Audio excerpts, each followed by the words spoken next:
technology for teaching and learning that offers medical science, pharmacy, allied health sciences, nursing, sciences, and dentistry courses.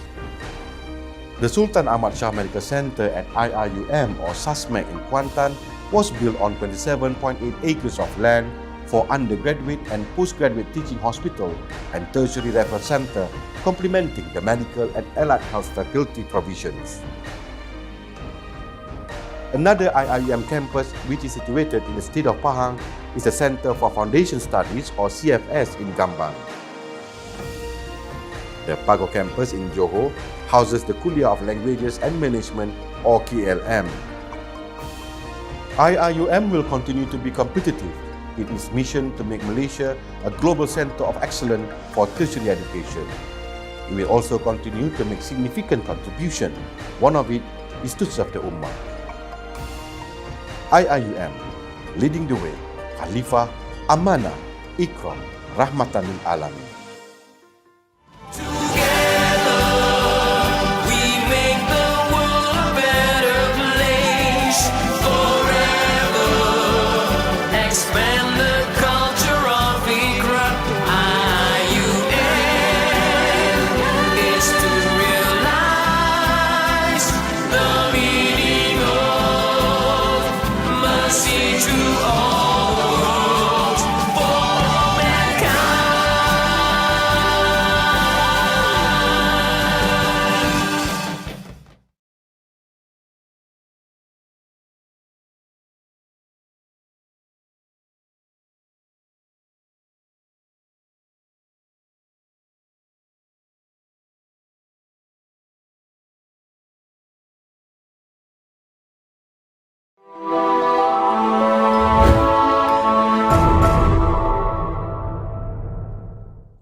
Selamat datang, ahlan wa sahlan.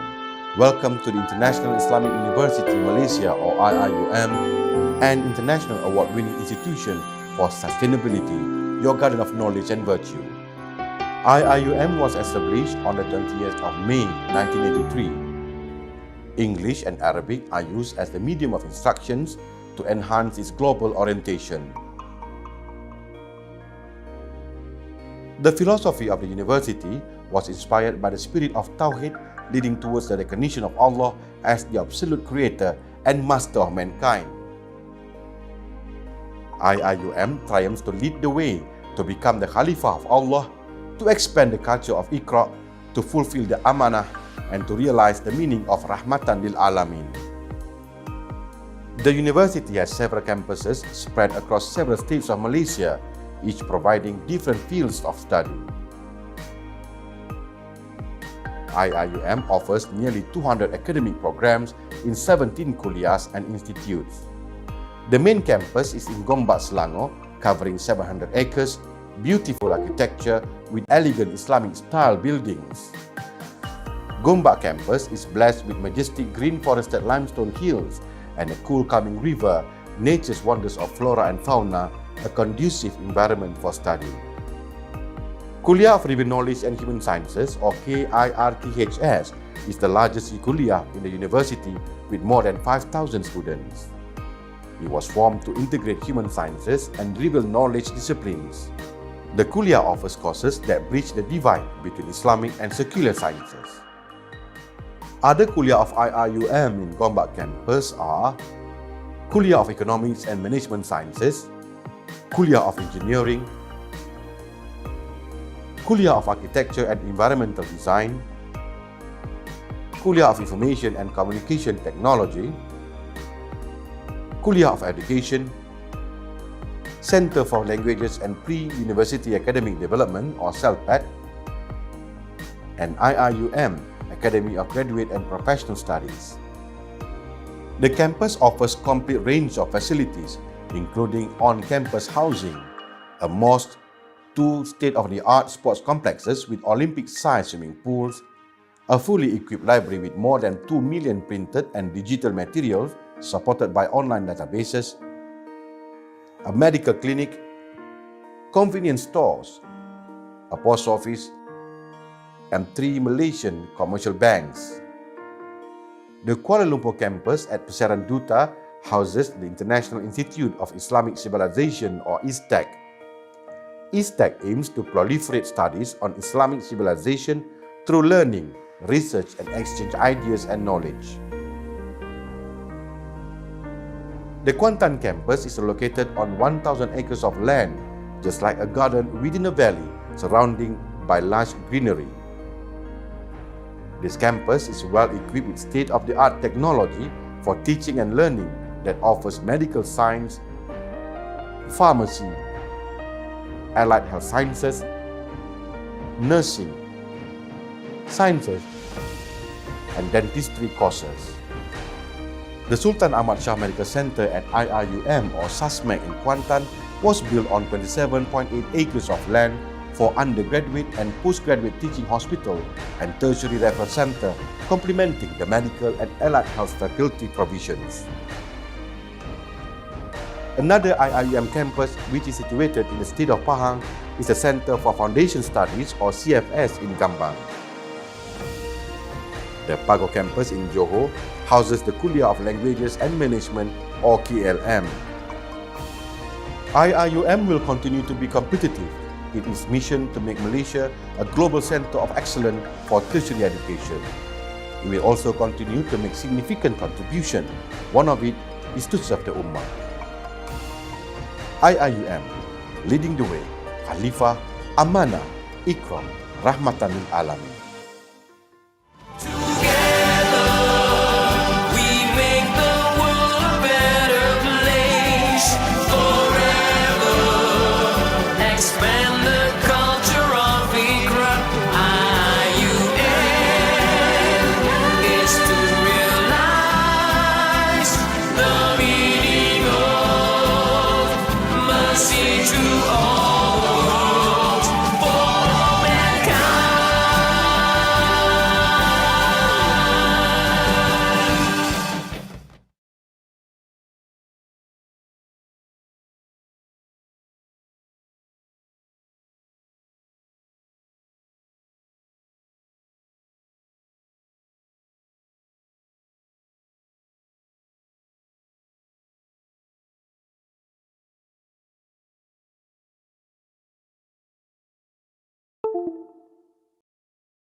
Selamat datang, ahlan wa sahlan. Welcome to the International Islamic University Malaysia or IIUM, an international award-winning institution for sustainability, your garden of knowledge and virtue. IIUM was established on the 20th of May 1983. English and Arabic are used as the medium of instructions to enhance its global orientation. The philosophy of the university was inspired by the spirit of Tawhid, leading towards the recognition of Allah as the absolute creator and master of mankind. IIUM triumphs to lead the way to become the Khalifah of Allah, to expand the culture of Iqra, to fulfill the amanah, and to realize the meaning of Rahmatan lil Alamin. The university has several campuses spread across several states of Malaysia, each providing different fields of study. IIUM offers nearly 200 academic programs in 17 kuliahs and institutes. The main campus is in Gombak, Selangor, covering 700 acres, beautiful architecture with elegant Islamic-style buildings. Gombak campus is blessed with majestic green forested limestone hills and a cool calming river, nature's wonders of flora and fauna, a conducive environment for study. Kuliah of River Knowledge and Human Sciences or KIRTHS is the largest kuliah in the university with more than 5,000 students. It was formed to integrate human sciences and river knowledge disciplines. The kuliah offers courses that bridge the divide between Islamic and secular sciences.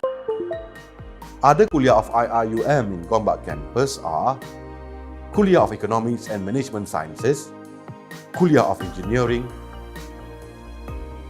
Kuliah of Architecture and Environmental Design, Kuliah of Information and Communication Technology, Kuliah of Education, Center for Languages and Pre-University Academic Development or CELPAD, and IIUM, Academy of Graduate and Professional Studies.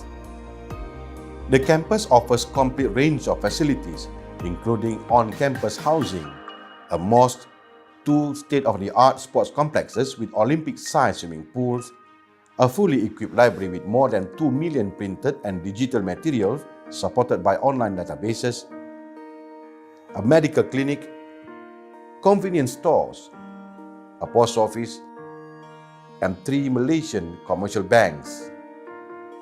The Kuala Lumpur campus at Pasaran Duta houses the International Institute of Islamic Civilization or ISTAC. ISTAC aims to proliferate studies on Islamic civilization through learning, research, and exchange ideas and knowledge. The Kuantan campus is located on 1,000 acres of land, just like a garden within a valley, surrounded by lush greenery.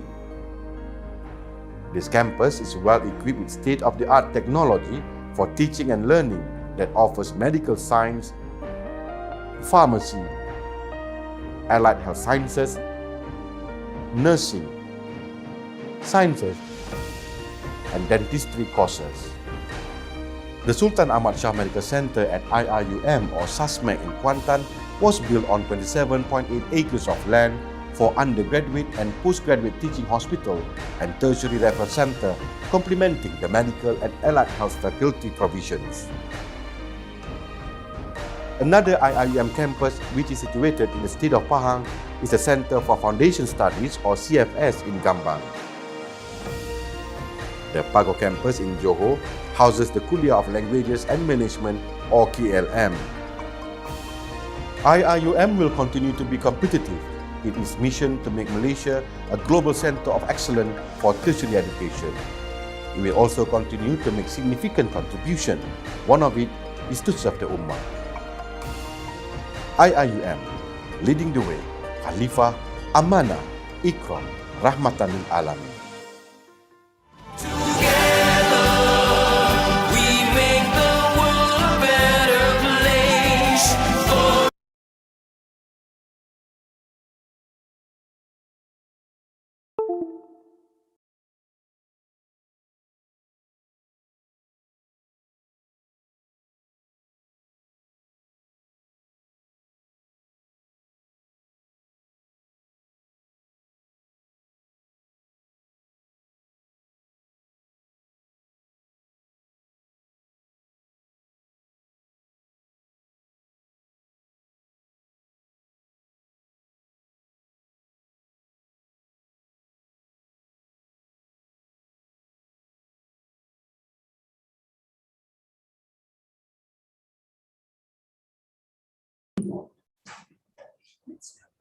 Assalamualaikum warahmatullahi wabarakatuh and a very good day. Honorable Professor Datuk Dr. Hussaini Omar, Director General of Higher Education Malaysia, Honorable Professor Emeritus Tan Sri Datuk Zulkifli Abdul Razak, Director of International Islamic University Malaysia, Honorable Professor Sohail Inayatullah, UNESCO Chair in Future Studies at IIUM, Vice Chancellors and Deputy Vice Chancellors of Universities, members of the IIUM University Management Committee, executive directors and registrars, honorable speakers, ladies and gentlemen, brothers and sisters. Welcome to the webinar on Decolonising and Redesigning the Futures of Higher Education, organized by the International Islamic University Malaysia in collaboration with the Ministry of Higher Education Malaysia, University of Technology Malaysia, UTM, University Putra Malaysia, UPM, University Technical Malaysia, UTEM, and University of Malaysia Perlis, UNIMAP. We would like to also express our deepest appreciation to the Management Services Division of IIM, led by Madam Fazida Haji Bakhtiar. We are incredibly honored to receive all our guests from across the country as well as around the world, virtually from here at our university, IIM, the Garden of Knowledge and Virtue. I would like to invite Ustaz Edros Mustaqin, religious assistant at IUM, for the Quranic recitation to commence our event.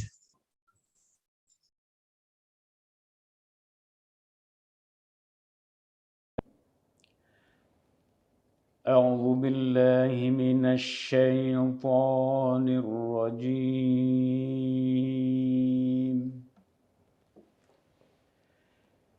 بسم الله الرحمن الرحيم.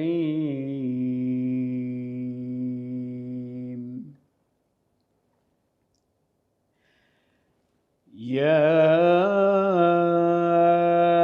أيها الذين آمنوا إذا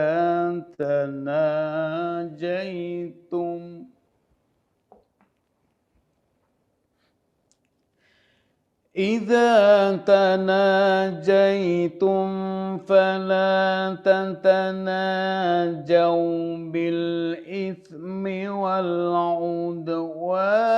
ومعصية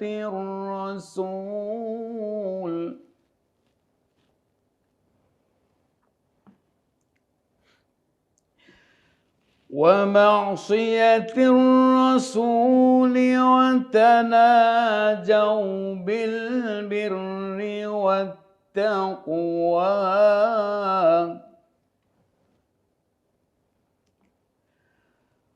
واتقوا الله الذي إليه تحشرون.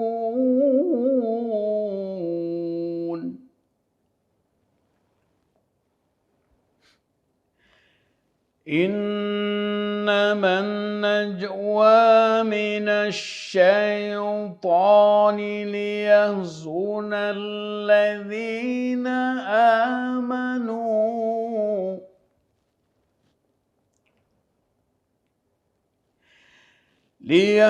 الذين آمنوا وليس بضارهم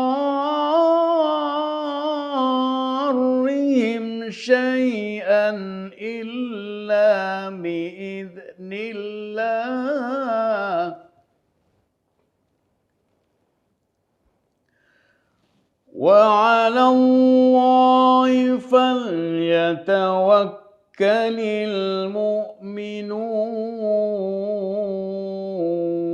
المؤمنون. يا أيها الذين آمنوا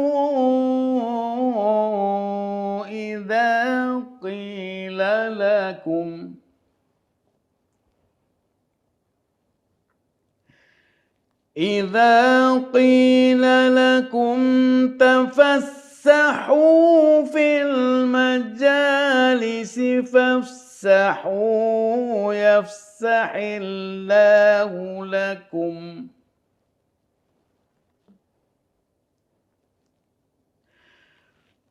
وإذا قيل انشزوا فانشزوا يرفع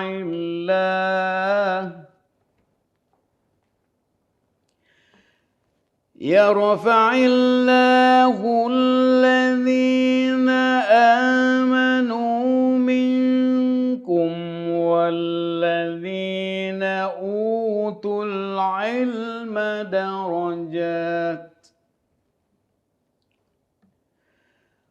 والله بما تعملون خبير.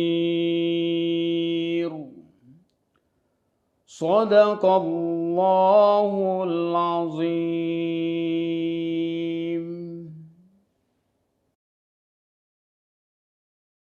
Jazakallah khairan, Ustaz. Ladies and gentlemen, now we proceed. The human imagination has limitless potential to dream and manifest a better world that is not only possible, but necessary. In the 21st century, with COVID-19 pandemic forcing humanity to rethink its ways of doing things, futures literacy becomes just as important as knowing how to read and write. It is a skill that is universal and accessible to all to empower humanity to prepare for, recover from, and even drive changes of the future. The United Nations Educational, Scientific, and Cultural Organization, UNESCO, declares the 2nd of December as World Futures Day as a call to embrace and develop the potential and capabilities of all countries in ensuring proactive policymaking for sustainable development through foresight. In conjunction with the UNESCO World Futures Day, IIUM and our collaborators are driven to organize this webinar with the theme of sustainable and well-being for the future's communiversity appraisal system post-COVID. We believe this platform for knowledge sharing on the future direction of higher education institutions is especially important to revisit the university ranking system and its relevance in post-COVID era, to discuss and develop the alternative appraisal system for university performance, and to foster network and smart partnership towards building a new university appraisal system. Ladies and gentlemen, now let us all give our attention to the officiating remarks of the Director General of Higher Education Malaysia, Honorable Professor Dr. Husaini Omar.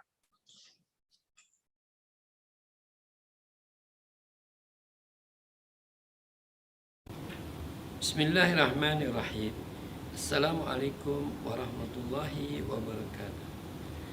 Professor Emeritus Tan Sri Datuk Zulkifli Abdul Razak, Rector of International Islamic University Malaysia, Professor Suhail Inayatullah, UNESCO Chair in Future Studies, IIUM, Honorable Speakers of the webinar, Vice Chancellors, Rectors, President, Deputy Vice Chancellor, Deputy Rectors, Directors, University Key Administrators, academicians, students, ladies and gentlemen. I would like to express my heartiest congratulations to International Islamic University Malaysia for organizing the webinar on Decolonising and Redesigning the Future of Higher Education. It is such a commendable platform for raising awareness and commitment of reforming higher education for the better. Moreover, it is in line with the Higher Education Wellbeing Plan, or better known as Sejahtera IPT, which aims to drive the well-being of the community and the society at large in the light of the National Education Philosophy, NEP. Ladies and gentlemen, realizing the spirit of the NEP entails the reinforcement of education leadership and management, as these authorities are in the rightful position to preserve the welfare of the community in the ecosystem as well as contribute to nation-building agendas. Producing balanced and holistic human beings has always been central in the NEP. That the 10 thrusts in the Malaysia Education Blueprint 2015-2025 higher education revolve around that goal. However, these noble dreams does not come without challenges. Amid the disruptions of the Industrial Revolution 4.0, inaccurate and insufficient contextual measurements of the performance and success of higher education institutions become counterproductive to the intended role of universities. The antidote to this situation is the quadruple helix concept, where multi-level stakeholders of the higher education ecosystem, the government, industry, academia, and society, cooperate to deploy our respective strengths and expertise to commensurate with the wants and welfare needs of society as a whole. The key performance index, or the relevant parameters, must attune to the sides of humanity. In other words, how universities may bring impactful change to society. University cannot be governed merely as an institution based on corporate governance or bureaucracy, and no longer human governance or natural prosperity. It is time to restore the role of the university as an institution that nurtures and shapes the value of society and civilization. It should be noted that well-being or sejahtera as the essence of the NEP, which focuses on the importance of every student achieving self-well-being, including academia and administrator as well, is part of the process of forming such a society. The strategy of translating this concept of well-being as the core of the Common University framework is in line with one of the 6 strategic focuses of the Ministry of Higher Education, namely driving community well-being as stated in the mandate of the Minister of Higher Education 2021. Ladies and gentlemen, decolonizing and redesigning the higher education ecosystem to be more impactful to the welfare of society need to occur in a more structured, effective and continuous manner. Therefore, a comprehensive and robust framework and methods should be built and nurtured in line with the wisdom of NEP. Institutionalization of the framework will take the following 5 cores. Firstly, the education administration system needs to be holistic, integrated and continuous as a lifelong education process among all categories of university: research universities, comprehensive university, focus university, and technical universities.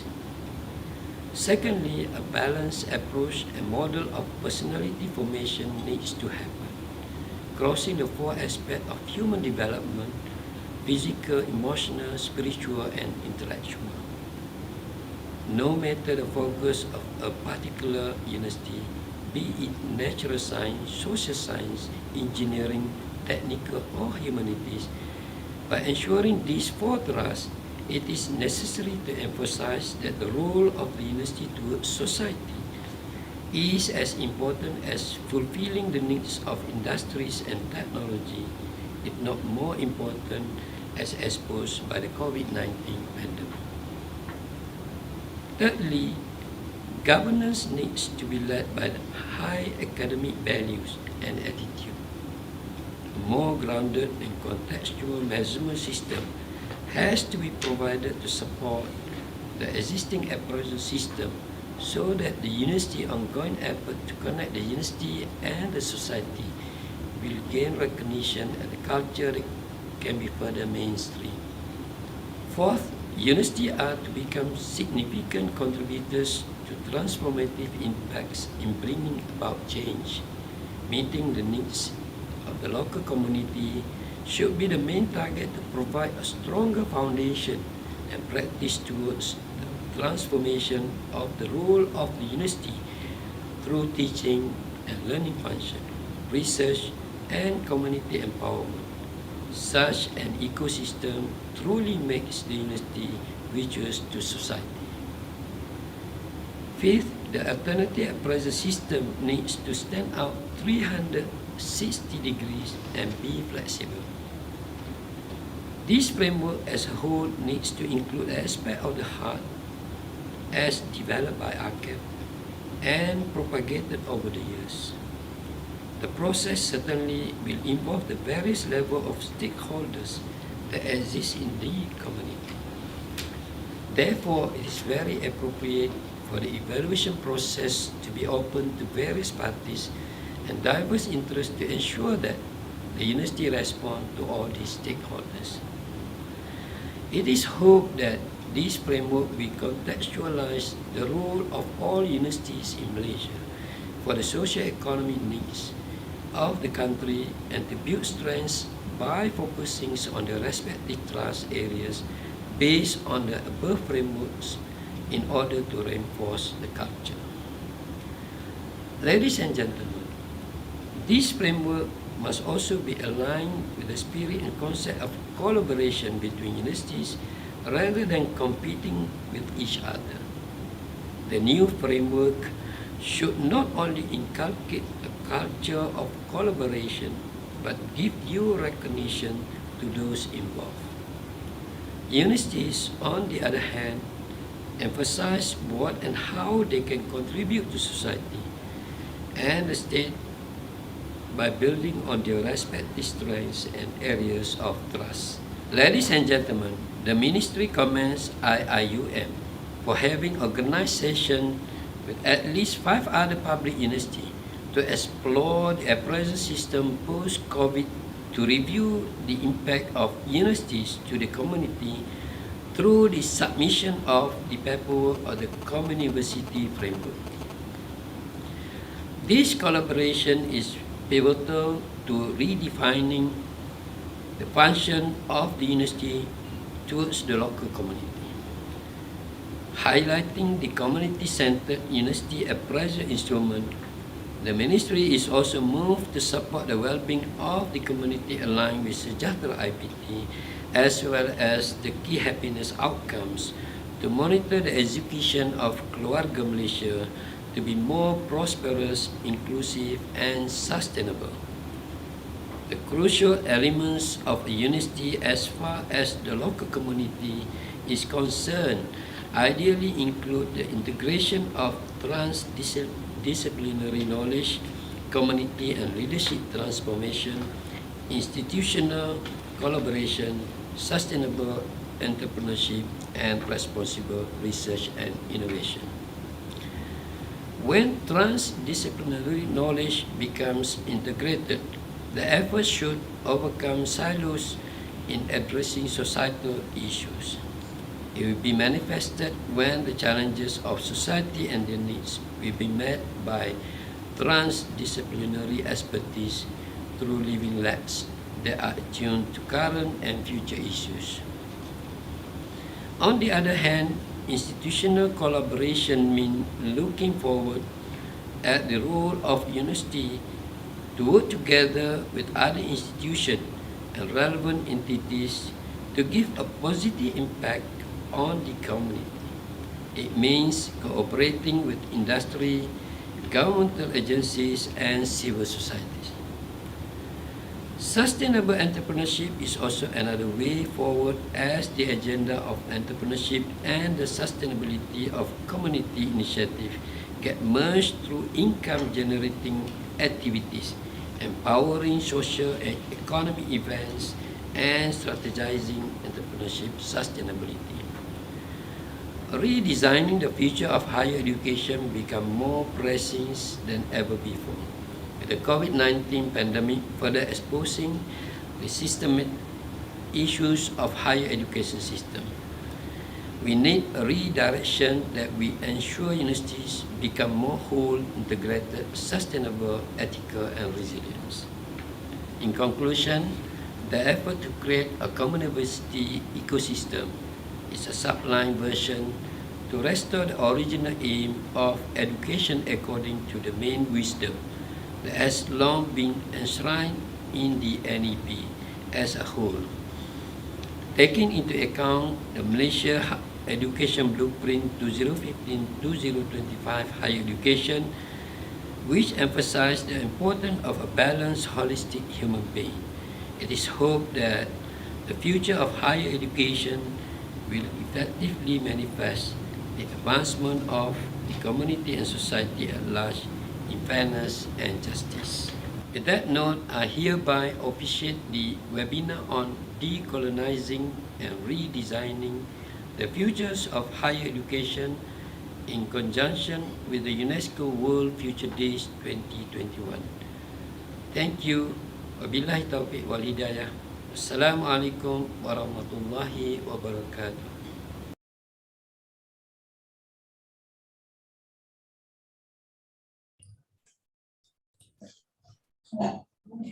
Thank you, Professor Datuk Dr. Husaini Omar, for the inspiring speech. Ladies and gentlemen, we are immensely blessed to have our very own UNESCO Chair in Future Studies, Professor Sohail Inayatullah, with us today gracing our event. He is a professor at the Graduate Institute of Future Studies, Tom Kang University, Taiwan, and an associate at the Melbourne Business School of the University of Melbourne. He is a researcher at MetaFuture, an international think tank focused on creating alternative and preferred futures. In 2015, Professor Inayatullah was awarded the first UNESCO Chair in Future Studies while previously in 2010, he was awarded the Laurel Award for all-time best features by the Shaping Tomorrow Foresight Network. He is the editor-in-chief of the Journal of Future Studies and is on the editorial boards of Futures, Proud Journal, East-West Affairs, World Future Review, and Foresight. He has written more than 350 journal articles, book chapters, encyclopedia entries, and magazine editorials. Please join me in welcoming Professor Sohail Inayatullah, the UNESCO Chair in Future Studies, to deliver his speech entitled Better Than a Crystal Ball, 9 Ways to Use the Future. Please welcome, Prof. Assalamualaikum, and thanks so much for the lovely introduction. I assume you can hear me and see me. This speech is in 2 parts. Today is about future studies, tomorrow on the futures of the university. 20 years ago, we published a book with Bergen and Garvey titled The University in Transformation. What I learned in the last 20 years, having worked with at least 50, 60 universities, is the stick of COVID is much stronger than the carrot of innovation. So we can now see the things we've been talking about for 20 years, they're certainly starting to become real. And I think it is coming straight away from COVID. So let me share my screen with my time. So this is really about talking about futures thinking as it relates to the futures of universities. So my title is Better Than a Crystal Ball. Now, why do I call it that? We've completed a project with the government of Egypt on manufacturing. And the UN was a project for the UN, and they published a report called Better Than a Crystal Ball. And I thought, this is interesting. Why? If you have a crystal ball, you're asking some other human to give you an answer. It doesn't increase your capability. It forgets life is a journey. You may have the wrong question, even if you have the right crystal ball. And finally, who made the crystal ball? Probably not you. So this is really the framework that I loved. Better than a crystal ball, futures thinking and strategy transformation, we hope is better. So now let's go back 60 years ago. Why is future so important now? If you go back 60 years ago, most corporations said their key to success, the measurements we're talking about today, was their ability to burn energy, to destroy glaciers. Today, you can't say that. Today, in fact, we talk about the rights of nature. Should nature have standing, as we see in New Zealand and Chile and other countries, following the work of Christopher Stone? In Australia, there was a survey saying, should animals have property rights? Many considered that absurd. Some said, of course, animals should have property rights. That changes our relationship with nature, with well-being. Legally, that's become an issue because of courts. The courts have ruled consistently now, Shell, Exxon, and Chevron have destroyed nature. They knew about climate change, they knew about global warming, and they continued their behavior. So we're seeing a shift in what counts, a shift in what's the future. I hope today's seminar also begins a shift in how we measure universities. So what are these ways to think about the future? First is to make the future remarkable, totally different. If you go with Rokia Hussain, one of the most interesting Bengali philosophers, she wrote a book 100 years ago called Sultana's Dream, a different type of society where gender, men and women, had different roles, where there were new technologies, air flight, space, etc. So she had in 1906, she asked individuals to rethink the future. The second, as my colleague at Interpol says, it's an early warning system, how to make sure that organized crime is behind law enforcement. As she suggests, General Heisenberg, futures thinking was nice to have. Now it's the capability one must have, as we're seeing at IIUM and many Malaysian universities, which are leading the way. Futures thinking is a way to create opportunities as well. We've been working with the Louvre Museum in Abu Dhabi and also in France. And they're saying museums are becoming boring. Are they sustainable? Are they just linear, sequential, a way to stand in line, or can we transform the museum based on the Fourth Industrial Revolution? So we're talking now about the living mirror, the museum that connects with you, your heart, your mind, and helps you transform what you see and what's available. It's a co-curated reality. I've been working with Tenaga in KL, and they're talking about transforming the energy sector in Malaysia and all over Southeast Asia, going solar, using blockchain, and developing, as you can see in that very cute picture, the Genie, real-time personalized energy information to find the opportunities in the energy sector so Malaysia can lead. It's also a way to change purpose. The largest development bank in Asia, Asia Development Bank, over the last 4 years, they're saying we're an infrastructure bank. But Asia doesn't need infrastructure. What do they need? Knowledge that makes a difference. Knowledge with wings, knowledge that transforms. And so now they're changing their funding model, becoming a knowledge bank, funding the change, funding gender equity, because we know that increases prosperity, funding solar energy increases prosperity, funding peer-to-peer increases energy equity. Futures is also a way to map out alternatives. In Egypt, as I mentioned earlier, we're saying with COVID-19, if manufacturing does nothing, the gap between rich and poor will increase. So what do? We can do scenario 2, focus on Africa, go from 100 million to 1 billion, do nearshoring. Or scenario 3, the fourth industrial revolution, it's called the golden key, adapt to the new world of AI, to 3D printing. Find out where in the manufacturing chain are the problems, stop corruption. And finally, the most interesting one is about well-being of poor, middle class, and rich, Alibaba transformation. That is, use AI for the poorest of the poor, use foresight for the poor, not for large manufacturing. What do? Here are 4 scenarios. We just finished a project with UNESCAP with the same question. Where do we wish to be in 2040 Asia? We call it the Green Anthropocene, as the Sagittarius Center would understand that. But what's our problem? The rivers are running dry. Our actions are creating a worse Asia. Asia, as we know, will be where the battle of climate change is won or lost. If we do nothing, we'll have a total collapse. We know how hard it is to change, but let's imagine a scenario where we understand change is difficult, but still do the best we can. We call that the dolphins return to the Yangtze. The dolphins return to the Yangtze. So scenarios help us think of alternatives, but the vision is critical. We know Malaysia has led with that, with their 2020 vision, and now the next phase, 2050. When I was working in Singapore, they said before they were data-led. Seeing is believing. We send our ministers around the world, our director generals around the world, as Dr. Hussaini Omar. But today we have to go believing is seeing. The data doesn't help us given uncertainty. The data doesn't help us given, in their case, they're number 1 in infrastructure. When you become number 1, how do you stay number 1? It's not on data, it's on vision. So vision becomes the 5th way to change the future. The largest NGO, as all of you would know, BRAC, we focused on BRAC University in 2040. What did they say? Connect to the indigenous people. Connect to nature. Use new technologies. Be social justice based. Follow your spirit, your soul, become global number 1. This creates the vision that moves them forward. But once you move forward, what do? What do you practically do Monday morning?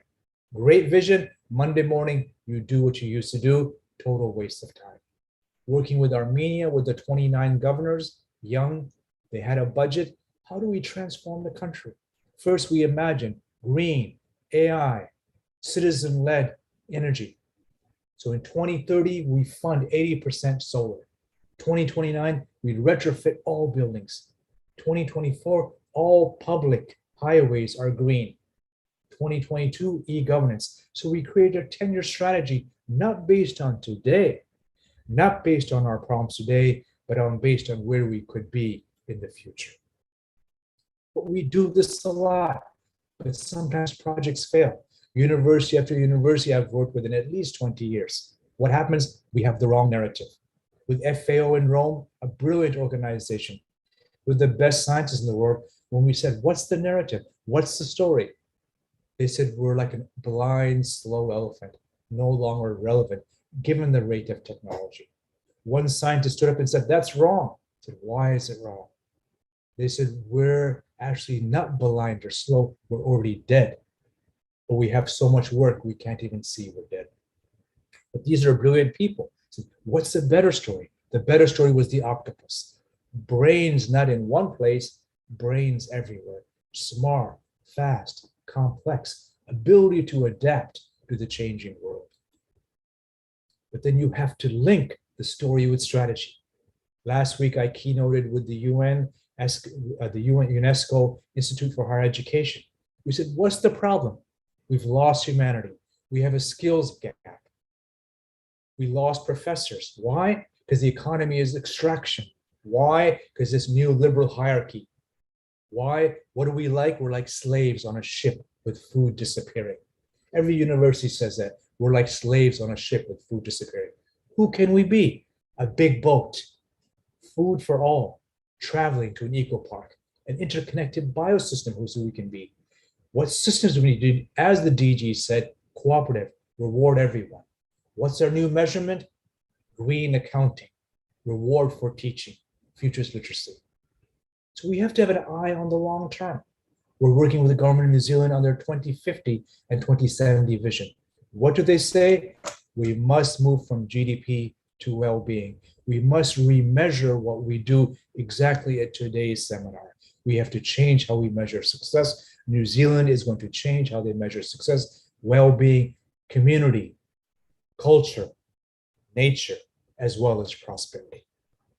Finally, who are we? We have to change who we are as well. It can't be just the minister changes. They change. We have to change. One person from USIM, when she took my futures workshop, she said her life is basically like a life vest, protecting herself from people who aren't good, protecting herself. But she says that story makes her frustrated. She can't be part of the new future. She changed the story to the lifesaver, helping the weak, helping the vulnerable, helping students, now being part of the change. So what are our key lessons? Link the long term with the medium to the short. Stay focused on the vision, even though there's politics everywhere. Use story to transform. Find your personal story. Ensure your life story links to where you wish to go. The future is very messy. Don't try to do everything. What can you do Monday morning to make a difference? Thank you so much for your time.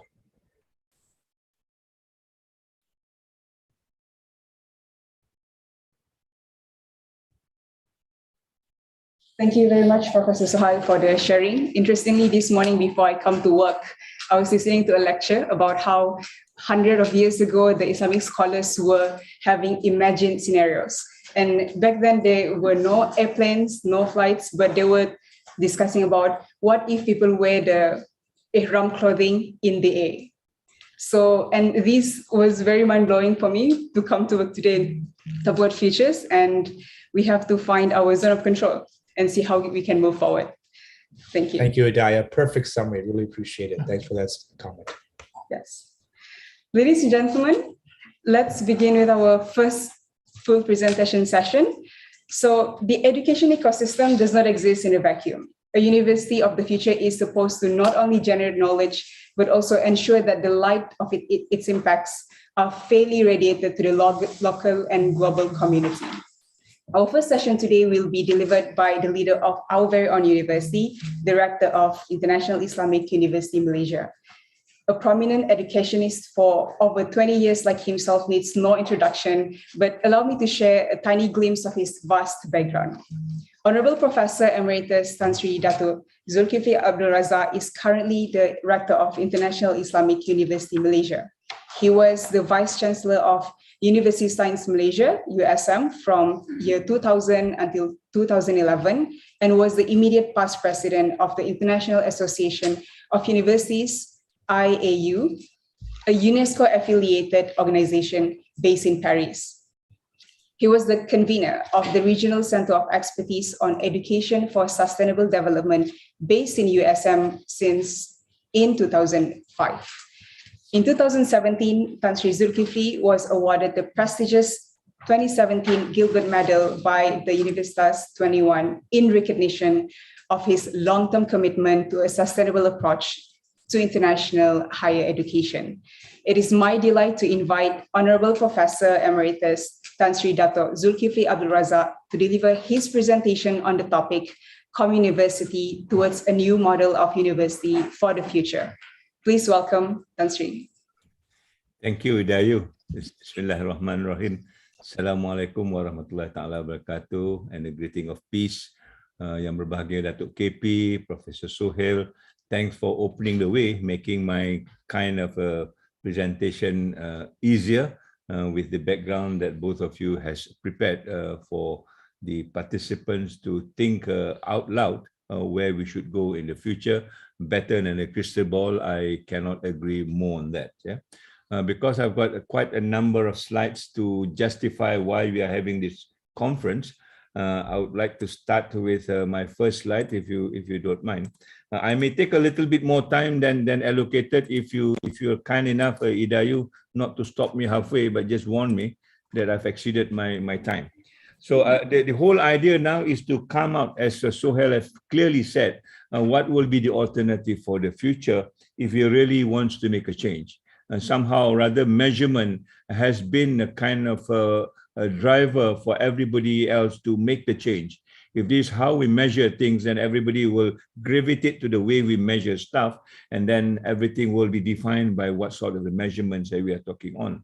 I mean, I'm quite critical about ranking, and ranking has been doing that to us.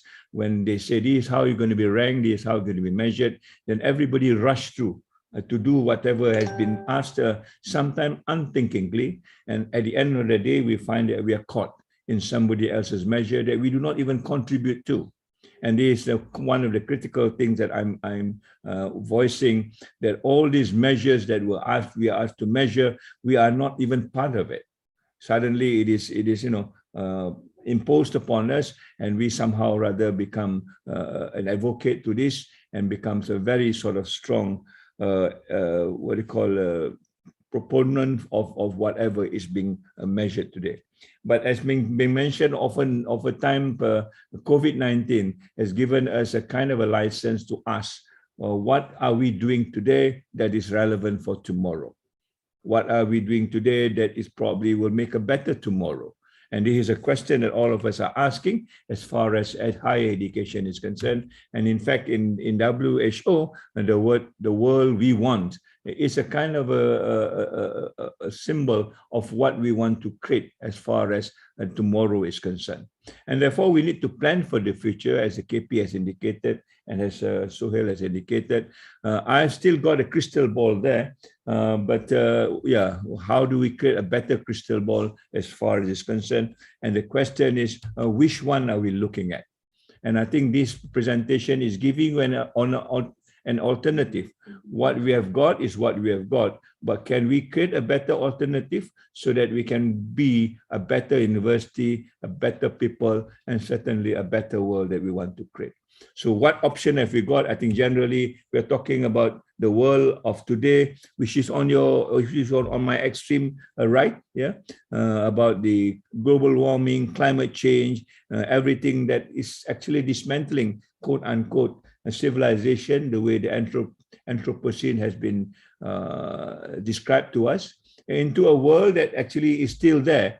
If we work hard enough, we can reclaim whatever we have lost, maybe the 300 years ago, when education has been twisted into something that is more economic rather than more human in the way it is. So my argument would be, how do we make this change, and what sort of changes that we envisage? And this is a work, I think, that was done more than 10 years ago. It is not something that we thought of yesterday because we want to launch a webinar today, and therefore we come up with some ideas that perhaps is crazy enough for us to believe in, or otherwise I'm being criticized for it. I think it's time for us to change, and the change has been there for a long time, but there is no significant interest or significant push until the COVID-19 comes around. COVID-19 tells us either you change or you all will be suffering the way we are suffering now, and in fact worse, with the many variants that's coming on board as we move along, not knowing what to do, muddling around, and not actually understanding what the future would be like. So my take on this, if we want to create a better world, we need to create a better university, because the better university is where the thinking comes in. As we mentioned again, it is a knowledge that actually pushes forward. What sort of data can we have? What sort of future can we envisage? How do you make this? And therefore, which university is more relevant? Is it the elephant or the octopus, the way it was presented? Which one are we going to follow, and which path are we going to take? We're going to cross this bridge that talks about where are we going to head as far as the future is concerned. Now, with the COVID-19, the future is no longer as clear as the sign it is. It's not going to be the left or the right. It's going to be somewhere in between, perhaps. Taking the best of both worlds. We are not saying that everything in the past is useless, it's not applicable. There's something in the past which is still good. Traditionally, I think has been proven so. What is then in the future that we need to take and combine this together?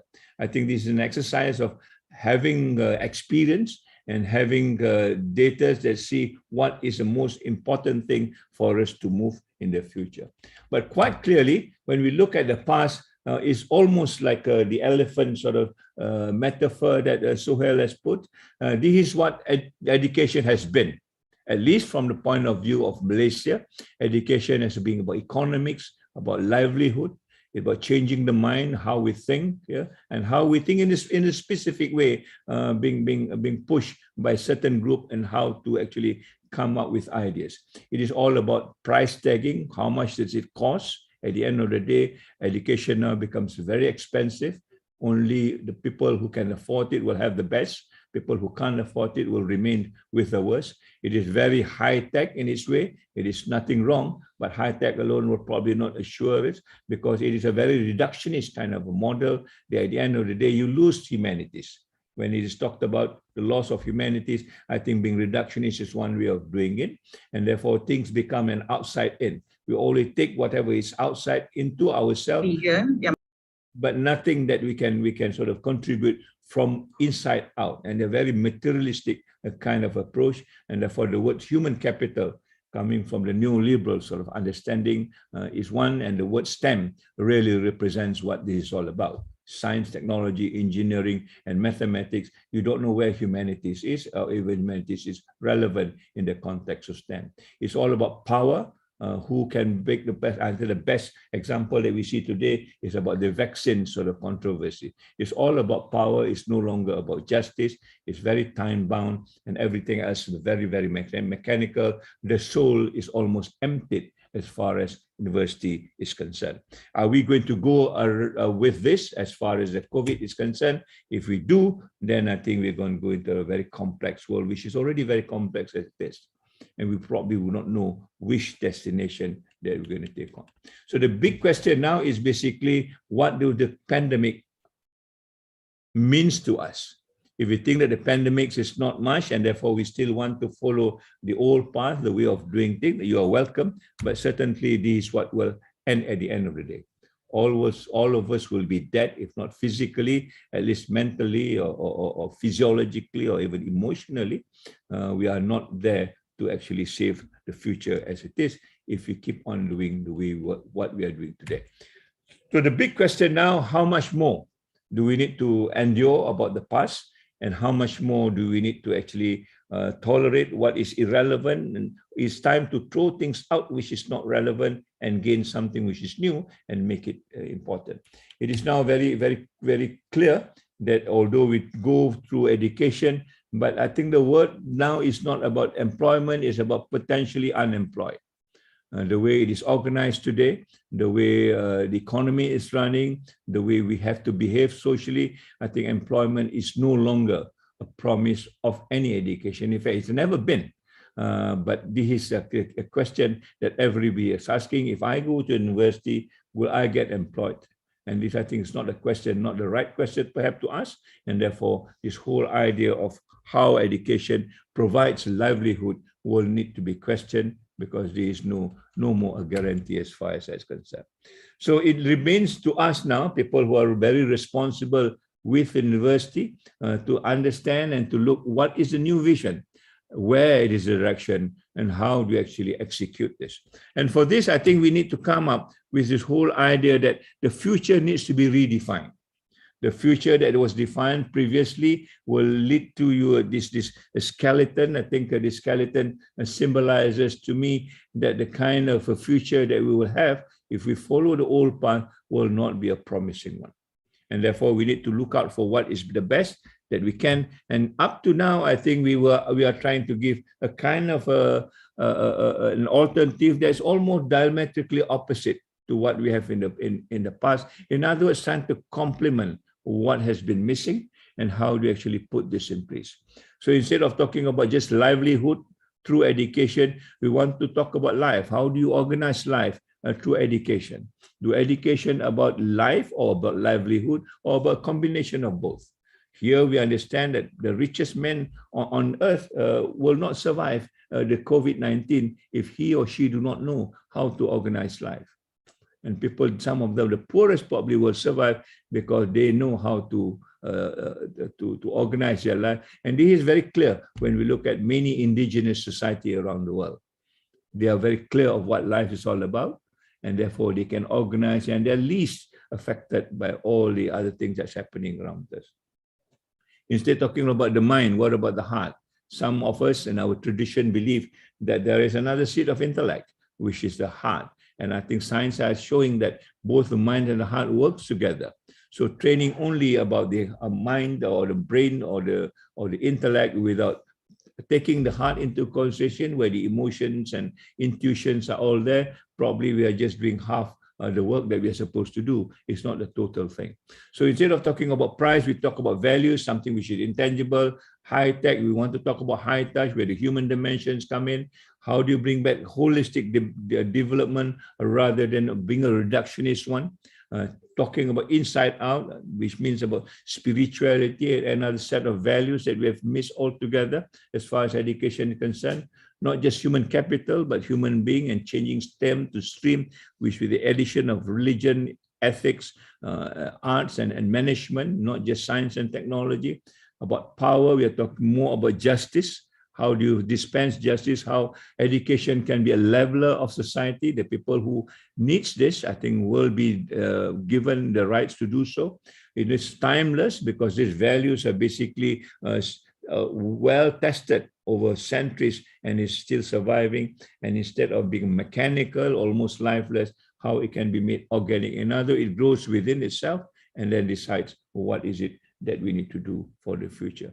So I'm trying to use this as a kind of a background to rationalize where do we need to move and how do we need to move and how do you create the future as far as Malaysia, hopefully beyond Malaysia, once this argument is probably settled within us. So which one of the two that we need, or do we need a combination of both? I think this is where we need to decide at the end of the day, how do we actually come up to the alternative appraisal post-COVID as far as this discussion is concerned. So as I was going through some of this literature and I saw this 2014 work that was given by what you call the World Economic Forum. And then as I looked through, I think most of these are still relevant today. We talk about tension in Middle East, in North Africa, in fact, even beyond. We talk about the widening income disparities. The COVID tells us this. We talk about the structural unemployment is already coming into fore. If you're talking about just employment and the way we talk pre-COVID, it probably will not work anymore. We talk about the cyber threats, that is intensifying, climate change, the confidence of not only economic policy, all general governmental policies. People have a deficit on trust as far as that's concerned. The lack of values in leadership. Yeah, most leadership now are empty of values. It's just jargon and slogans and cliches. And lastly, last but not least, is the spread of misinformation online.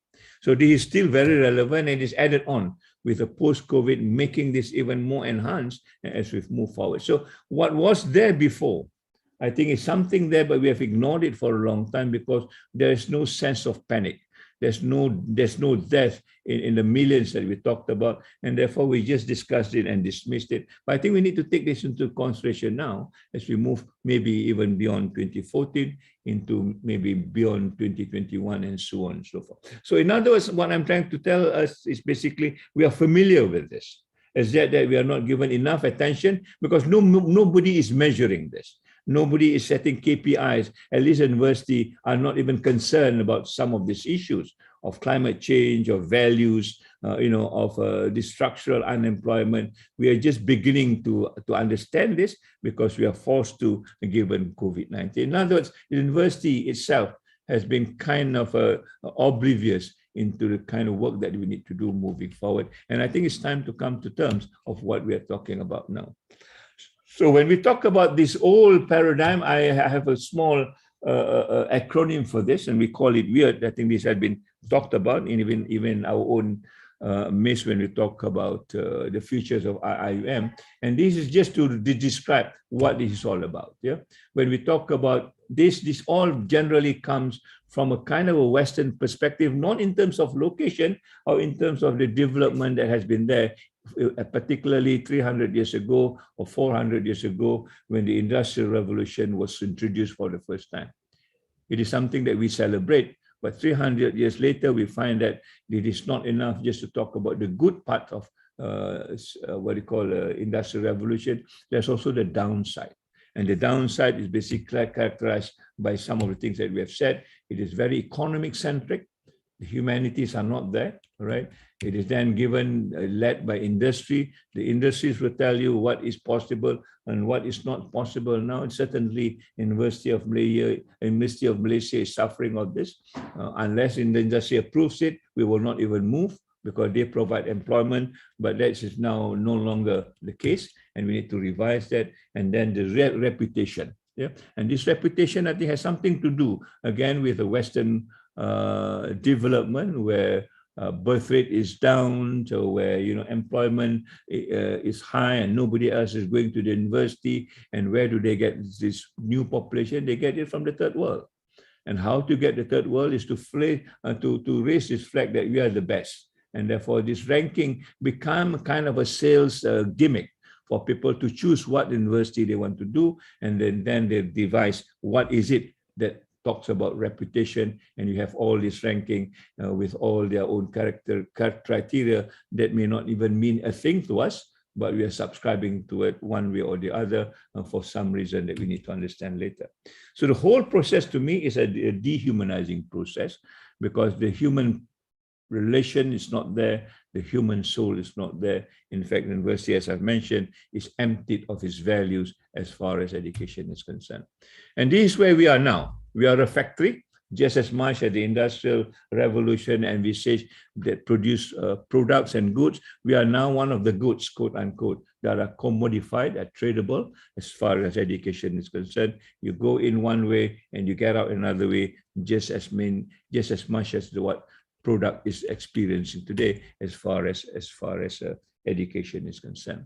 The three things I think that we are all preoccupied with, or at least made to, one is about manpower, in other words, the employment. So we have mentioned about whether there is employment in the future, the way we envisage it before this.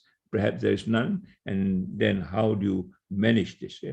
And to make sure employment is good, and I think the word innovation is created in such a way that we are just training people to think of new ways without thinking of whether it is of service to community or otherwise. So the definition of innovation, as far as I know, the technical innovation in particular, as long as you can sell it and make money out of it, then it is considered as innovation. If you can't do that, then it is not innovation as such. And for that, I think we need to use a lot more mechanical stuff. And this is the high tech that is now being pushed to us and say, this is the only way to move forward. No other ways of doing this. And when the online systems come in, we find that this high tech actually is not as useful as it is made to be. Why this is so? I think because we have now been dictated into a kind of education that do not think about humanities, that do not think about human dignity and human values at the same time. So it is again about price, as I've mentioned. The market will tell you how to measure this, and therefore we all landed in this KPI, the Key Performance Index, as the one that actually is used to sort of define what success is for us as far as this is concerned. So we need now to rethink when we talk about moving forward, and these are basically the post-COVID sort of the pre-COVID sort of idea of what university is all about. that is moving quite nicely until COVID-19 put a stop to it, and we need now to rethink whether this dehumanizing thing is a real. And as I said, we go through the COVID-19, when we see people talking about Black Lives Matters, the idea of being dehumanized, I think it began expanded. So I'm using the word the blue here as also a white thing. I mean, a white thing in the sense that everything that comes from the north and being superimposed onto us, whether we agree or otherwise. It is another form of colonialization in a very subtle way, in a very soft power way. And I don't know whether we realized it. The algorithm, for example, there's a lot of discussion whether the algorithm itself is discriminative when it is written by one block of people. Yeah, maybe a group of people who are writing this algorithm, and we just import it as though it is something which is neutral, and suddenly you find some groups are being discriminated because the algorithm is talking about a certain values from a certain people who write this algorithm, not knowing the cultural sensitivities of others, and then it becomes divisive in a way. So these are issues I think we need to come to terms with, which probably is not new, but now it becomes in the forefront that we really need to look at it. So it is disruptive in many ways as far as the COVID-19 is concerned, particularly when we talk about the lockdown. And the lockdown now is quite clear. It's not just a physical lockdown, it's also a mental and emotional lockdown. This is again another call that suddenly we find education is not about resiliency, it's not about coping, it's all about the physical being, which I mentioned, inside out rather than outside in.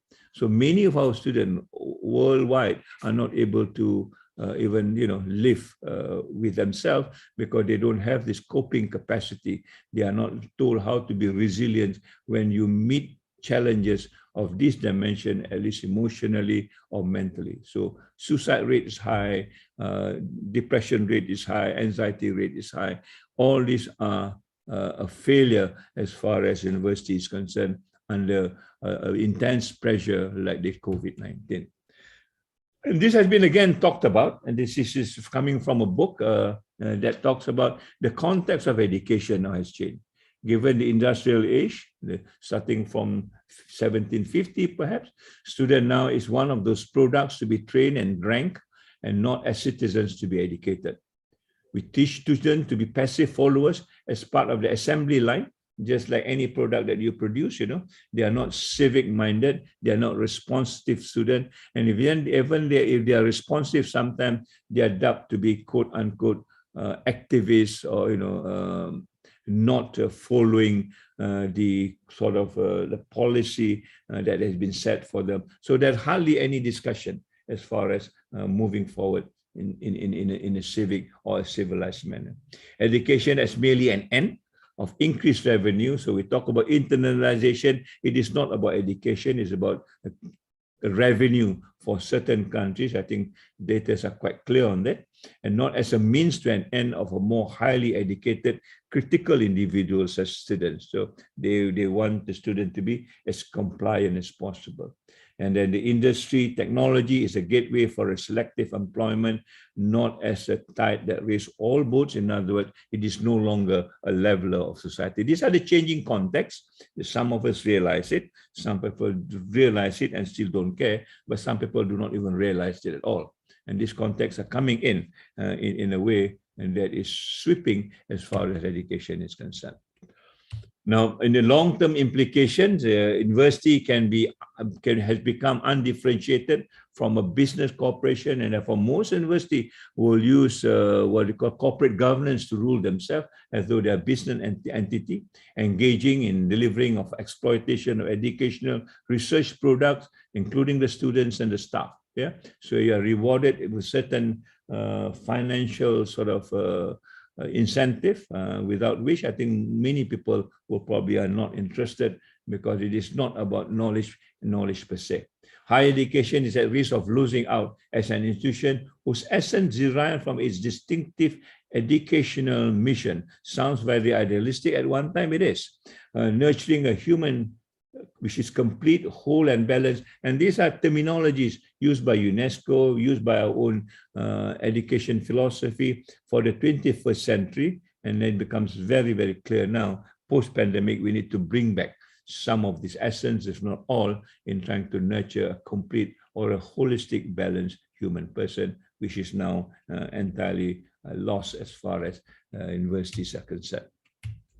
So if I just can narrate this very quickly, how do I see the assembly line and education? It's all the same except the language has changed. If you want to produce a bread, this is how you do it.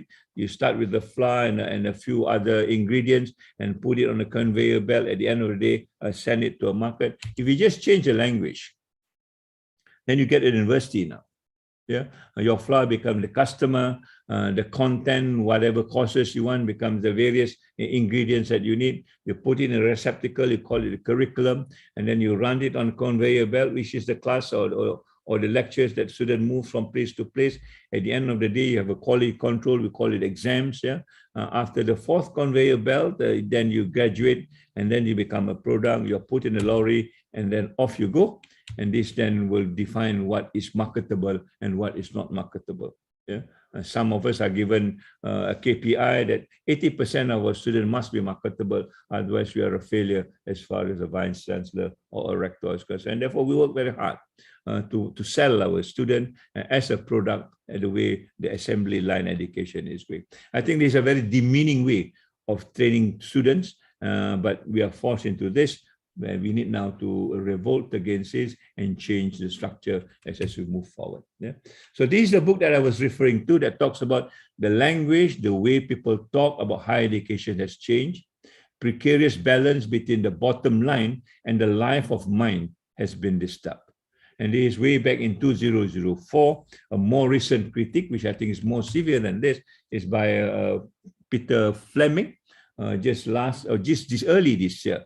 That talks about the dark academia, how university died. I mean, some university is dead already, but nevertheless, this is what it says. He uncovers the dark underbelly of modern university. We don't even know that there is a dark underbelly that's revealed the cracks of the ivory tower. He said there is a strong link between neoliberalization of higher education over the last 20 years and the psychological hell. I really like this word. Yeah? The psychological hell now endured by most staff and students. While academia was once thought to be the best job in the world, certainly I do when I joined this 40 years ago, one that fosters autonomy, craft, intrinsic job satisfaction, and vocational zeal, you would be hard-pressed to find a lecturer or even a student who believes in this now. So there is this very important tsunami as far as what the university stands for us now, and it is no wonder if the university is dying or the university is dead. It's dead by now. So when I look at this and say, where is the big shift from what it was and what it is now, I see this, the loss of wisdom into everything, just into the logic of economics. If it makes economic sense, whether it is wise or not, it doesn't matter, and we will pursue it. Yeah. In talking human person, we talk about human capital, only the parts of him that actually contribute, not the total human person. The social well-being now, when we talked about in terms of the New Zealand that Sohail was talking about, and for some of us, it's no longer the social well-being, it's about the financial well-being. You just open your bank book, if it's big enough, then you're happy. Doesn't matter whether socially fitting into this or not. The culture of humility has gone to the culture of arrogance. In other words, the longer your name is, the more padded your CV is, the better it is. And it then translates into the collapse of the ecosystem to be very unsustainable. And this is what describes now the larger terms of this assembly line education. So this is my take on what education is today. And I think this is where that incites us to move forward. And I want to show you another video about how to disconnect, translate this to another way.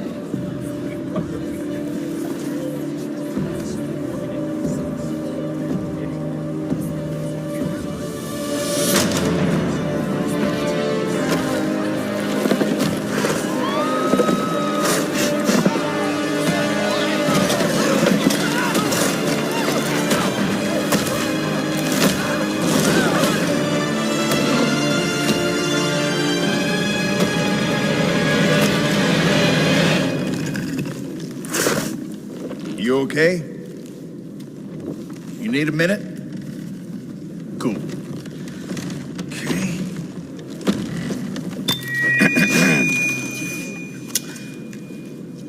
Listen up, people.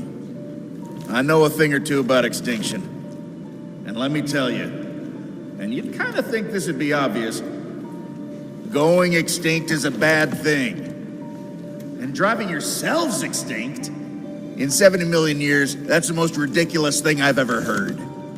At least we had an asteroid. What's your excuse? You're headed for a climate disaster, and yet every year governments spend hundreds of billions of public funds on fossil fuel subsidies. Imagine if we had spent hundreds of billions per year subsidizing giant meteors. That's what you're doing right now. Think of all the other things you could do with that money. Around the world, people are living in poverty. Don't you think helping them would make more sense than, I don't know, paying for the demise of your entire species? Let me be real for a second. You've got a huge opportunity right now.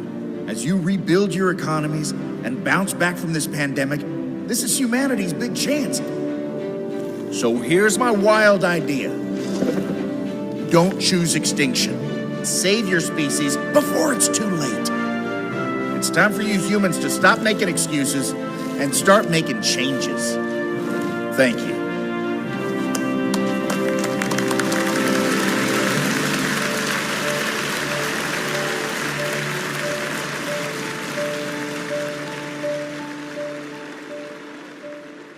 We never thought we were going to listen to a dinosaur. People say dinosaur have got a small brain, but here you are, a big chance for humanity. We start to make changes, either it's now or never. It's all up to us now, whether we believe it or not. That's a different issue, but that is the stark reality in front of us. So when we talk about this new model, we call the 6E model. Why we need to do this, and how different is it from the so-called ranking model that we see almost every day? Just a couple of weeks ago, there's another pronouncement of where we are as far as this ranking is concerned. The approach we're going to take is a developmental approach. It is not a ranking or rating approach.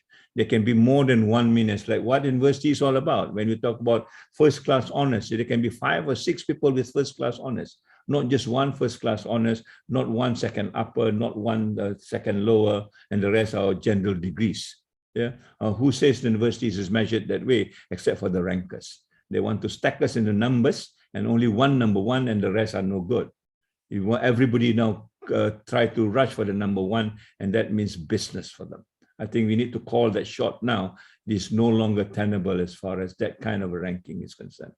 It emphasized on holistic impact on community and other higher levels and wider institutions. Yeah?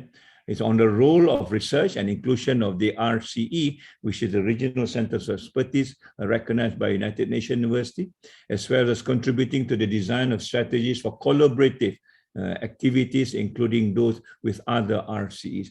RCEs is a kind of a qualifier that is made by United Nations University as a harbinger of the new universities.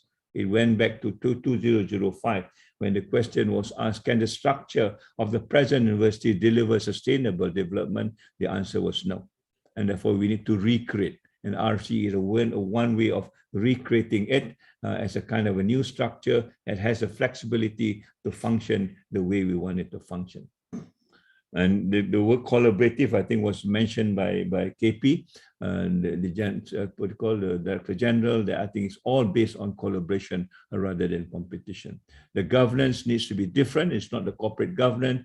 It's a governance, what we call educational governance, that is managed by university in a way that the RCE has been created in that sense. Collaboration, as I've mentioned, addressing the engagement of all actors from all forms of formal, non-formal, and informal education, all needs to be rolled in one. Not just the formal education, the non-formal and informal education is also as equally as important, because that creates the cohesive human bond that we talked about. Yeah?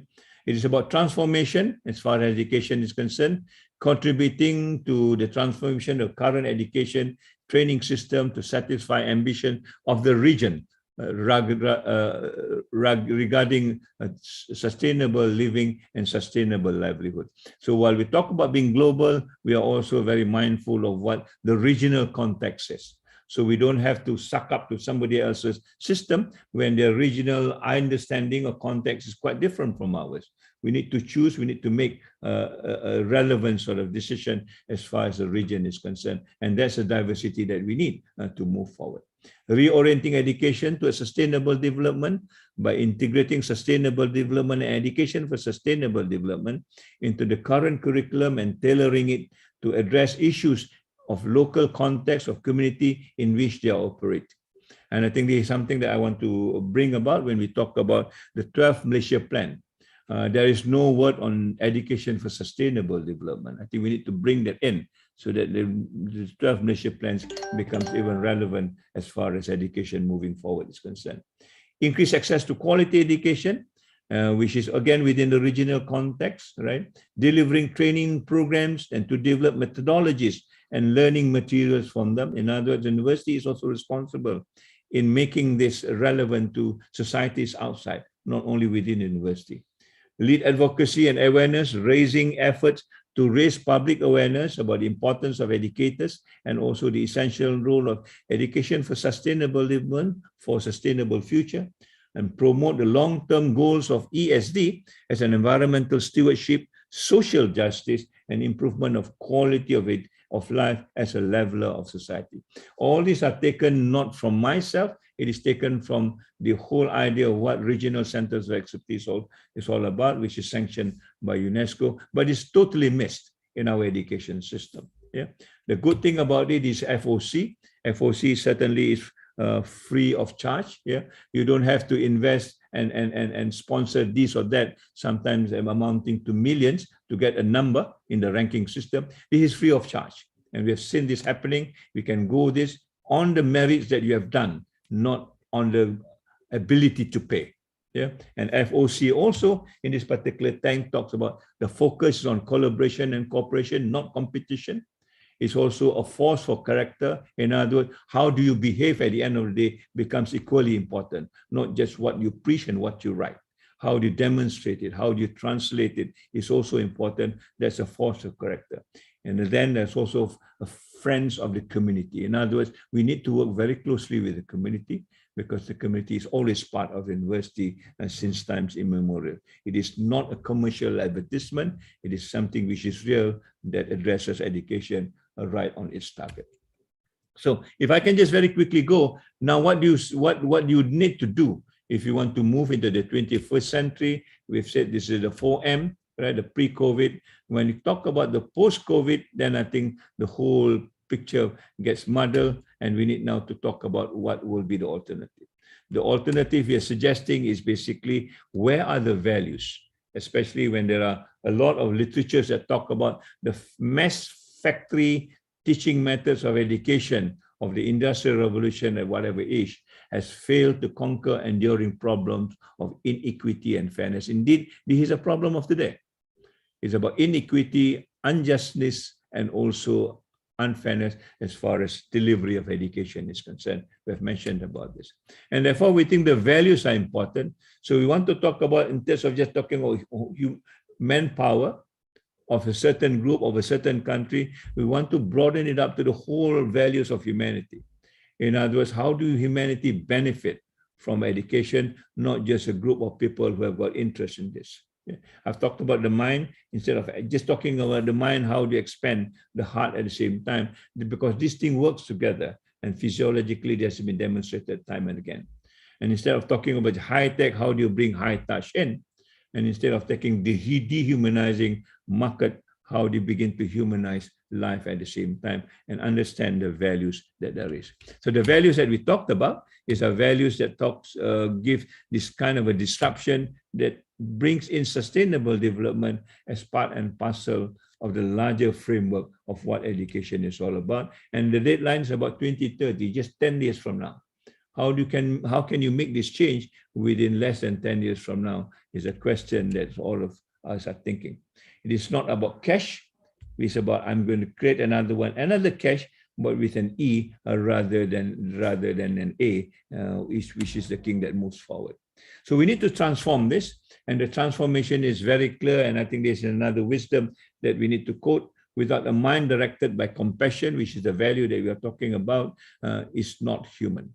And I think I'm vindicated by this kind of a saying that the education system itself is less of a human when you look at it the way it is being structured, given the economic priority as compared to the human priority.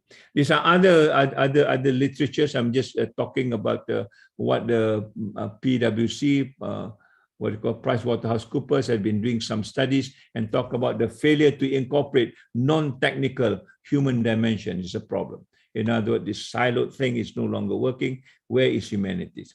Increasingly transdisciplinary activities over the globalized world. Cognitive skills as originality, creativity, and active learning needs also to be increased. Yeah? About more emotional and cognitive skills in a very coordinated way, lifelong learning. All these are not new. It's not new to us, particularly in the context of Sustainable Development Goal 4 about quality education, and also 8, which is about decent work and economic growth. These are the major contention why we do this. The details of it you can read. So what do we need to do now is to add in what we think is missing. So the transformation we talked about is about transforming the whole system, talking not just about the KIP and the KPI, we're talking about the KIP. The KIP is about the values that we want to bring in so that people can work collaboratively together. When you talk about humanities, you want to talk about sympathy. How can you sympathize with everybody else around you? Because it's a human problem. And if you cannot even sympathize with your neighbor, then you can forget about sympathizing with the whole world or changing the whole world for that matter. When you talk about the heart, we're talking about empathy. Now, being there when you need to be there. Learn poverty from the real sources rather than a textbook in a library or in an air-conditioned room and think that you know poverty. Poverty needs to be realized and practiced and experienced. And this is where empathy is all about. And last but not least, about compassion. In other words, something that you need to do because you have got the advantage of being educated and the knowledge that needs to be shared. And this is where we call about education with soul, that at the end of the day, we're just not going to emphasize on the KPI, but look at different dimensions of what we call the 5 Ps of people, planet, prosperity, peace, and partnership, which is the overarching goal of sustainable development and Agenda 2030 that we are supposed to deliver less than 10 years from now. So in other words, you're going to go into a value-based education, and that value-based education takes all the dimensions that we talked about as an alternative to the old way of measuring success and measuring universities, and indeed how to measure the future of humanity per se. I want to repeat this, it was mentioned by PricewaterhouseCoopers, the future of work will be increasingly transdisciplinary and it takes place in a globalized world, again, the backdrop of uncertainty or the unprecedented change of the VUCA world, as it were. So that is the alternative that we are looking at, and how do you put this in place? And this is what I mean by cash, the compassion, empathy, and sympathy, and humanity is the words that we need to use now when we talk about education of the future, apart from just the materialistic jargon that we are so used to. The new normal is not really new because it has been there for a long time. All these targets has been there for a long time. It's just that we do not give enough emphasis because these are not directed by industry and so on and so forth, and therefore it takes a very low profile. We need to bring this back so that at the end of the day, when we talk about what education is all about, we are very clear what we are taking on, and there are more than just these three or four targets, 10 targets as far as SDG 4 is concerned. So when the school is closed, when there's lockdown, this can still be applied. This can still be used if actually education has been organized beyond the formal, including non-formal, the informal education. For example, if we take target 4.5, to eliminate discrimination doesn't need a functional school. It is a mindset issue that we need to address in various settings and various places where learning takes place. So it does not becomes important that the school will be open. So when schools are closed, some of these measures can still be done, but unfortunately, we still want to teach numeracy and literacy even when the school is closed, not values of this nature. I think we've lost an opportunity. We've closed down schools and in fact the mind at the same time. So we need now to see what the reality is all about, and the reality now is this. Online or remote learning or whatever you want to call it, certainly absenteeism is high, and these are the people who actually cannot afford, and they'll be left behind despite the notion of no one left behind. And some people can do also online, but they need to climb trees to get connectivity. This is the reality of it. We thought we have done well, but suddenly we have not. And at the end of the day, all of us are going to this muddled sort of mindset, and this is where the whole idea of mental health become an issue. Statistics have shown us. I just want to give you some of the statistics that we see. Half the refugee students or children are out of school. 1.6 million students are out of school. 700 million students still locked out in school, at least within the last 1 year. So these are issues that I think needs to be recognized. University cannot just pretend that these do not exist, and therefore the well-being of the learning environment, as I've mentioned, becomes an important, not just schooling anymore. How do you take this on board and revise the kind of system that we've got is the issue that we go into. So I want to go to very quickly say what this is all about. When we talk about the world that we want, it's quite difficult to imagine. It is easier to imagine the world that we don't want, and I think I've gone into this. The basis is basically before the industry comes in, when the world is very much sustainable, very diverse, resilient, the Holocene sort of era rather than Anthropocene era. I think this is where we need to come back to. And what does it mean? It means that if we go on doing this, we will end up with that, and I think we will end up in even more disaster. Not only pollution, we talked about loneliness and mental health, the issue of emotions, the lockdowns, all this will come in a big way if the system refuses to change or we fail to change the system. So we need to move now from what I call the weird system to the wiser system, and this is a system that we do want, and these are the what we call the ingredients of it. It has to be holistic. It has to be inclusive, sustainable, equitable. It has to be resilient. In other words, when you meet a pandemic, you know how to bounce back and make sure that the system is well preserved in that sense. In other words, we are trying to create another society which is humanizing in its nature. And all these things needs to be considered, whether we need to de-industrialize and create a better system. Sohail used a green Anthropocene. I use the word non-Anthropocene, with a very human-centered society. That I think is the bigger aim of why we want to introduce this new measure as far as university is concerned. So how do you do this? I think is a question that now I'm going to go into the technical of this. Give me another 15 minutes. I think we should be clear of this. So the wiser model of a new university, redesigning a post-pandemic university. The wholeness, inclusiveness, sustainability, ethical, and resiliency is what we'll be translating into the action part. So when you talk about wholeness, we are talking about this transdisciplinarity, we are talking about the knowledge integration. Science alone cannot function, social science alone cannot function, religious studies alone cannot function. We need to put this together, and this is what we mean by knowledge integration. Inclusiveness, we talk about not only the university, but the university in its community. In other words, the community engagement, and not only engagement, the leadership of the community also needs to be taken into account. So it is not between two separate parts, but how the community and the university can come together in this collaborative and coordinated way. We talk about sustainability. We want also to make sure that the community becomes sustainable at the end of the day, rather than depending on governments the way it is, and they are made sort of used by some of these unscrupulous powers. How can they be sustainable in terms of their own economic well-being, social well-being? They're independent and they decide for themselves. And this is where we call community transformation. Ethical part, when we do research, yes, we want to do research in a responsible way, that takes all other consideration into account, including the people who benefit from the research. How do they participate, and how do they actually become an active contributor as far as the research is concerned? And last but not least, about collaboration and also exchange between not only individuals, but also the organization and the structure at large. Yeah? This is socially designed as such, so that we create a future university that goes on this measure. And alhamdulillah, until now, 5 universities has come into the picture.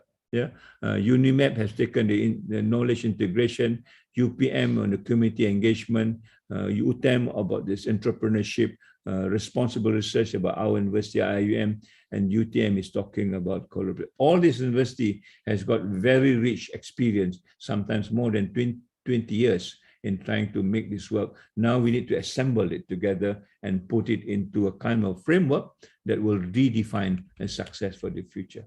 So when we talk about knowledge integration, it is not just knowledge integration per se. At the end of the day, how do you bring other dimensions so that we create a unity of knowledge? In other words, there is one knowledge that is convergent so that everybody else can participate and contribute to a more meaningful long-term solution rather than a just short-term solution. When we talk about community leadership and engagement, we are talking about how do we actually work together in trying to make things happen, not only through the unity of knowledge, but translating it into action. It's a nice quotation that I borrow. Thoughts and learning are of small value unless translated into action.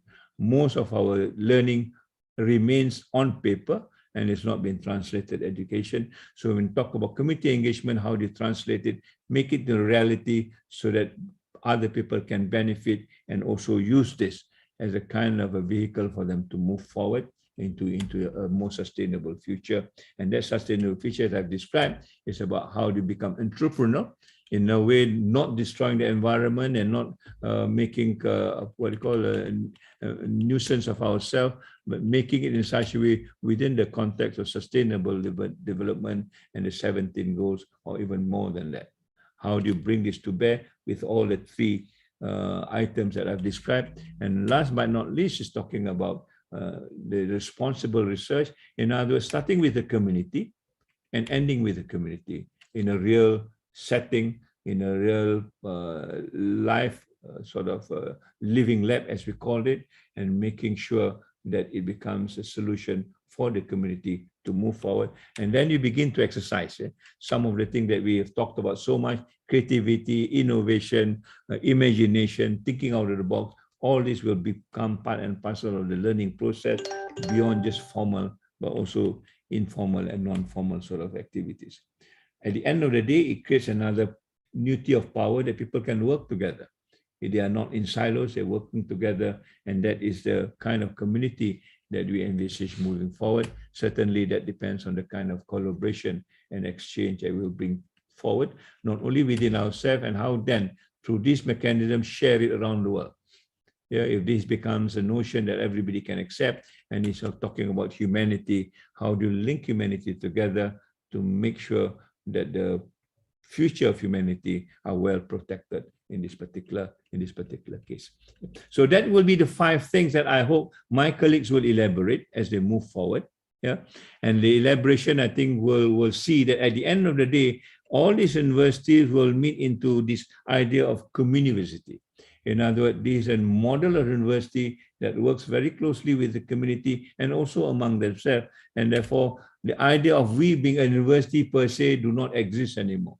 How can this university work in a total consortium that we are responsible for the community around us? And therefore, this is what I think we are going to aim for when this sort of appraisal system works. How much of the university can work together in terms of protecting the whole community around us and not as an individual anymore.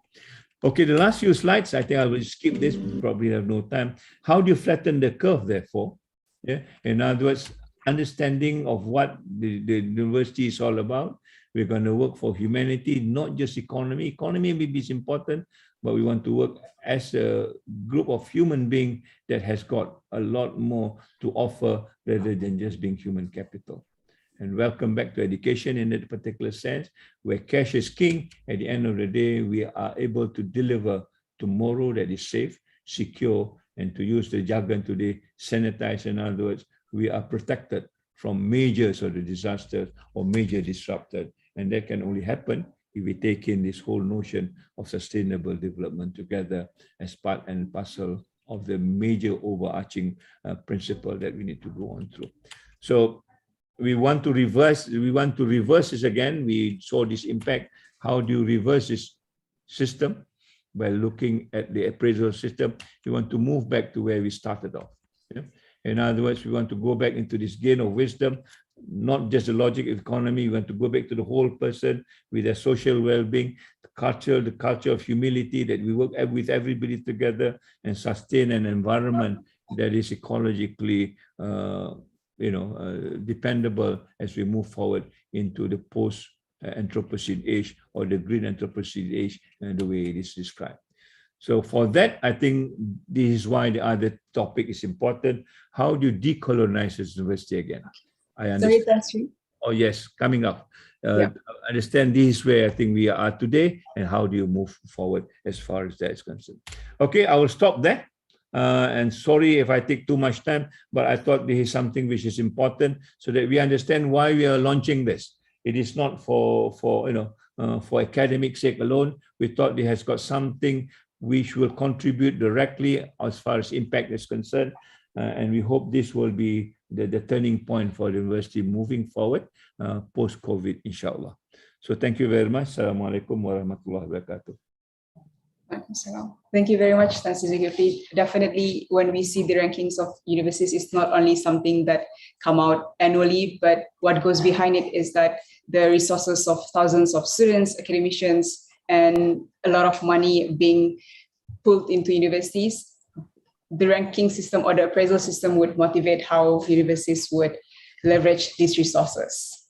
Ladies and gentlemen, next, our second session will be delivered by Professor Engineer Dr. Danny Kok Sum Eng, the Associate Head of the School of Engineering and Physical Sciences, Heriot Watt University, Malaysia.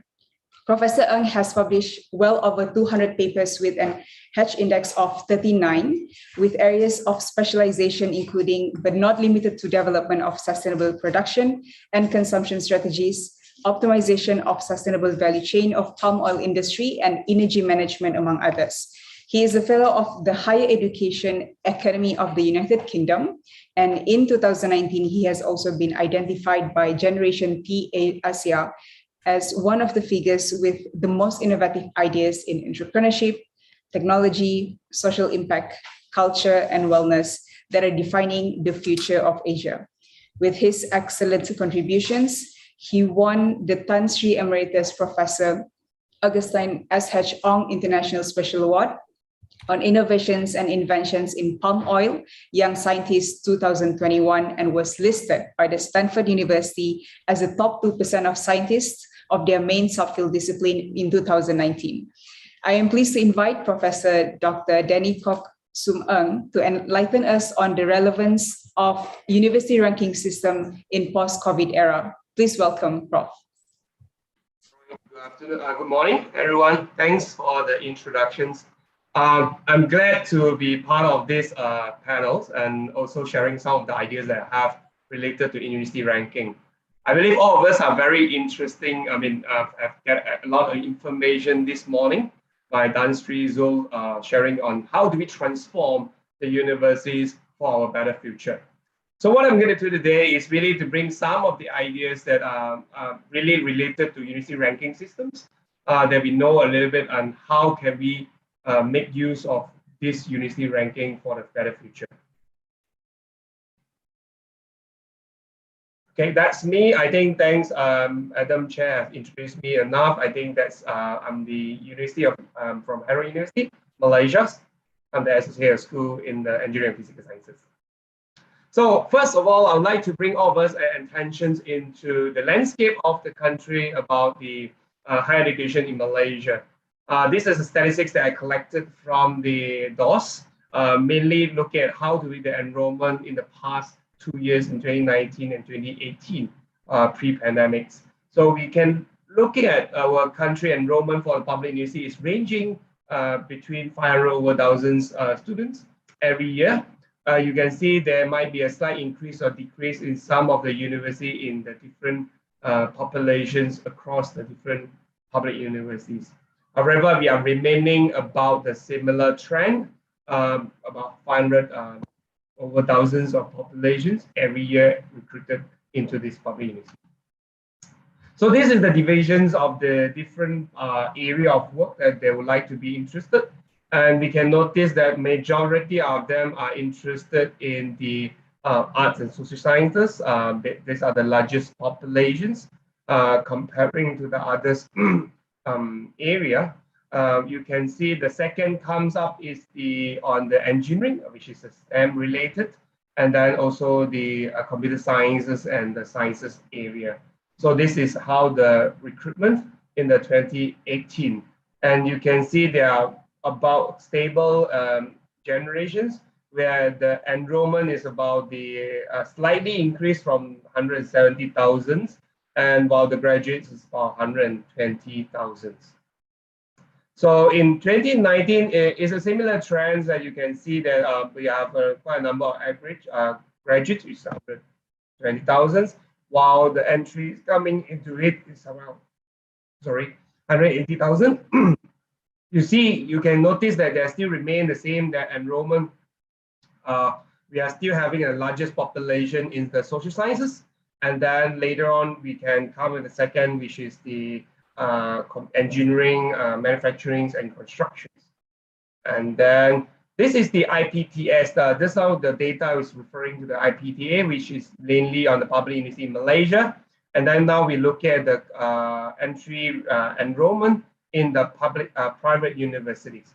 And the total population is close to 600,000 in the enrollment. And then we have about average similar graduates, about 140,000. So you can note that we have quite a span between the public university and the private university. They are quite equivalent important in the country. So in the private universities still remain the largest population, focusing very much on the social science, business, and law. While the second up is the similar trend that we have in the public university, sciences, engineering, computer sciences, and then third go to the art and humanities. And then you can see that they are later getting less and less, more on the services, general program, and agriculture is getting very, very low interest, in particularly in private university. I think this is mainly due to the market difference, as mentioned by Tan Sri Zo, is that we have been a lot of marketable program.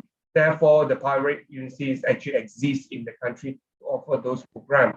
However, those program is not popular or not able to market in the industry, then they are not offering it. Therefore, you can see a smaller population of private university.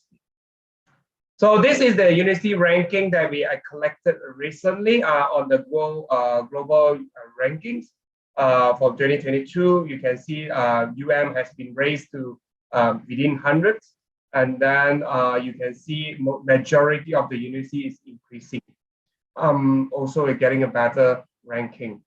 We also ranging between the Asian ranking, QS ranking, and the graduates employability ranking in 2020. You can see Malaysia in general, we are doing well in the university ranking. And you can see this is also the private university, including Monash, Southampton, Nottingham, within the ranks as well. So other than looking at the overall global university ranking, we also like to bring your attention into the subject ranking, because a lot of the discussions on university ranking is actually give a general impression of the university, but then what is the university performance on individual ranking? And you can note that this is divided into arts and humanities, engineering, and so on and so forth. And majority of our ranking are doing well in the engineering and technologies, while we are not doing well in the art and humanities, which also noted that I think is very obvious because of all the KPI, all the measurements that we have been introduced in the universities. Is really focused very much on the science, and technology developments. Just give a bit of ideas on those who are not very familiar with the global ranking. I think this is a three main global ranking that we have, mainly from the time THE, University World University Ranking, and then we also have the QS ranking and AS ranking. This is the mainly handled by the Jiao Tong University from China. So each of us, let's look at individually what are the differences between the ranking and how can we do better in the future, because we have to understand what are the measurements that they have in each ranking. So in terms of THE ranking, you can see there are 13 calibrated performance indicators divided into teaching, research, citations, international looking, and industrial income. Primary focus, you can see they are very much on weighting in terms of research and citation that contribute into 60% of the marks, while only giving a 30% into the teachings, and the others are very, very limited. THE doesn't rank any university that doesn't teach undergraduates. For example, some of the universities in the world, they're only offering postgraduates and PhD. Those are not listed in the THE ranking because they put a bit of 30% of the rank in terms of the teaching. They cover from the reputation of survey, staff and student ratio, doctorate and bachelor's ratio, and then doctorate awards into academic ratio, and then institution income into the teaching. You can see that they are really very highly focused on the research, where you can see the research reputation, income, and publicity. And eventually, the most important is the citation, which contributes 30% of this ranking. This is also an important point for us to highlight. Therefore, you can see in order for us to do well in the ranking, we push very much on the research. We want to increase our citation per staff ratio and so on and so forth. And that is become the KPI of all the vice chancellors in the university. To push our ranking, we need to strengthen our research. We need to get more citation. We need to get more reputation. And then also some of university actually getting a lot of surveys sending out to their partner university to invite them to contribute to the THE so that their university perception become better, and then you can increase the ranking. So for the QS ranking, again, you can notice that academic reputation, 40% throughout the academic survey, based on the expert over the 130,000 individuals. We also have the employers' reputations, 10%, based on the employer survey. And then we have the faculty and student ratio of 20%, citation of faculty 20%, international faculty ratio, student ratio, and so on and so forth. And because of all these indexes or metrics that we are given, a lot of the university are start moving into, we need to get more points for this ranking. We need to increase the faculty ratio. Therefore, we hire a lot of international. At one point, the economic collapse, we have discontinued all the international expertise or faculty members in the university, and that's collapsed into certain ranking in certain years. You can see also we are trying to push for the citation for faculty, and there is what we are doing at the moment. A lot of the university are focused very much on, can we get more citation from the journals and the scopus and so on and so forth. But the question is, are we focusing on the right community development that has mentioned by Dan Sri just now? So in terms of Jiao Tong University, is this academic ranking of the world universities. It very focused very much again on the quality of the faculties, research output that contribute about 80% of the ranking. You can notice that they also focus on staff receiving Nobel prizes, highly cited researchers, and then published in the Nature and Science, they give it 20%. Paper indexes in science citations index expand and so on and so forth that give another 20%. This already contributed to the 80% of the ranking of exercise. However, we doesn't focus very much on the teaching and learning activities, community impact in all those rankings that we have seen now. So other than talking about all the global citations or all this ranking, Malaysia actually have started to introducing our own ranking systems. It's something called Setara. It was launched in 2007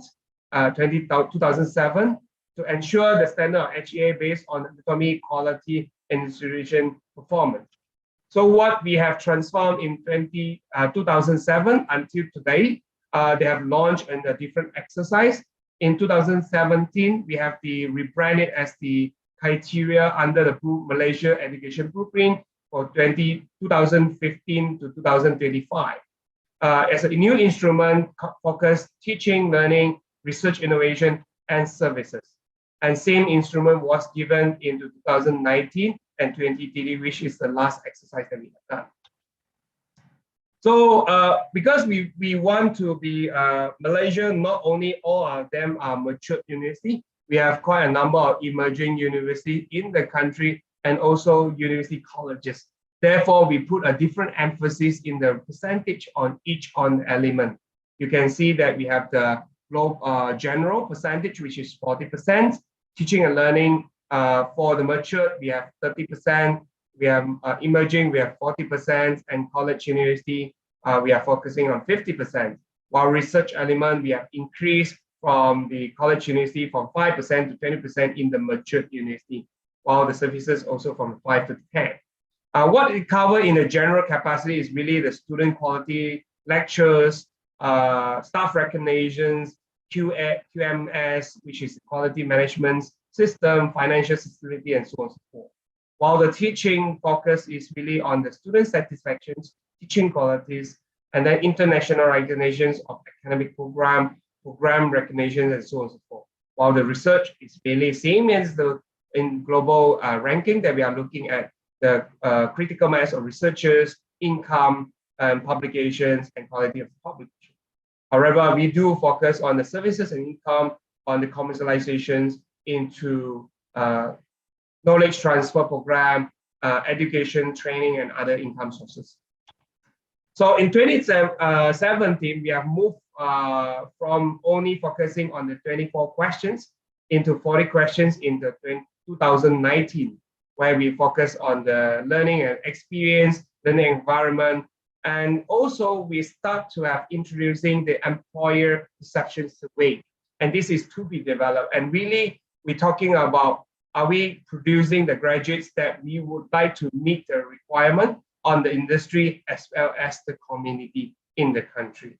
So I think there are still a lot of development that we require to do to really transform the ideal universities, as mentioned, as presented very clearly by Dan Sri Zul just now. How do we transform? How do we have our own ranking system to promote the university to develop into what we want in the future? So during this pandemic, it's really a very important turning point for us. I will start reflecting. Before the pandemic, all the teaching activities is really in-house. We go to university, we have rigorous lectures, we have a lot of interactions between the students, we have a lot of group communications, we have the lab activity, and so on and so forth. During the pandemic, all of us are moved into online. You can see the pictures in the diagram that students actually see in front of a computer. And then we have the challenges to connect to the internet. Like mentioned by Dan Sri Zul, some of our students actually have to go on the tree to connect to the internet so that they can still remain online to continue engage and acquire all the knowledge. We have no longer have the physical labs, we transform into virtual lab, where you can see in the pictures as well. See in the screen, we are trying to do a research activity online or even teaching activities online using all the facilities there.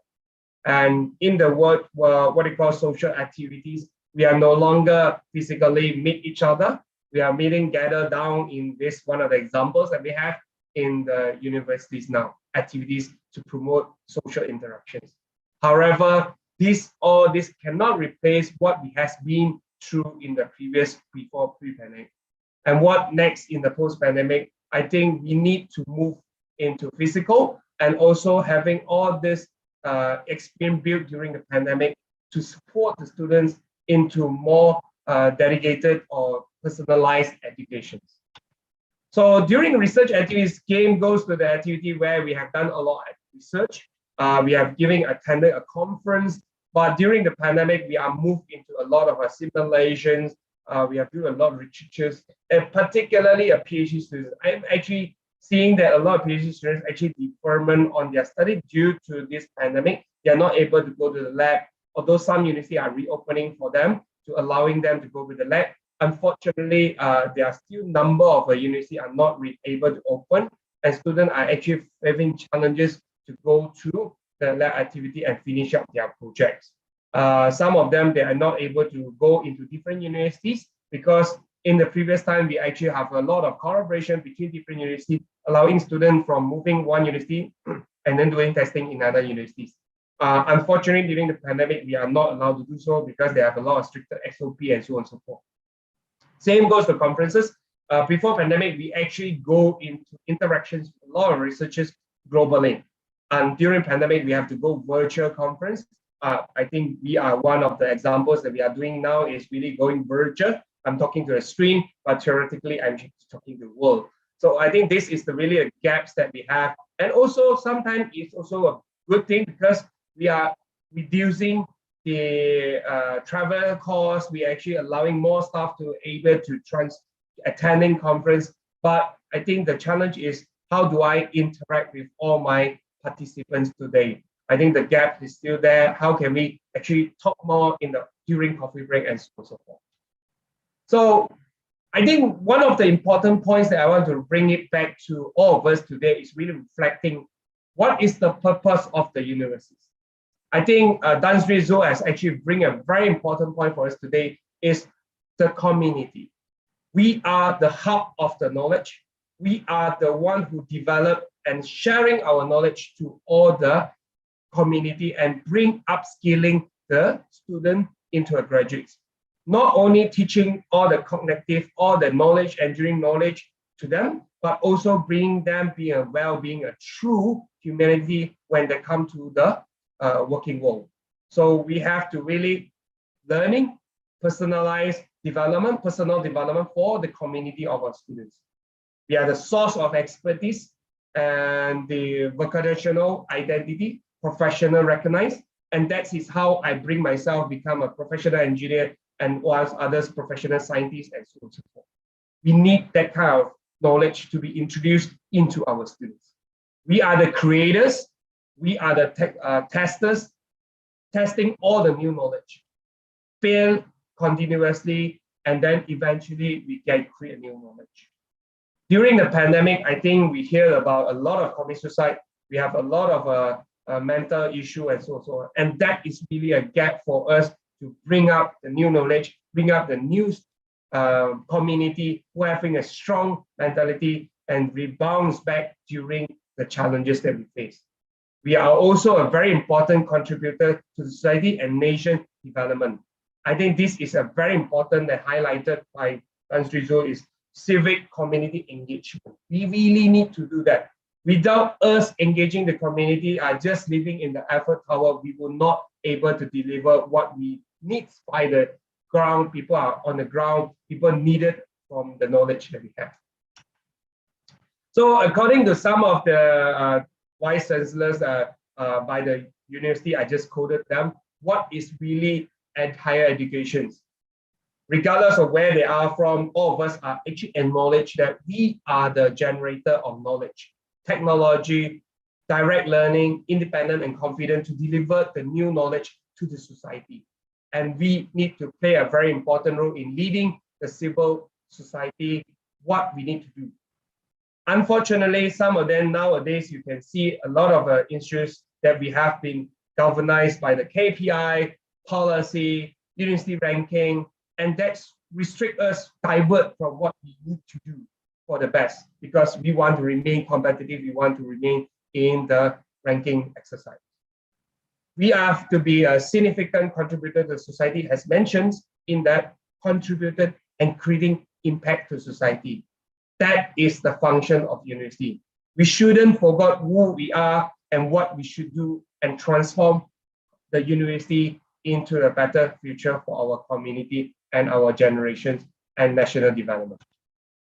So some of the pro and cons of the university ranking, a lot of argument, have a lot of discussions has been placed in a lot of the forum that you can see. University ranking is good or bad. But to me, this is an exercise. This is something that we can do best about it. And at the same time, we also feel our fundamentally strong. The pro side of this university ranking is really benchmarking us and allowing us to be a transferable or transboundary possibility for our graduates to go to the other university in the world because they know the quality of the university in Malaysia. We also attract some of the international and national fundings because you are ranked in a certain level or reputations, you are able to extract funding, a larger funding from international funding agents. You can see that part of the national economic strategies by Russia and Japan, they want to make their university top in the world. Why? Because it actually are putting impressions or reputation in the world that we are leading the world. I think this is also one of the important points for us to take note on that. University ranking allow us to present ourselves in the global arena and not just Jora Gampong in Malaysia. But we always need to look at what are the best ranking and how do we get into it. Measure of the general health and strength of the tertiary, because some of the university or country really putting a lot of emphasis to the development of the universities. How do we measure those successes of those universities? Attract international talent to join the university because we are certain well-known in the university or global arena that will bring us a good researchers, talent to join the university in Malaysia and reshaping the higher education system internationally. However, on the flip of the coin, university ranking also pushing a lot of the university go against on the same standard. Everyone is chasing the ranking game. All the reputation that we have is based on a very small size. Therefore, you can see a lot of universities are now sending emails to all their researchers, friends around the world. Please fill up the perceptions survey so that you all know selected universities are good at that. We have generated a lot of resistance on the QS ranking, and it really primarily focused on the STEM. And you can hear from me this morning, they're putting a lot of emphasis on research. But what is really the good research? Is this something relevant to the community? The answer is not. That is not something that we measure. We're just measuring the citation. In order for you to get good citation, you need to go into an era that a lot of people in the world is working. For example, if you go into a nanotechnology, then yes, you get a lot of citations. If you do something related very much on palm oil industry, you may not get a lot of citation comparing to nanomaterials because palm oil is really only Indonesia and Malaysia, or generally that is the strong interest in here. If you want to do something very related to the local community, you will not get citation. And therefore, if you are doing a very community research, you are not able to get into the university ranking because you don't get a citation, you don't get a strong interest from the world. If you're chasing this ranking success, it can be just backfire us. Because just like I mentioned, you are not servicing the community. You're not servicing your community. You are just chasing the ranking. You want to be the top cited person in the world because that is how you get knowledge. But I will say this is the right way to measure, but getting the right fundamental right, then we will get our ranking in the later. So some of the reflection that I always have about university ranking is, if you're just chasing the ranking game and doing cosmetic improvement, we will fail eventually. And it will fail for us to being a university. We need to concentrate on our fundamental teaching and research. Although the global ranking doesn't care too much on the teaching, but it is important for us to grow our next generations into an elites group where they can really do a good research for our own nations. We need any improvement that we have to do on transformation that we do take time. It may be beyond any of the vice chancellor term in the country. But we need to do a fundamental right to ensure this is the right things, this is the right direction for the development of our country. And increase ranking naturally based on true improvement, dedicated in our research, improving our research, and also teaching activities, not a cosmetic improvement by just changing the ratio of the international faculty members, staff-student ratio, and so on and so forth. This is just a statistics that can help, but not a natural improvement for the university ranking or reputation for the university. So I like to use these three for our overall representations on the conclusion remark for my talks today is, in order for us to get our top ranking to fruits of the tree, we need to get ourselves the roots correct. What are those that we need to fertilize our tree is our dedicated in teaching, enhancing the teaching and learning activities in our universities, research excellence and promoting collaborations. We shouldn't be competitions. We should look at collaborations. I think Tan Sri also mentioned just now highly on this as well. Research collaboration. We should push for collaboration, transdisciplinary, and so on and so forth. Community, contribution to the society and community. Because if we are just living in our own world in the university, we will not go far. Because we are not developing the knowledge for our own community. We need to ensure all the activities that we do is contribution back to the society, back to the community. Development, new knowledge has to be relevant to the global arena, at the same time contribute to our national development. We need that kind of important knowledge development, and also contributing in shaping the national and international policy. Because a lot of the time that we do, a lot of researchers, a lot of academics are very focused on their own research without knowing or without contributing into the national policy. And do remember, being a good scientist, we talk about science diplomats, science for policy, policy for science. This is part of the important element that we need to ensure that we contribute and we do. With all this fundamentally correct, our tree will grow naturally. It takes years. Why I actually choose a tree, I said, because it takes years to see the fruit. Some of the tree live 100 years old so that you can see the true, strong, fundamental, strong of this tree, so that all the ranking in the future will become to us, and we will be fundamentally strong to absorb, to retain in whatever ranking that we are looking for in the future. All right, I will take my thanks to the organizer for inviting me to share. I'm happy to answer any question later in the forum in the afternoon. Thank you very much, and I hope to see you all again later.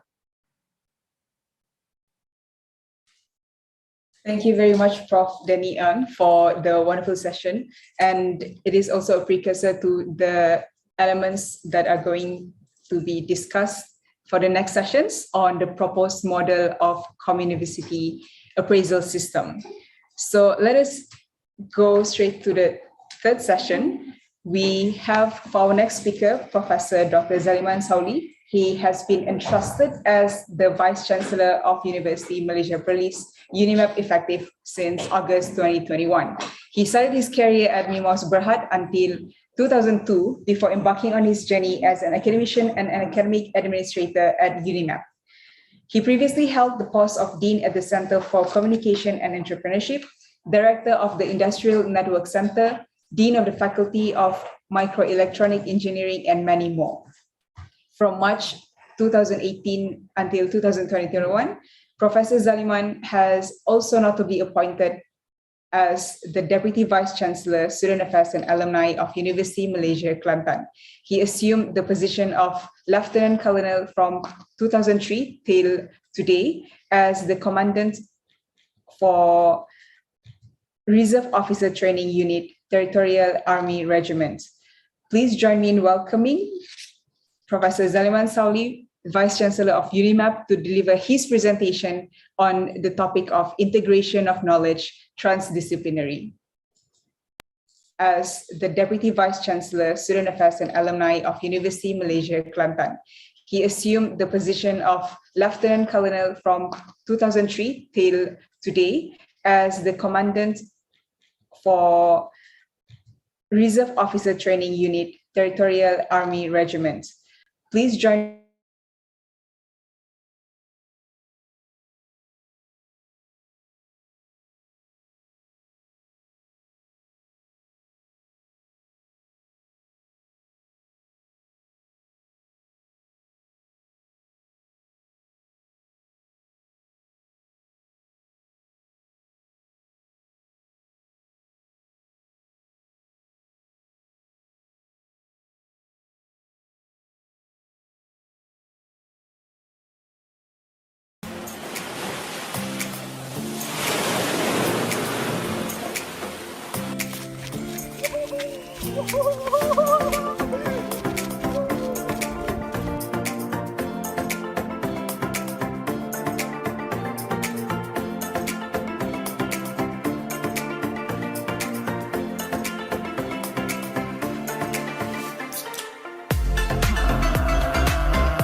Bismillahirrahmanirrahim. Assalamualaikum warahmatullahi wabarakatuh. Salam sejahtera, salam ilmu, keikhlasan, kecemerlangan, Unimap 2 dekad, tradisi gemilang, teknologi transformasi komuniti. A very good morning to everyone.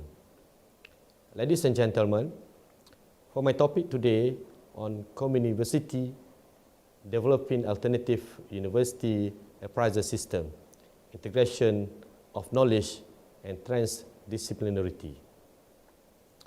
The problem that emerged in communities, particularly during the COVID-19 pandemic, are difficult to comprehend because they are rooted in the complex interaction between humans and environmental system.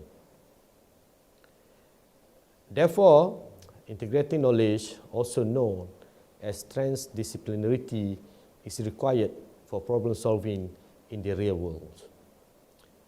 Integration of knowledge or transdisciplinarity concerns UNIMED effort to do two things towards effective implementation. Firstly, to integrate expertise, and secondly, to break down silos in order to discover a solution to societal challenges. Typically, the term of knowledge or transdisciplinarity is used to describe a method for developing sustainable solution or managing complex natural resources at various levels, ranging from local or to regional to global. And it views social and ecological system as integrated and interdependent. In practical terms, this means that people from various disciplines collaborate with members of society to understand and develop a solution to real-world problems. This is only logical, as only those directly impacted with the problem will know firsthand what are the issues of the core of the problems. At UNIMEP, we were very conscious that in the project that we run, there was integration of academic and non-academic, and that there was also integration of multidisciplines and the participation of various stakeholders and end users. For example, in the Persona Tuber project, we brought together lecturers from diverse backgrounds in linguistics, technology, marketing, entrepreneurship, and the new media communication. For non-academics, we collaborated with local agencies, such as Motex and LADA, as well as tourism industry players in order to identify, differentiate, and integrate relevant knowledge held by various people from various fields to produce knowledge that can guide action. The approach of integrating knowledge or transdisciplinarity can be described based on the 7 phases. Firstly, the evaluation of the setting and the possibilities for collaboration, as well as the identifications of gaps. For example, we initiated a fieldwork project to identify the local community strengths, weaknesses, and opportunities in order to plan and design the project implementation. Secondly, preparing and working on the prerequisites for a successful transdisciplinary processes, such as identifying those who will be directly involved in the implementation. For example, we ran a synthesis of diverse skills and expertise that result in a holistically project sustainable cycle. So next is the integration and partnership building amongst academic and non-academics. For example, here we adopted the quadruple helix model, getting players from the university, community, industry, and government agency. So we then needed to create a shared framework for collaboration. For example, we identified and determined the roles for academics and non-academics in the project implementation. In phase 6, we started to make plans to implement the projects. For example, at this stage, we set a clear milestone that can be achieved. And finally, phase 7 is the actual project implementation and facilitation stage. And while the project runs, we conducted an ongoing project evaluations, analysis, modification, and improvement. So at this stage, for example, following the transfer of knowledge to the community, then we conducted an assessment of the project to identify the project weaknesses for future improvement. So this is the last phase of the approach that we adopted. In appraising the design process, we use 5 indicators, particularly to check on the integration of knowledge transdisciplinarity. One of the relevance of the project to particular needs and constraints of the groups of the target groups. Next is the exploration of different spaces and social needs and transition effects. The third indicator is to see if the project matches the expertise of team members. Fourth, it is important that the project run based on the living lab approach, running in situ for greater effectiveness. And finally, we check to ensure that the project maintains the viability of the community and pay attention to current and future issues. So, what are the loopholes that have been filled? From the project that we have run, there were 2 particular highlights. Firstly, the problem were approached holistically and from a systemic perspective, so that the solution address the community's complex challenges related to sustainable development and sustainability issues. And secondly, academic and non-academic gathered with the goal of improving the situation or challenges on the ground. Not for one or a few, but for sustainable development in general, and to establish partnership synergies. So overall, what we have found is that when knowledge integration or transdisciplinarity is successful applied in a community project, the results are simply rewarding. Specifically, we found that by adopting this approach, we contributed in several ways. Firstly, to the process of sustainable development and landscape sustainability, as well as to assist society in dealing with real-world challenges. We supported and made possible collaboration among multi-level partners representing various societal sectors and fields of interest. So we saw a commitment to sustainable development and an analytic approach to addressing sustainability. There was knowledge production to produce socially robust solutions and improvements.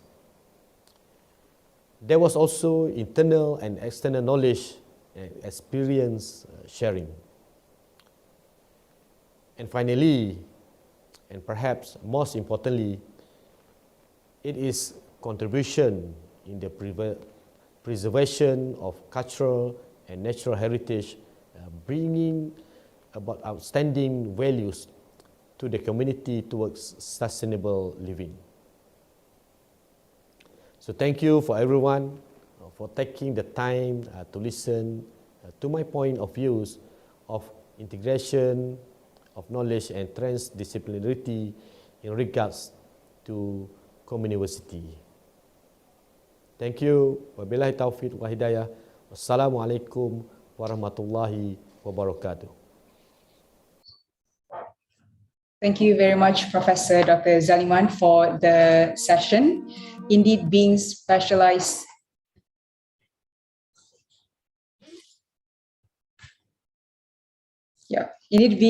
is a blessing, and yet community issues are complex. Therefore, breaking down the silos as well as empowering multi-level stakeholder collaboration is very important to combine the hearts, heads, and hands to create sustainable impacts for the welfare of our society.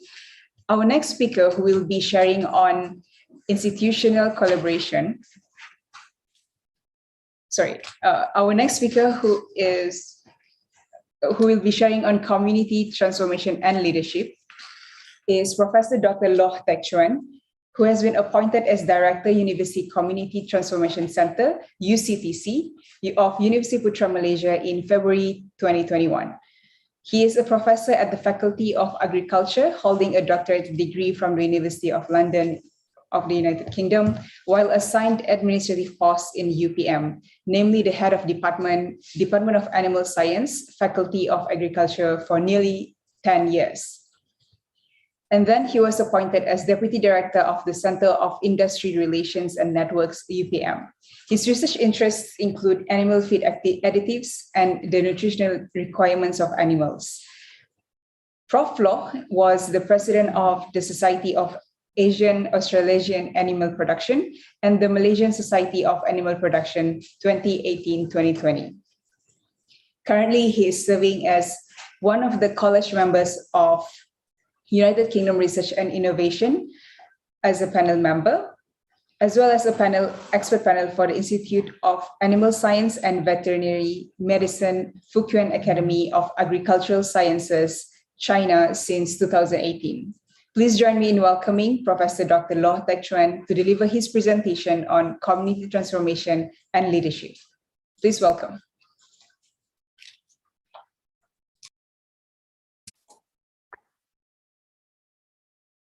Yang Bahagia Profesor Datuk Dr. Husaini Omar, Director General of Ministry of Higher Education.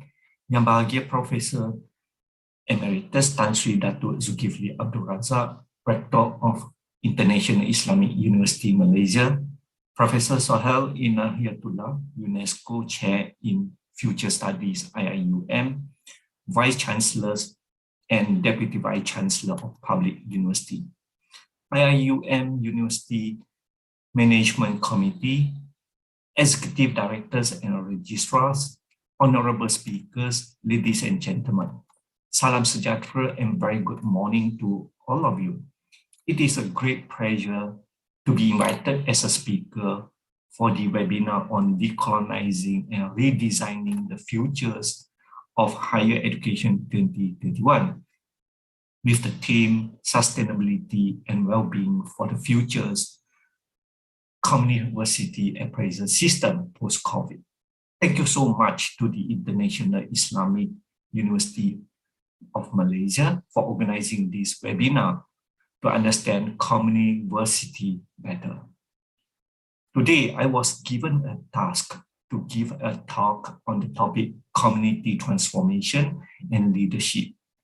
As we know that COVID-19 pandemic has not ended yet. Until there's an effective vaccine or treatment, everyone remains at risk. We all need to work together to protect ourselves and others. We cannot practice like what we have done last time. In order to engage with the communities, we have to use different ways to deal with communities. It is a bigger challenge to the university in dealing with the community. How do we engage the community to do the activities in the new norm? The pandemic has changed the landscape of how we engage with the community. For example, in the rural communities, they have a very limited internet access, the skill to use all the gadgets such as computer, handphone, etc. Maybe we miss the old situation where community activities were conducted in a lively atmosphere, going down to the field, discuss together, involving various groups with one goal, which is to seek knowledge. But now, there is a changing paradigm when the method of knowledge transfer carried out in the new norm, virtually. The most important of the medium of knowledge transfer, which is online. Knowledge transfer continue during pandemics using the latest approaches, despite limited movement and time. Due to this kind of situation with a lot of uncertainties, VUCA is the best term to describe to be used currently during our COVID-19 pandemic. VUCA is an acronym first used in 1987, drawing on the leadership theories of Warren Bennis and Bert Ninnis. VUCA stands for volatility, uncertainty, complexity, ambiguity. It describes the situation of constant, unpredictable change that is now the norm in certain industry and areas of the business world. VUCA demands that you avoid traditional, outdated approaches to management and leadership and day-to-day working. This is also happening to our approaches with the community. Before we proceed, we should understand what community is. Normally, the definition of community is a group of people who interact and support each other, are interconnected by common experiences and characteristics, have a sense of belonging, and are limited by the common experiences or characteristics by their physical distance. We also need to know what is a community project about. A community project, normally we define it as a project planned and implemented for community development by the university through the involvement of targeted community parties and benefiting the community. Thus, a university needs to play a major role in university extension and community development. Its role as a dedicated community reference and focus center for community development and agro-based industry. We need to create a friendly environment for the community to come to the university, equipped with all the database for the expertise in the university. There's a one-stop center to collect all the information from respective faculties, schools, or centers. When the community refers to the center, it will divert to the respective expert to assist. A follow-up from the center must be carried out in order to solve the problem of the community. A dedicated staff must be assigned to do the task. Strengthen community engagement through development, entrepreneurship, and professional development program. We need to design a specific program to cater for the needs of the community. The program includes entrepreneurship and any other professional development program, for example, how to obtain a halal certificate, or to train up those communities that are newly exposed to chicken rearing, for example, like what happened in UPM, Putrapil in chicken management. Reduce the gap between the university communities by bringing campus residents closer to the community. Ensure the university staff is willing to help and assist those communities. They must carry the community soul, provide a program and allow them to visit the university and sit in the lecture hall, listen to our lectures that designed for them, or else we go to the community and help them on the field with our hands-on experience. Strengthen the movement of physical resources and intellectual expertise in the university. University should encourage the staff of the university to go to the field, to have hands-on and show the community the good practice on the field. University should provide all kinds of physical facilities such as transport in order to move the staff from one area to another.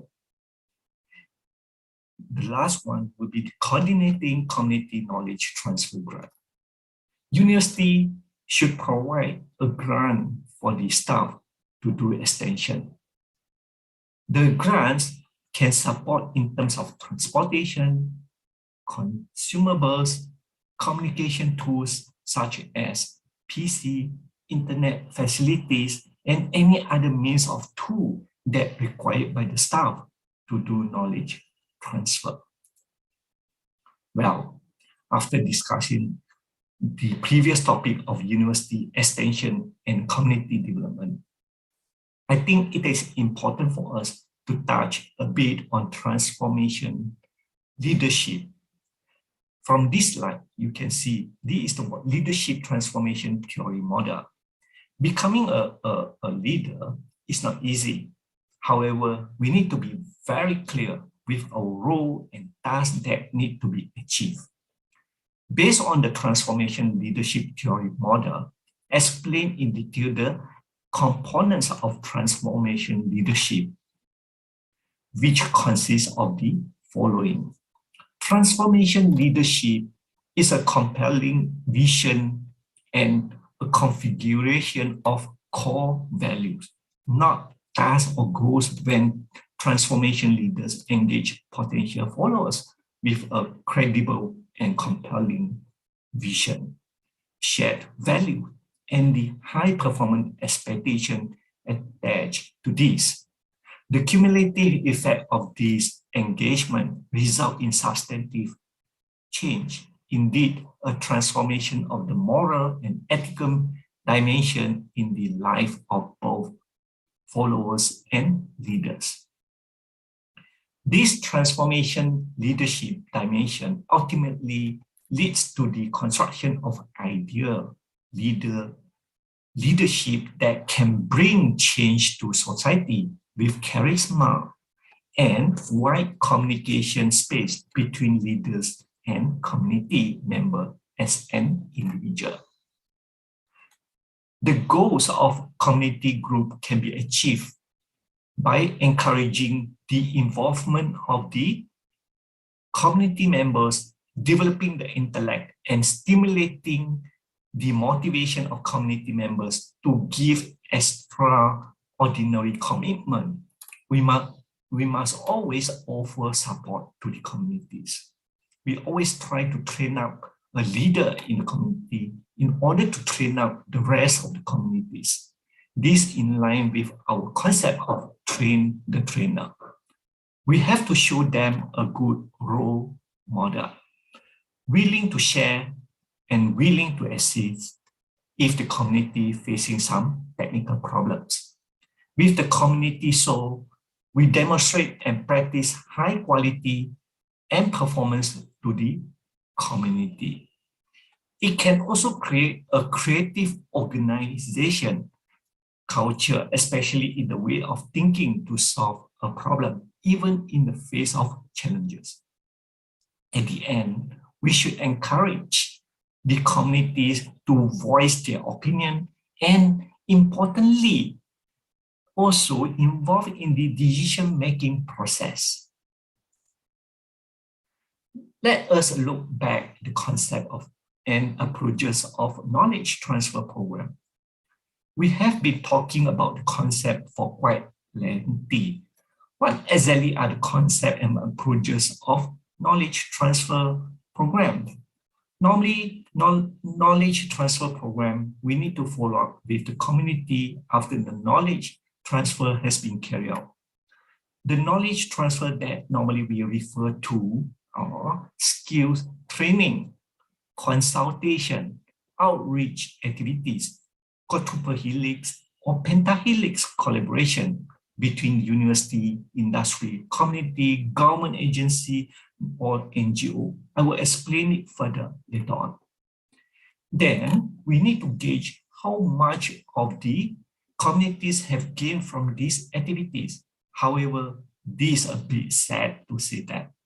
We only do it at the level of knowledge transfer, but we do not follow up with the monitoring and evaluation and measurement of achievement. Normally, for the monitoring and evaluation, we would try to measure the effectiveness of the program, measuring community change after knowledge transfer, take preventive and corrective actions during implementation, increase effectiveness and accountability to ensure community sustainability. However, for the measurement of achievement, they will include improvement in knowledge, attitudes, skills, and aspiration, or sometimes we call it as CASA. Social economic improvement, increased productivity, production and marketability of produce, ensuring community food security resources, community empowerment in the respective field. We need to identify the focus element for the community project for respective university, depending on the strength of expertise in respective university. Generally, we have to identify the following community project with 8 elements of focus: active involvement of the community, farmers or agro-entrepreneurs, transfer of the knowledge, technology, skills, and experience of expertise from the respective university, evaluation of program effectiveness, professional advisory services by experts, active involvement of support, staff, and students. This is very important because we want them to have this kind of the community soul. If involvement of government agencies, private and NGOs, active involvement by respective responsible centers, such as faculties, centers, institute, or residential colleges. Add focus value, digitalization element, new IR 4.0 technology, professional body recognized certification, as I have discussed earlier. The involvement of respective agencies from government, industry, NGOs, and others. These are in line with the wishes of the government to strengthen the relationship between university, industry, and communities. Thus, a concept of quadruple helix model is in place. This is a concept of community development that is used today. It involves agency, university, industry, and community. However, this concept is still insufficient. Thus, it needs to be transformed into the concept of pentahelix. In this concept, there's a bit different from the quadruple helix concept because we also involve NGO, philanthropists, and the publicity from the media. By reducing the gap between the university and community, we hope that this will also help the community to change and will uplift their living. It is important to ensure all the community development programs can be implemented sustainably. All universities will finally support the vision of shared prosperity 2030, which is to be in line with the wishes and needs of the government. The main purpose of the shared prosperity vision 2030 is a commitment to make Malaysia a nation that achieves sustainable growth and equitable wealth distribution across income groups, ethnicities, regions, and supply chains, to provide a decent standard of living for all Malaysians by 2030. Thus, extension services offered by the university to the community is timely and important to uplift their living standards and reduce the gap between universities, communities by bringing campus residents closer to the community. Another issue that we need to look at, what is the contribution of the university to the society or community? This kind of the question always asked by the public. It is important to portray the contribution of university to the community. Thus, in order to translate the impacts of the university to the community, this slide just to show you the financial value and impact of the university in the implementation of community projects. It comes with, first, implementation, and second, university resources. If you look at what the implementation, it includes project activities, marketing, community impacts, reporting, and as well as the project finance in terms of cash or in kind. These are the community financial to the project. However, for the university resources, it includes expertise, fees, facilities or equipment, logistic, accommodation, facilitators, or students, and media as well. Finally, from the perspective of the community, they can have income increment, new job opportunities, as well as cost reduction in terms of their production. These are the contribution of university to the community project. And finally, we can translate all this value in order to see the impact of the university to the society. Last but not least, in order to appreciate the contribution from the university staff, community involved, NGOs, industry, government agency will be invited for an award ceremony. This ceremony will be held annually in order to show our appreciation for all respective roles. And thank you very much for your attention.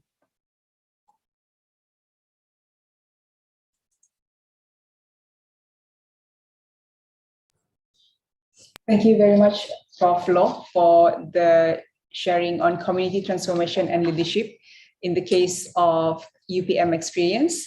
So currently we have time for question and answer session. We would like to welcome the participants as well as viewers to ask away any questions or comments that you'd like to share to our speakers.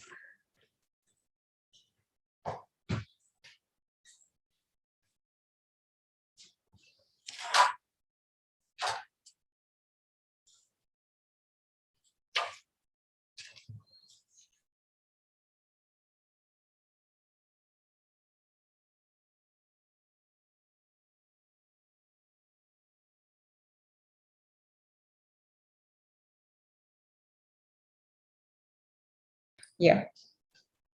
Prof. Denny, may we pose a question. There's one question previously during your session, if you can entertain it. Sure. Yes, so from among our YouTube viewers, we have Associate Professor Dr. Amelia from the Department of English Language from IAM, and she asks this question that, do numbers translate into quality? As Juliet School has very few students, but they still maintain its quality. So what are your comments on this? Thank you very much for the interesting questions.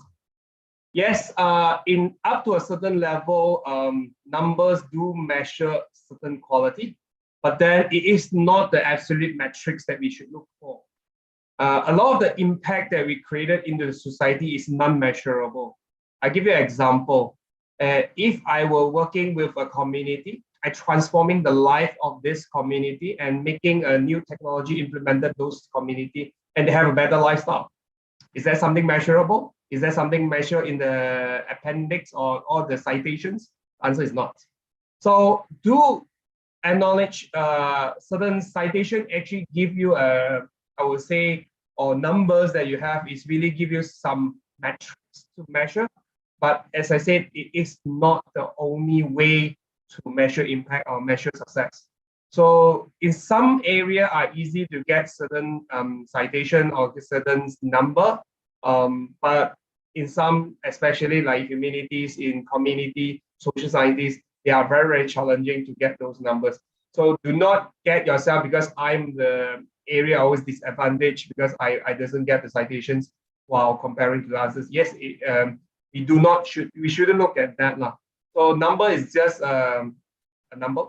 To me, number is just a number. It is really more towards what we are doing for and what we are doing for our future generation and national development.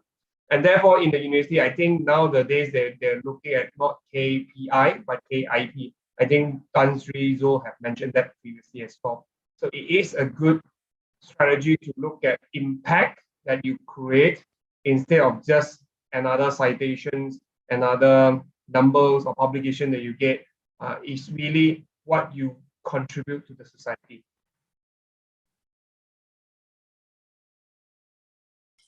Thank you, Prof. Rani, for the answer. So any participants who would like to ask question, you can share your question in the chat box.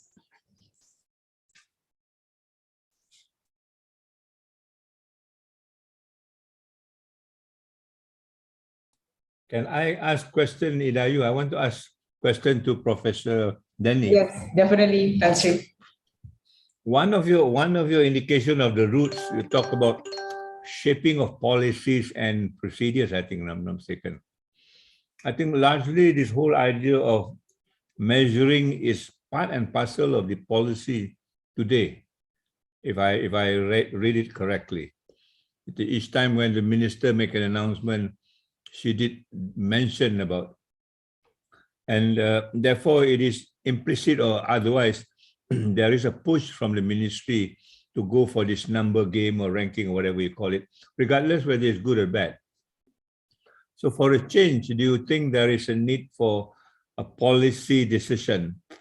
And what sort of policy decision? Because the KP was involved in making the announcement. The announcement I thought was really very positive, but without policy decision, I don't think it will go very far. What are your thoughts on this? Thanks, Tan Sri, for the questions. I fully agree with you.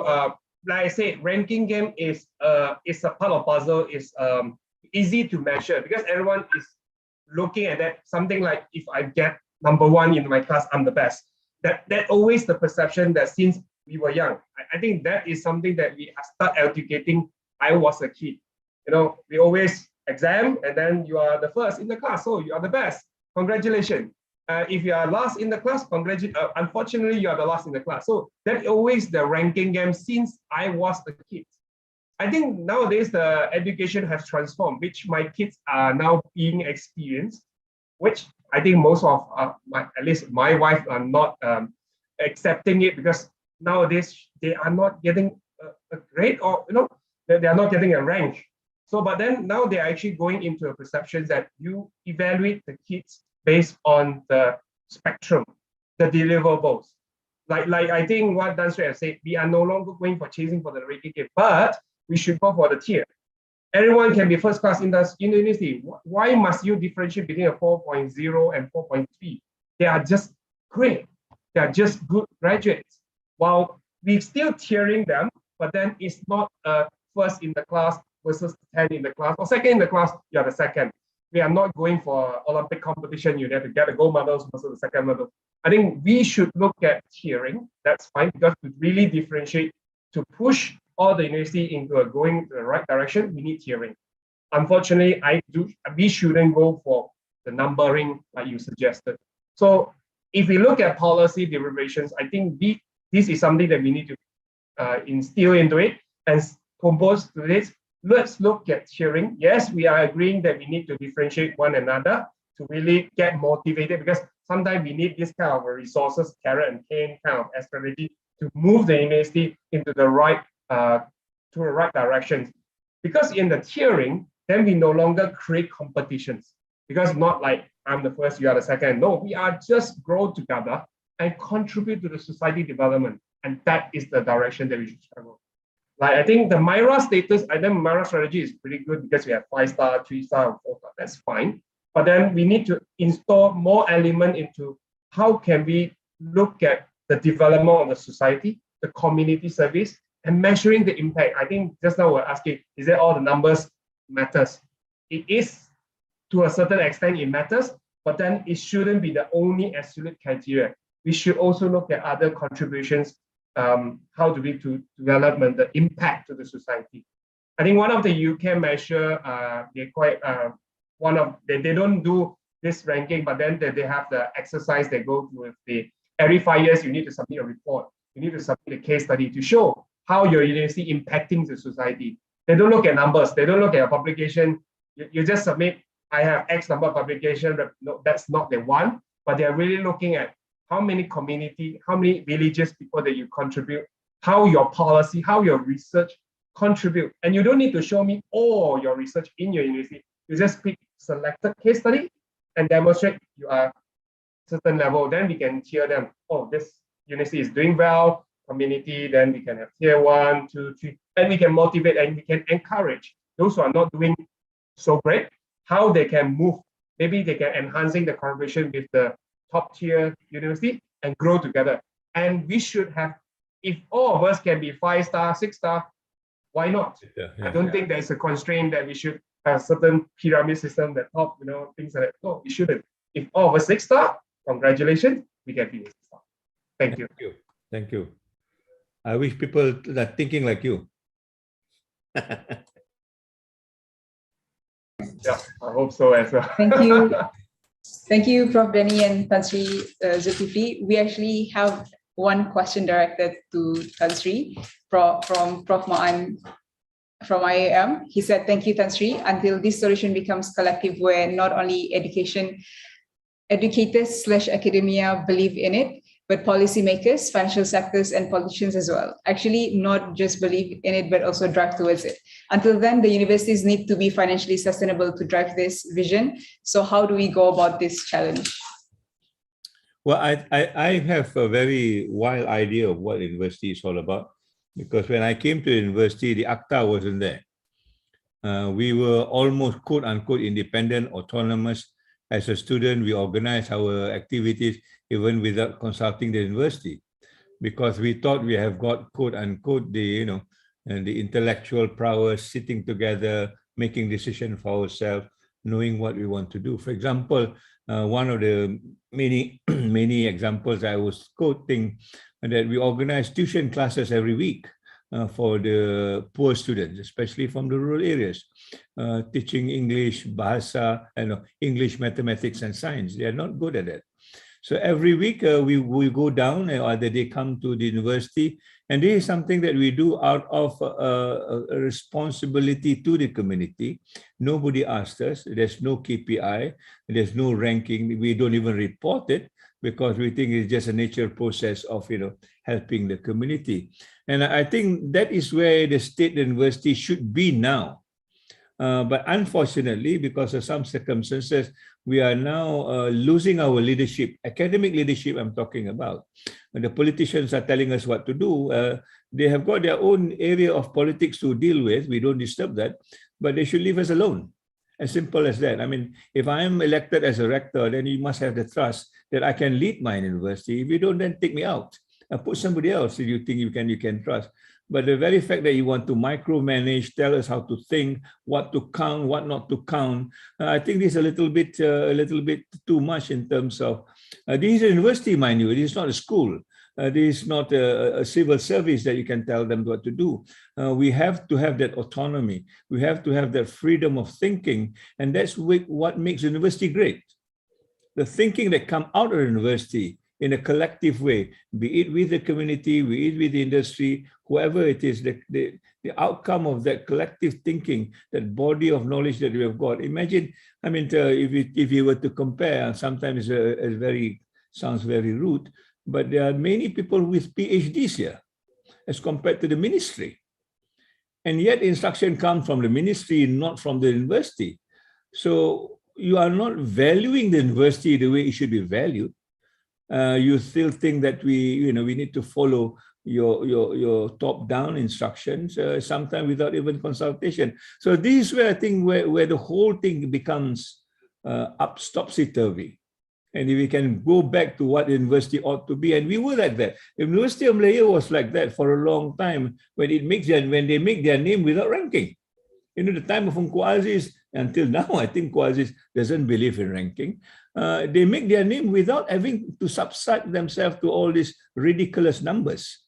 And University of Malaya was known. When I was in my university, USM, University of Penang, it was then called, it was known very well. And until now, we still stick a little bit. In other words, we can play this quote-unquote game without even resorting to any of this thing. We just need to work as true academics with the ethics that we need to follow, and we will be there, I think. So, but you need somebody who are familiar with this to understand what university is all about. And if you are not familiar with this, then I think we become another bureaucracy. And I guess that is a problem that we are facing today.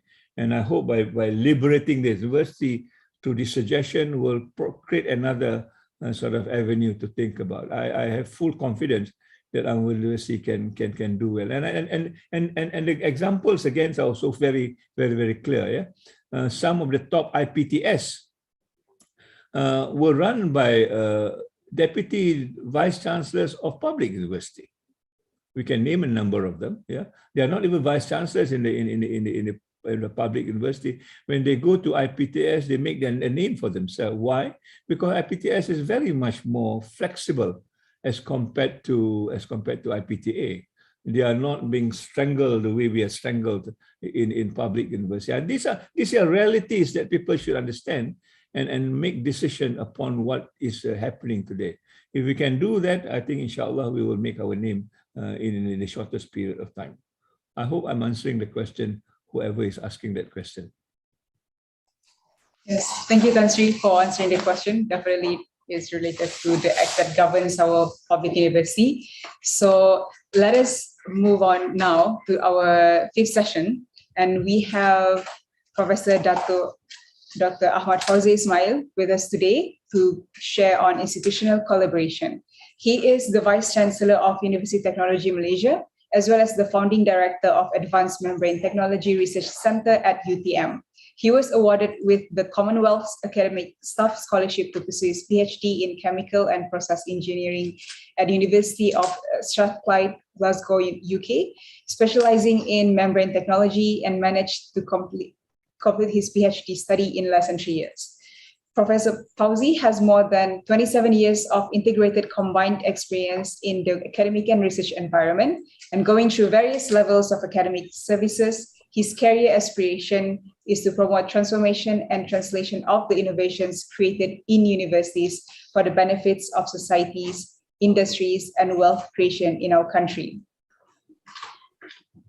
Professor Fauzi is currently appointed as the member of the Malaysia Science Council, Chairman of Malaysia Membrane Society, and Chairman for Selection Committee of the 14th National Academic Award. He is also the Vice President of the Japan Society for the Promotion of Science, JSPS, Alumni Association, Malaysia. I would like to invite Professor Dr. Ahmad Fauzi to deliver his presentation. Please welcome, Prof. Thank you very much, Dr. Idayo.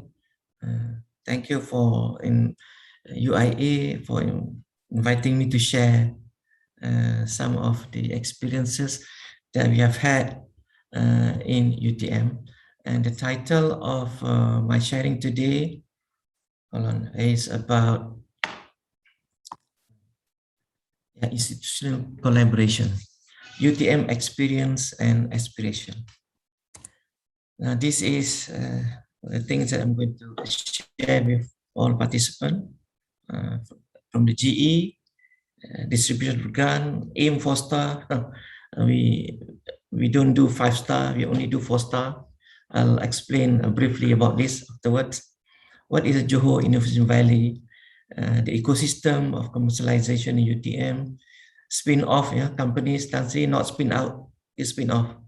The national interest, fostering the university industry for society's economic well-being, socio-economic well-being, and what are the aspect that we need to move forward in the context of UTM.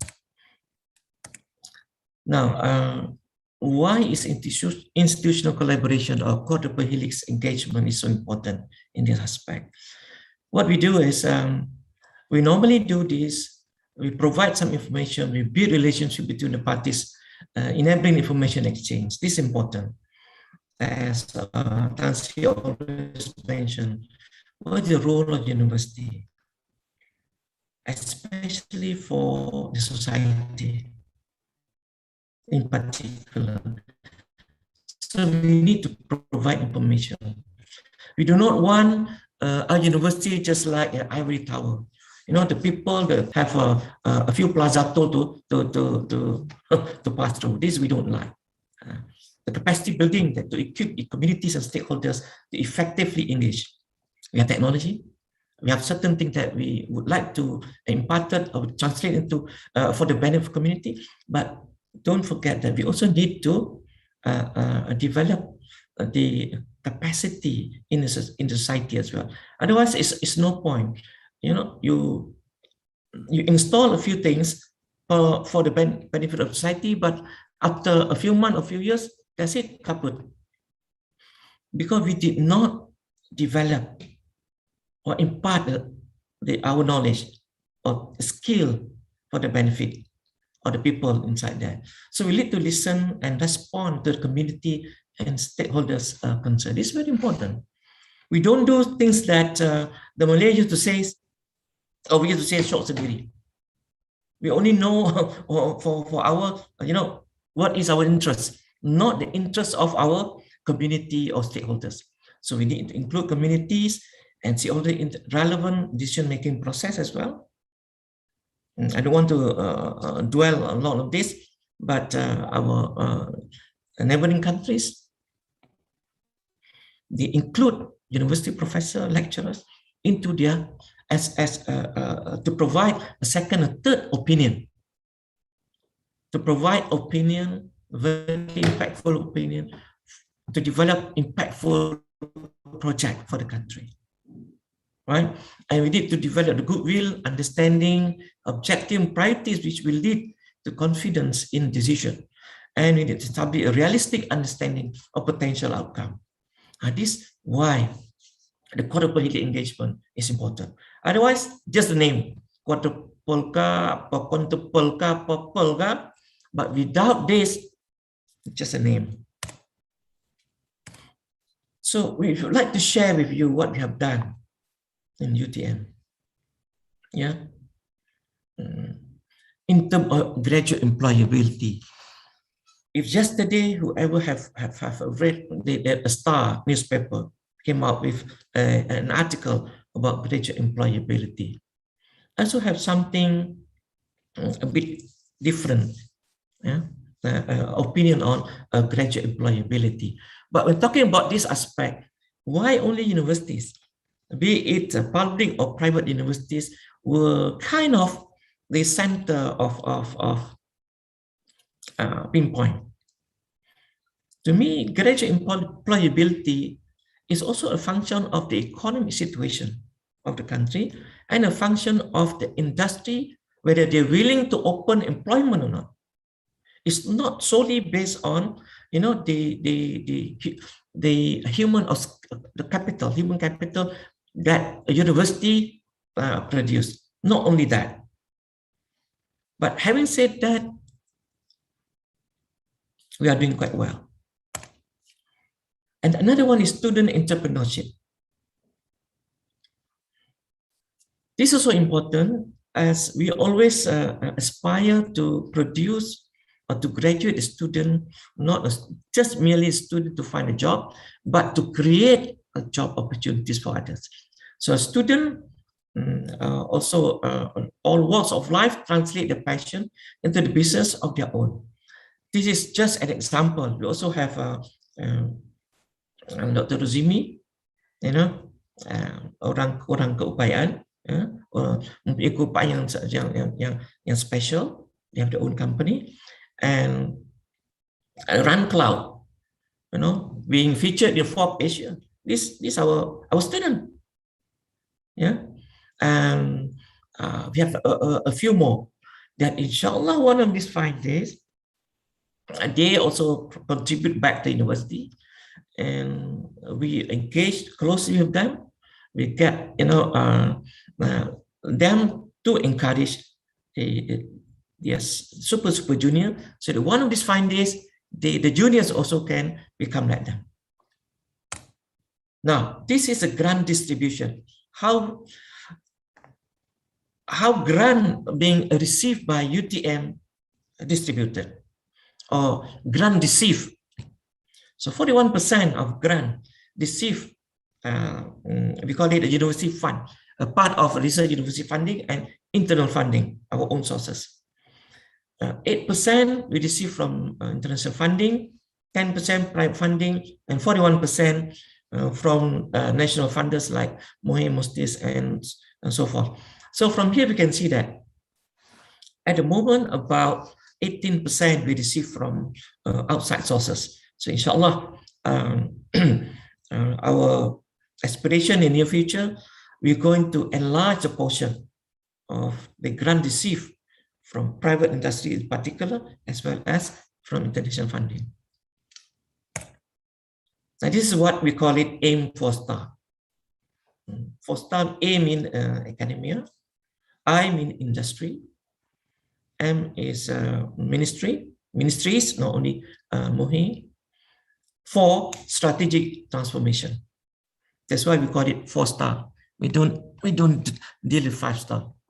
So what we do here, we create a platform. This was during my internship as DVC Research and Innovation. We create this platform. We want whoever would like to engage with industry and society, you know, from UTM, have to came from or registered from this just so and so registered, because some industry they do not want. Today Abu came, the next day, you know, Achong came, the next day, you know, Ani came, and they found out, all of them from the same university. Where is your father? Where is your mother? You know, that's why we created this platform, so that we synergize, you know, all the effort, the aim to support and realize the sustainable development and shared prosperity goal at national and global level. This is how one of the aims of this AIM 4-star. So the target is win-win partnership among the staff and the student of our university. So from here, alhamdulillah, we generate a lot of interest and a lot of impactful outcome that we give back to the society as well as to the industry. Now, this is some of the initiative from last year until 2025. We have an industry, community, academic program. We have also UTM Industry Consortium. We developed this. And we create exhibition showcase specific to certain industry. Say, for example, we have MTE, iTech. This is a wide range of industry. So what we do, let's say we would like to engage with electrical industries, electric and electronic. So we invite only electric and electronic industry come to UTM, and we showcase all the related product or innovation that we have had in UTM.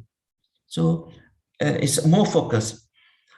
Last but not least, University Industry Satellite Lab. This is very important. I would like to share with you.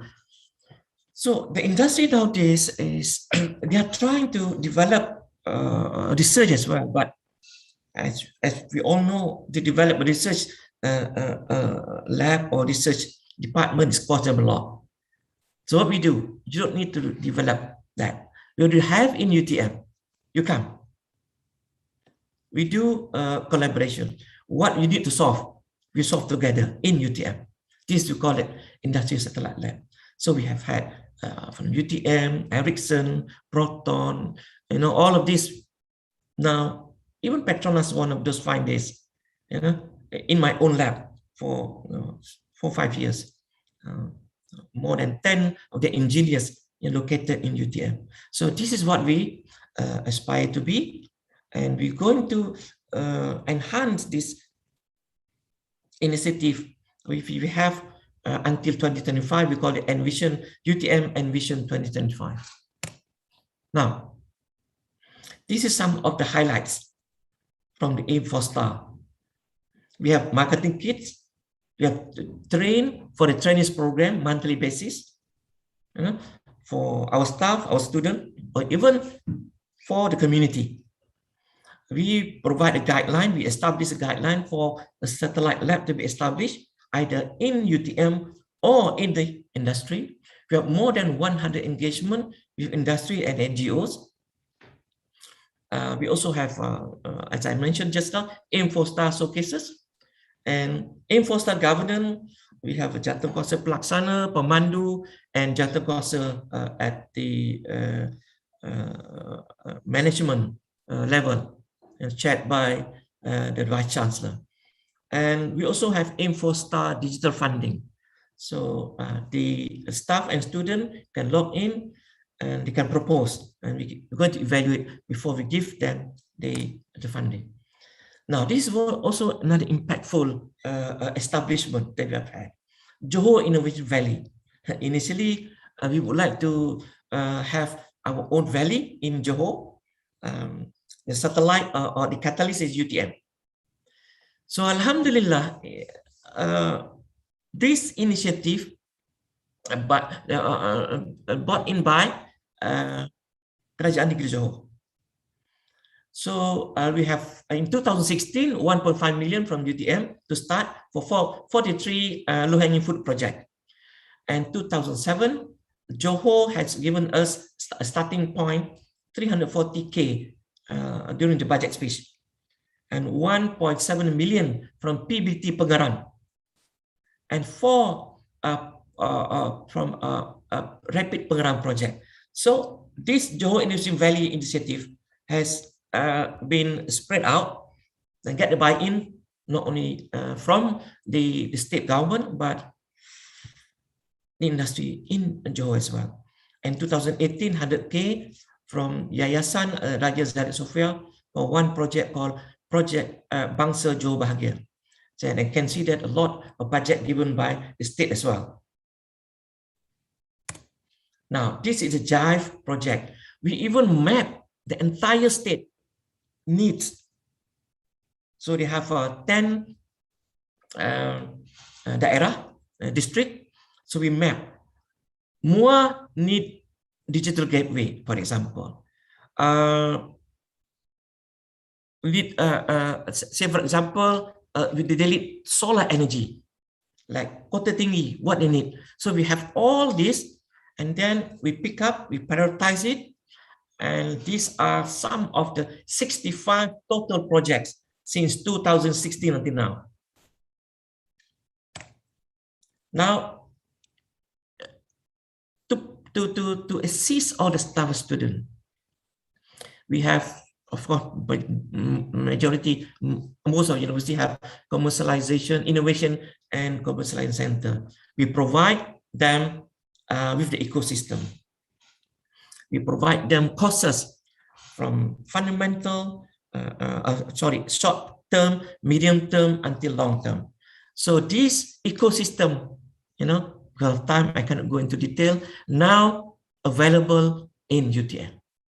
The thing is progress, the thing planned, and on your right-hand side, you can see that we have so many project and program ongoing, and we have spin-off companies that already reside in our Johor Innovation Valley, and we are now dealing with Singapore industry company that would like to open up the company in Johor Innovation Valley, in our call it Technovation Valley, right? So inshallah, in the near future, we give it up until 2015. This could be one of the catalysts for Johor economic development. So this is some of the spin-off company that we had. We have 45 spin-off company in UTM, and so far the revenue generated in 2020 about 19 million, right? And this is a national interest.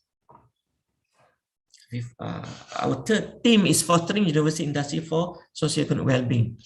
We received 4.6 billion from Erasmus. The Erasmus is project funded by European Union, involved 12 institutions. This is more towards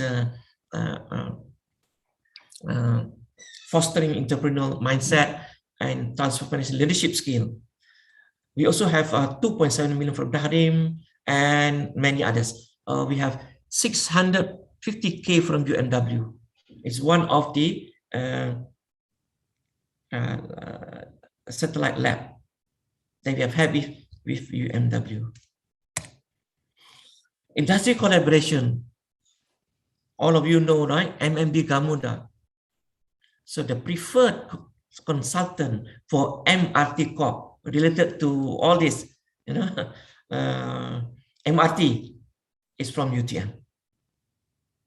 Salman Leong, Professor Salman Leong. And we have 8 million plus consultancy income just from the MRT project only.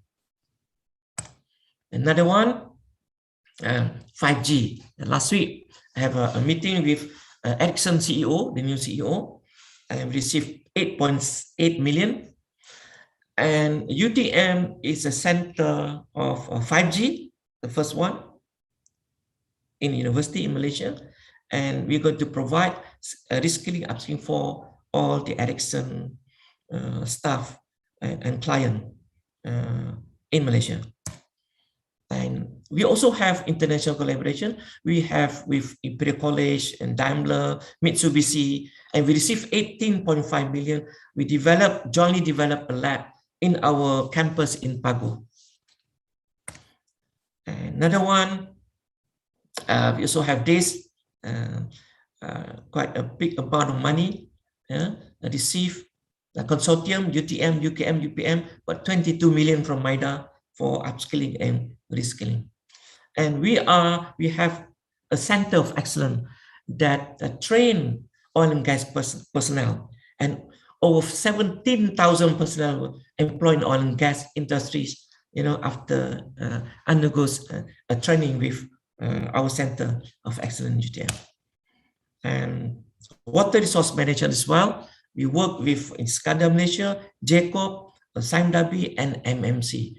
We also develop, this is my own project, a membrane that can transform seawater into drinking water in Pantai Senok, that provide a clean water to over 3,000 residents, and it was there for the last 3 years. Again, we help the people in the rural, provide energy from solar, and this project funded by Bank Islam. So all in all, Those are some of the achievement and sharing that I'd like to share with you. And what is moving forward is important. We need to intensify our engagement with industry.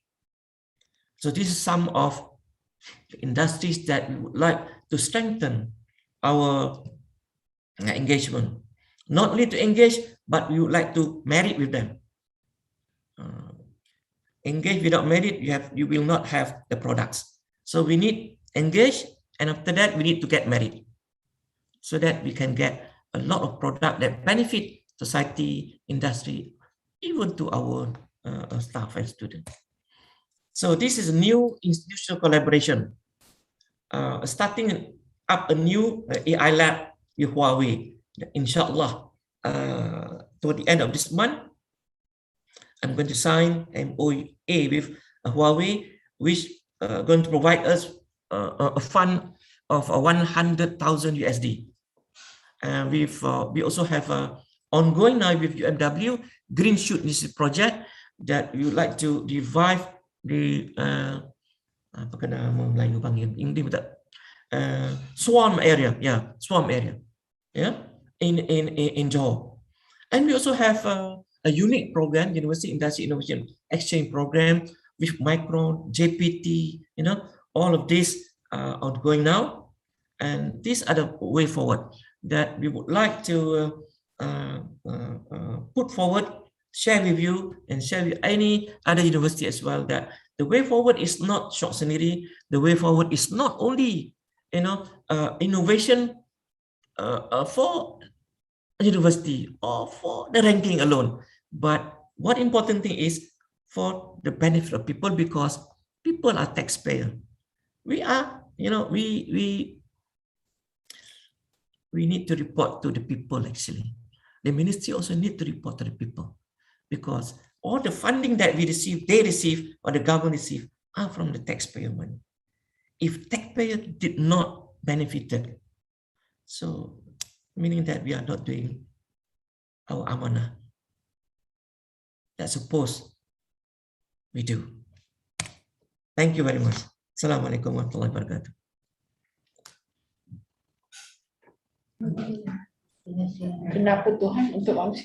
Thank you very much, Professor Dr. Ahmad Fauzi, for sharing on the initiative of AMS 4-Star, fostering university industry for socio-economics well-being. And you close with a very important note on being transparent about how the people's money are being spent.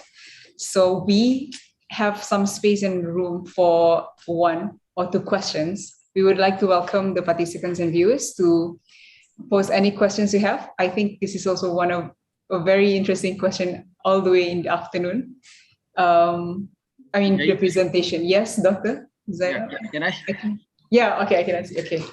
Prof. Dato, it's so amazing to see such an achievement, but within the context of our discussions, how would you see the role of this ranking thing and the measurements? Are they facilitating, are they pushing, or are they pulling factor in terms of all this achievement that UTM has done? As Fauzi,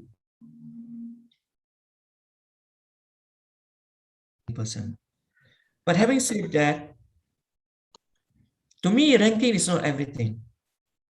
But many things are talking about ranking. So we do that initially in our mind is not for ranking. In our mind is to deliver our amanah. We receive funding. We apply for funding. This is what I advise all the citizens of UTM. Whatever you do, that's number 1. So from that, I don't know. Since I worked in UTM for about 27 years ago, what I want to do is, I just want to deliver my amanah.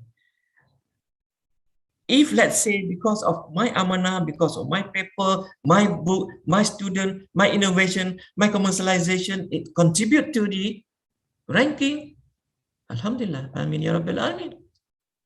But ranking as the main goal, Fauzi always put the amanah, the number 1.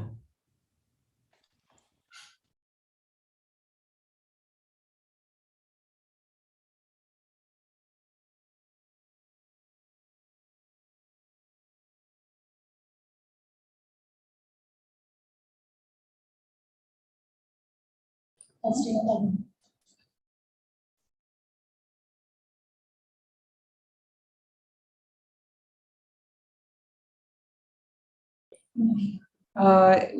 wait for a few minutes.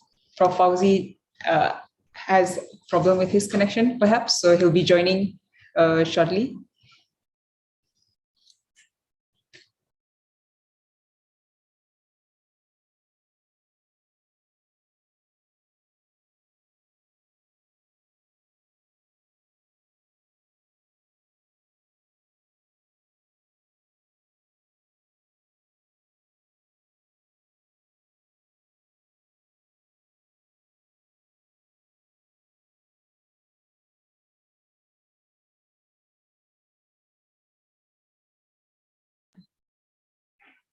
Bidayu, while waiting, maybe Prof. Denny, if you have any response to that, Prof. Denny, are you sharing the same spirit like we just do for performance sake, and then those ranking will come naturally or gradually? Yes, thank you, Dr. Zainal, for the questions. I actually share the same mentality of philosophy with Prof. Fauzi just now. All the work that we do shouldn't do it because of ranking. And ranking should come naturally with all the good work that we have done. I would like to use an example like Oxford or Cambridge. If you can talk to any academic in those universities, they never actually do work just because of ranking, but they are top in the world. I have few colleagues from those universities. When you talk to them, do you actually know you are the top first or second? I don't bother. I don't even bother. I just do the work that we are doing because that is the mission of the university, and that is just like I think Prof. Aziz has mentioned just now, Amana. I mean, it's the work that we need to do for the people, for the community, for the future. It's not really about the ranking. And naturally, as I say, all this will just contribute directly or indirectly impacting the ranking where my tree, the fruits will grow when you do a good work for your community. Yeah, I'll hand over Prof. Aziz here. Sorry, tadi tiba-tiba dia putus. Minyak sudah habis. So, by the way, Professor Danny is our alumni. Yeah. Okay. Thank you, Prof. Fauzi. So we have Tan Sri Zul wanting to ask a question. Please, Tan Sri. Ini guru saya ni. Tak boleh tanya ni. Anak murid ni tak boleh jawab ni. Guru saya juga. Yeah. So, Tan Sri Zulkifli, would you like to ask?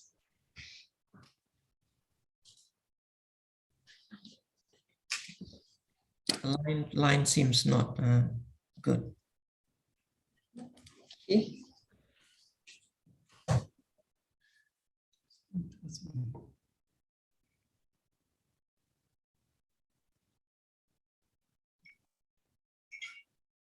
Tan Sri coming in, are you? I think we're checking in, so I will in a few seconds. We'll just get that.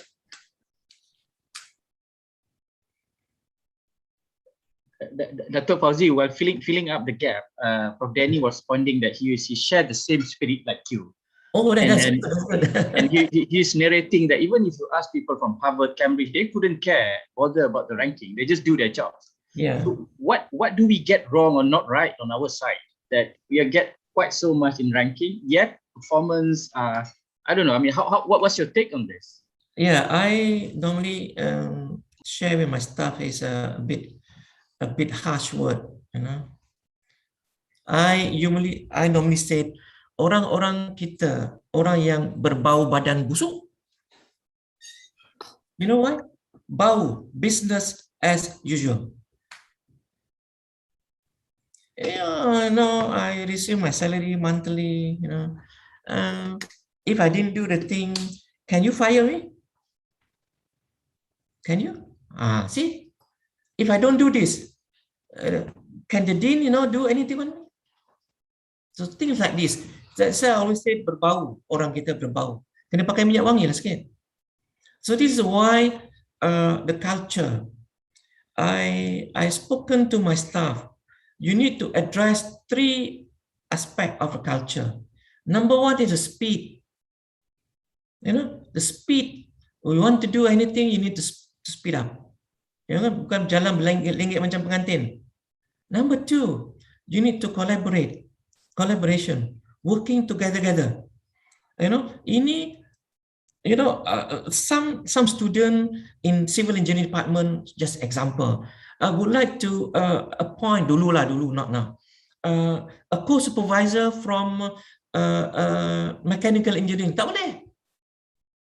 See, I've seen in Strathclyde, those are from architecture. They bring second supervisor from business, faculty of business. See, they have done this for many years. But those days when I was a student, it's difficult. So collaboration, say I am a chemical engineer, I'm an expert in membrane. No one can encroach into my area. Come on, I asked them, show me the certificate that you are the only one expert in this area. Even your PhD also, PhD in what?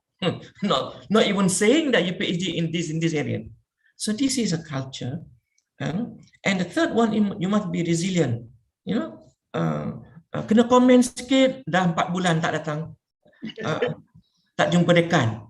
Tak jumpa ketua jawatan. I have seen this. So speed, collaboration, you must be resilient. Otherwise, kita hanya, the people with a lot of bau. Busuk. Thank you. Thank you, Dato'. Thank you, Dato', for the 3 points. I also personally benefit from it. Tan Sri Zul, would you like to ask? Yeah, I have nothing to. I just want to comment. I know Dato' Fauzi for a long time. I know how he works, but I think the bigger question that it's not only a UTM question; it's a whole Malaysian question of culture and attitude. Yeah. That is because we don't understand what university is all about. I think this is why we want to do this recalibration of what the criteria of a university, taking a lot more the intangibles rather than the tangibles. So when we talk about just tangible, people say they have an impact factor, then they think they're performing.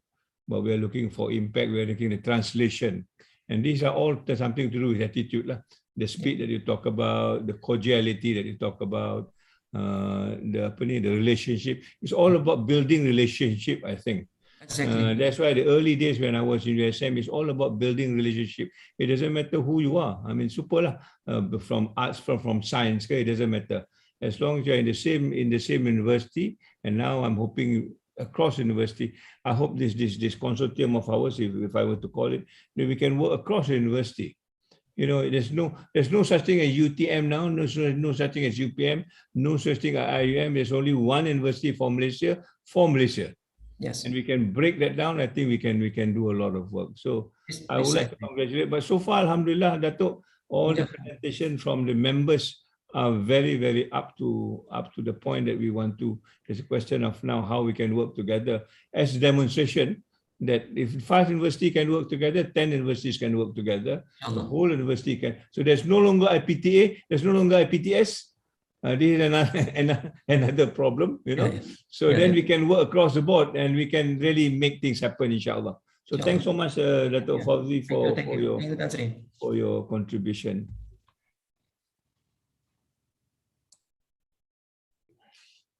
Thank you, Tan Sri and Dato' Ahmad Fauzi, for the final remarks. So, ladies and gentlemen, we are going to have a break for lunch as well as Friday prayer, and we will return at 2:30 in the evening. Thank you very much for your time, and we'll see you soon. Assalamualaikum.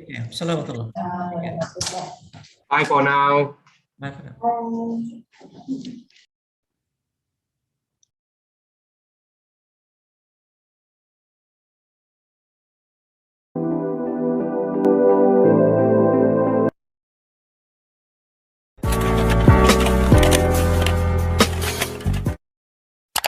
Saya Tasnim binti Kirawan Siswa, Program Manager untuk Mega Friends 2.0.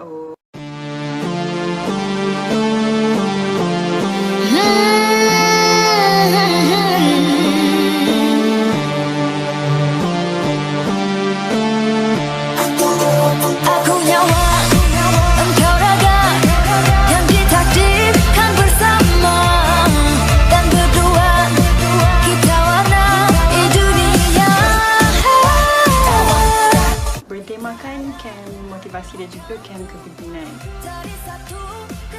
Para peserta daripada Sekolah Mengajar Rina Kasih di Chowkit. Seperti kita biasa hidup dalam keadaan selesa, keluarga lengkap, bahagia, namun mereka hidup dalam keadaan serba kekurangan. Objektif utama program ni adalah untuk menanamkan sifat kepimpinan dalam diri adik-adik. Ini merupakan satu pengalaman yang sangat hebat, best dan memberi inspirasi. Ia sangat membuka mata saya dan minda terhadap situasi yang dihadapi oleh ramai lagi kanak-kanak yang kurang bernasib baik di luar sana.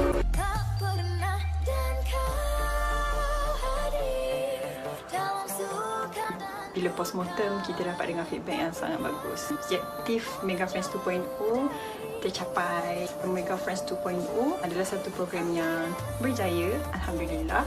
Saya harap program Mega Friends ini dapat diteruskan. Kita terus tanamkan sifat kepimpinan itu dalam diri remaja dan juga adik-adik Inspire Club.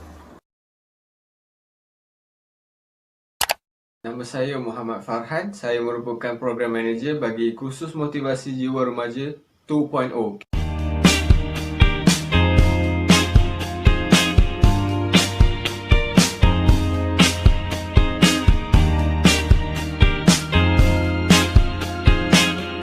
Program motivasi di mana kita open kepada remaja-remaja yang berusia 16 hingga 18 tahun. Aktiviti-aktiviti yang kita lakukan tu fokus untuk create bond antara facilitator dengan adik.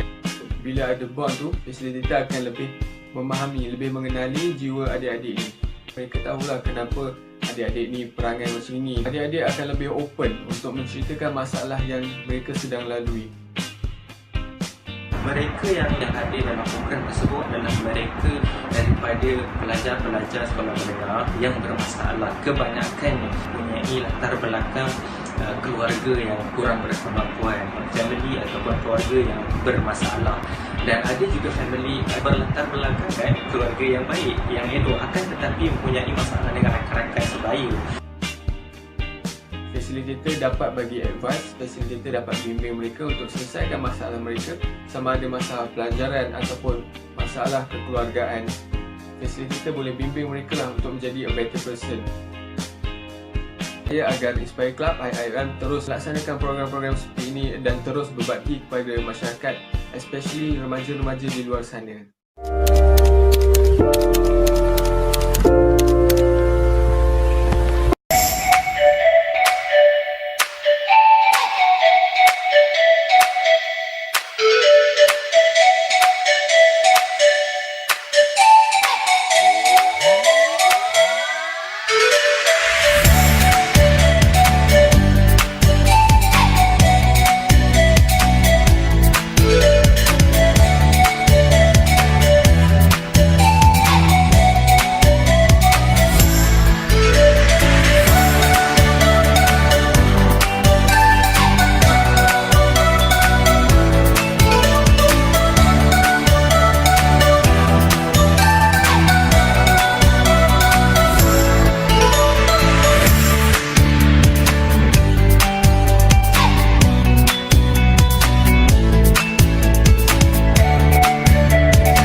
Creating change for sustainability requires well-designed initiatives to make a real impact on the ground, and this is the reason behind the establishment of Sejahtera Center for Sustainability and Humanity.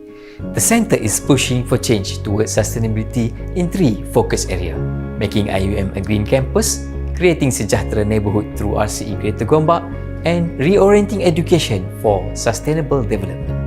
Within 2 years of its establishment, despite limited resources, the centre had driven significant changes towards whole institution transformation in the curriculum, research agenda, student activism, and daily operation towards sustainability, sejahtera, spirituality, and the futures. The impact is proven when IIUM has won 3 international recognition: RCE Greater Gombak, the Sustainability Institution of the Year 2020, 8 RCE Awards 2020. The whole institution transformation then led to whole community transformation, which the impact can be seen in 3 outcomes. More than 200 refugees benefited from the engagement. More than 2,000 students have enrolled in sustainable development courses. More than 1,000 poor households have received aid and support from the centre. To ensure that changes for sustainability are really creating impact on the ground, the centre has adopted 3 strategies. 1. All the initiatives conducted are multidisciplinary and multi-stakeholders towards transdisciplinary solution. Secondly, non-conventional communication strategies, moving away from the formalities, excessive protocols and bureaucracy. Thirdly, adopting the approach of connecting the dots for sustainability, believing that one small sustainability good practice can create a ripple effect towards bigger sustainable impact.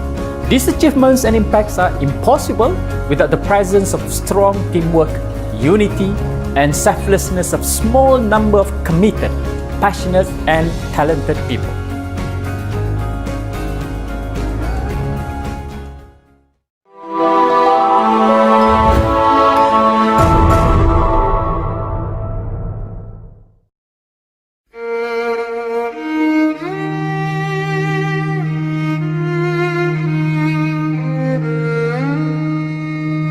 Charity Ride pada saya satu nama yang asing lah pada mula-mula sekali. Kat kawasan luar bandar ni, tuan-tuan dan perempuan, kadang-kadang anak-anak ni tak makan. Terima kasih Charity Ride sebab Charity Ride dah banyak sangat tolong orang yang dah susah. Dalam satu lawatan juga ingin saya kongsi dengan tuan-tuan dan perempuan, satu family yang tidak ada beras langsung di rumah. Bila anak ni mendapat bantuan daripada Charity Ride Malaysia, terima kasih yang dizahirkan kepada mereka, kepada kami, khususnya kepada Charity Ride Malaysia. Tak ada perkataan lah saya nak gambarkan betapa mereka, perkataan terima kasih mereka tu. Terima kasihlah bagi pihak yang memilih untuk anak makcik dan yang lain-lain jugalah. Apabila kita tak mampu kan, kita cikgu tak mampu nak tolong budak-budak ni dengan dana yang besar. Apabila Charity Ride datang bawa dana yang macam ni, kita nampak satu perubahan kepada anak-anak ini dan dia semakin positif untuk terus belajar. Pihak Charity Right akan terus menyumbang di samping mengadakan program-program yang boleh meningkatkan lagi akademik anak-anak kita.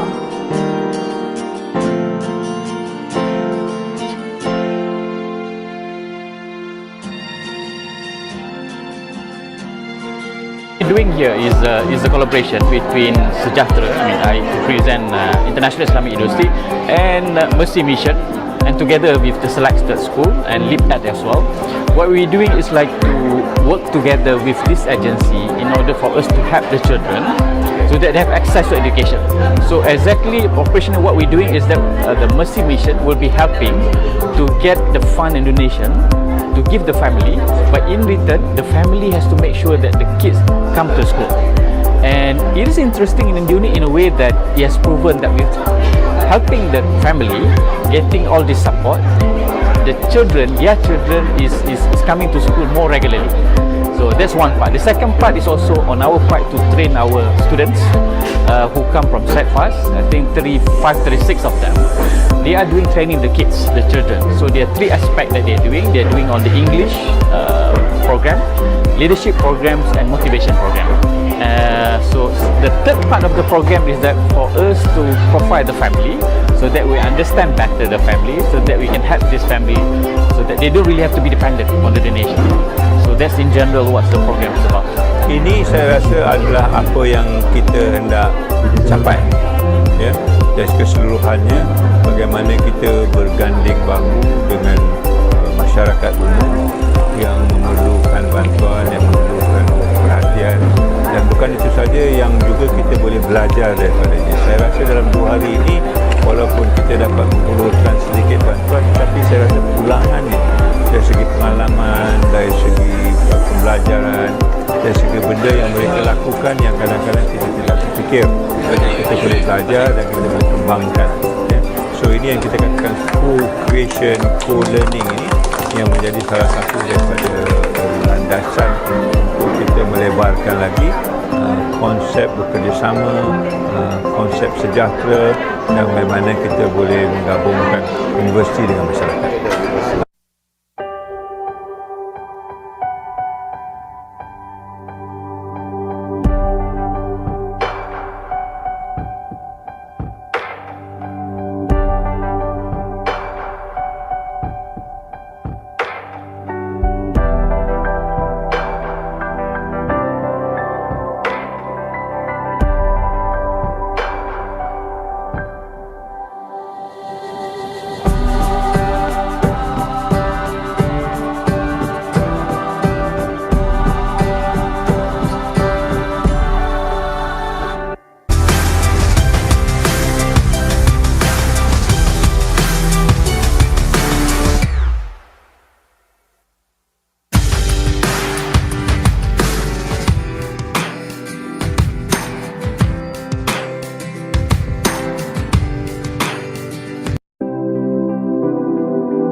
It's way too late, but I'm still wide awake, 'cause I can't sleep yet, I can't sleep yet.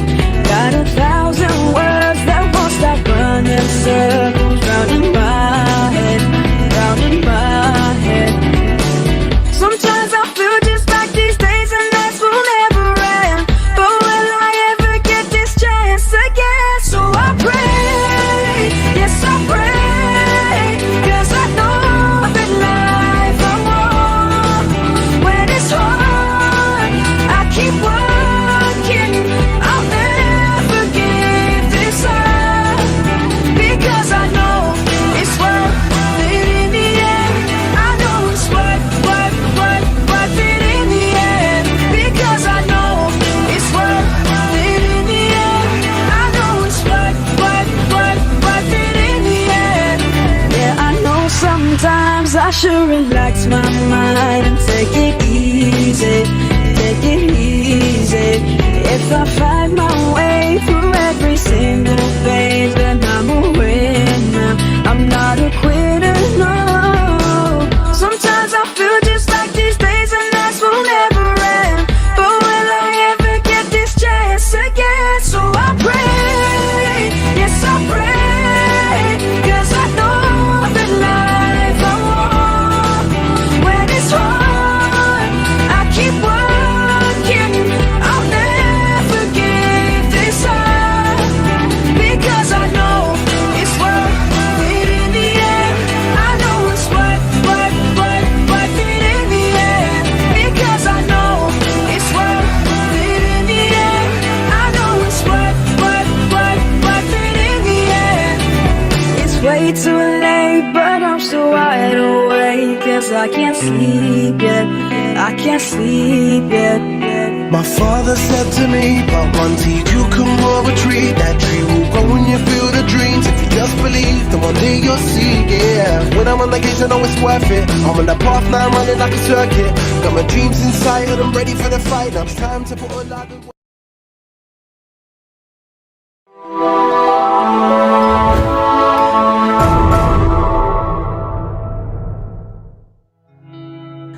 This project on HiFlex, Hybrid Flexible Transformative Learning for Edu Actions with Soul, is a learning platform to prepare students with the sustainability competencies. The current university's curriculums are too focused on knowledge and skill that we have neglected to shape the attitudes and values of our students.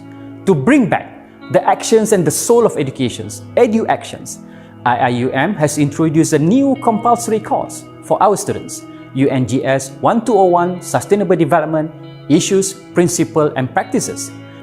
The course is designed for the next generation learning and skill based on the following unique approaches: transdisciplinary and integrated, formative and summative assessment, community engaged, research-based, action and solution-oriented.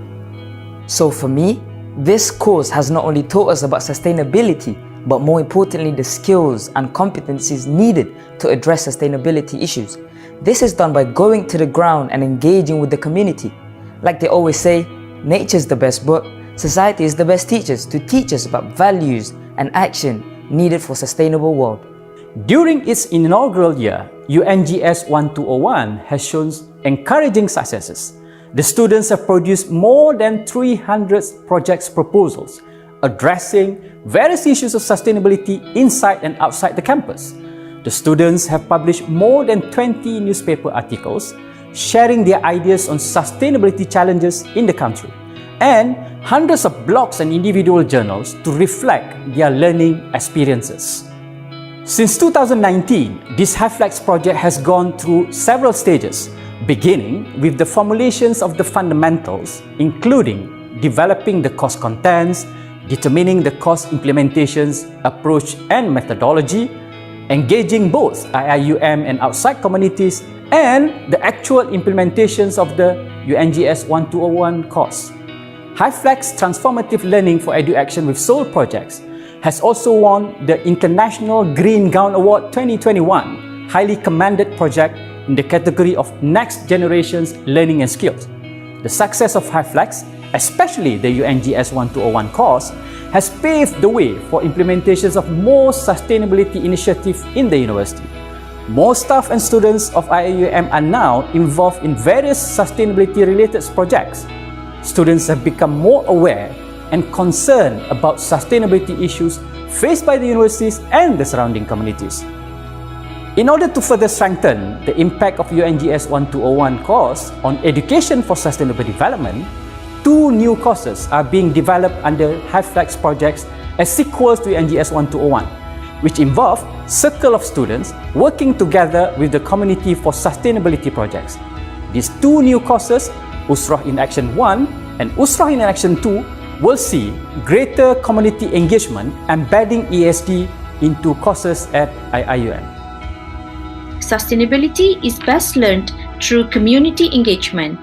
Transdisciplinary learning unlocks impactful skills. Action is the heart of sustainability education.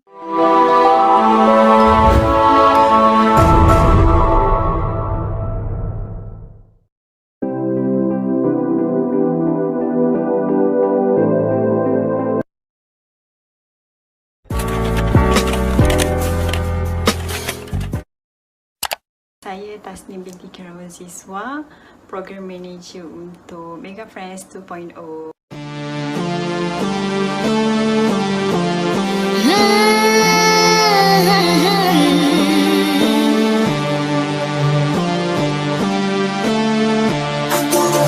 Aku nyawa, engkau raga, yang ditakdirkan bersama, dan berdua kita warnai dunia. Bertemakan kem motivasi dan juga kem kepimpinan. Para peserta daripada Sekolah Bimbingan Jalinan Kasih di Cangkit. Seperti kita biasa hidup dalam keadaan selesa, keluarga lengkap, bahagia. Namun mereka hidup dalam keadaan serba kekurangan. Objektif utama program ni adalah untuk menanamkan sifat kepimpinan dalam diri adik-adik. Ia merupakan satu pengalaman yang sangat hebat, best dan memberi inspirasi. Ia sangat membuka mata saya dan minda terhadap situasi yang dihadapi oleh ramai lagi kanak-kanak yang kurang bernasib baik di luar sana.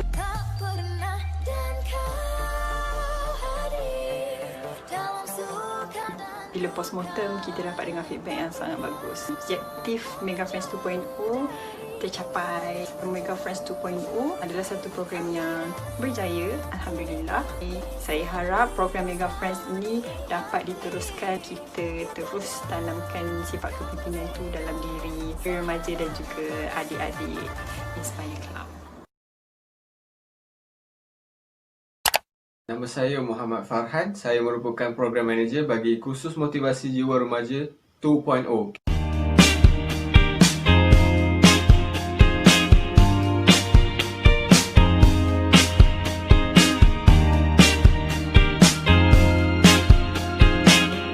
Program motivasi di mana kita open kepada remaja-remaja yang berusia 16 hingga 18 tahun. Aktiviti-aktiviti yang kita lakukan tu fokus untuk create bond antara facilitator dengan adik. Bila ada bond tu, facilitator akan lebih memahami, lebih mengenali jiwa adik-adik ni. Mereka tahulah kenapa adik-adik ni perangai macam ini. Adik-adik akan lebih open untuk menceritakan masalah yang mereka sedang lalui. Mereka yang hadir dalam program tersebut adalah mereka daripada pelajar-pelajar sekolah menengah yang bermasalah. Kebanyakannya mempunyai latar belakang keluarga yang kurang berkemampuan, family ataupun keluarga yang bermasalah. Dan ada juga family berlatar belakang keluarga yang baik, yang elok, akan tetapi mempunyai masalah dengan rakan-rakan sebaya. Facilitator dapat bagi advice, facilitator dapat bimbing mereka untuk selesaikan masalah mereka, sama ada masalah pelajaran ataupun masalah kekeluargaan. Facilitator boleh bimbing mereka lah untuk menjadi a better person. Saya agar Inspire Club IIUM terus laksanakan program-program seperti ini dan terus berbakti kepada masyarakat, especially remaja-remaja di luar sana.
Creating change for sustainability requires well-designed initiatives to make a real impact on the ground, and this is the reason behind the establishment of Sejahtera Center for Sustainability and Humanity.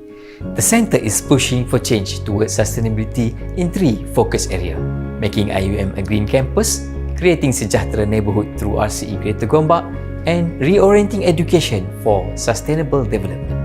Within 2 years of its establishment, despite limited resources, the centre had driven significant changes towards whole institution transformation in the curriculum, research agenda, student activism, and daily operation towards sustainability, sejahtera, spirituality, and the futures. The impact is proven when IIUM has won 3 international recognition: RCE Greater Gombak, the Sustainability Institution of the Year 2020, 8 RCE Awards 2020. The whole institution transformation then led to whole community transformation, which the impact can be seen in 3 outcomes. More than 200 refugees benefited from the engagement. More than 2,000 students have enrolled in sustainable development courses. More than 1,000 poor households have received aid and support from the centre. To ensure that changes for sustainability are really creating impact on the ground, the centre has adopted 3 strategies. 1. All the initiatives conducted are multidisciplinary and multi-stakeholders towards transdisciplinary solution. Secondly, non-conventional communication strategies, moving away from the formalities, excessive protocols and bureaucracy. Thirdly, adopting the approach of connecting the dots for sustainability, believing that one small sustainability good practice can create a ripple effect towards bigger sustainable impact. These achievements and impacts are impossible without the presence of strong teamwork, unity, and selflessness of small number of committed, passionate, and talented people.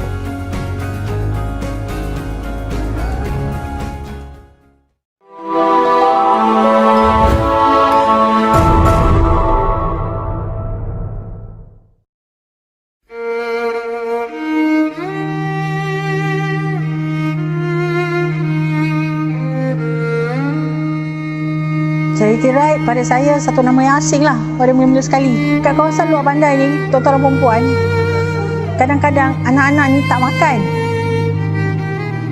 Terima kasih Charity Ride sebab Charity Ride dah banyak sangat tolong orang yang dah susah. Dalam satu lawatan juga ingin saya kongsi dengan tuan-tuan dan perempuan, satu family yang tidak ada beras langsung di rumah. Bila anak ni mendapat bantuan daripada Charity Right Malaysia, terima kasih yang dizahirkan kepada mereka, kepada kami, khususnya kepada Charity Right Malaysia. Tak ada perkataan lah saya nak gambarkan betapa mereka, perkataan terima kasih mereka tu. Terima kasihlah bagi pihak yang memilih untuk anak makcik dan yang lain-lain jugalah.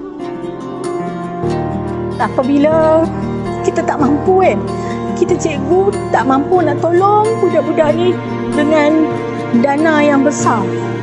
Apabila Charity Ride datang bawa dana yang macam ni, kita nampak satu perubahan kepada anak-anak ni, dan dia pun semakin positif untuk terus belajar. Pihak Charity Ride akan terus menyumbang di samping mengadakan program-program yang boleh meningkatkan lagi akademik anak-anak kita.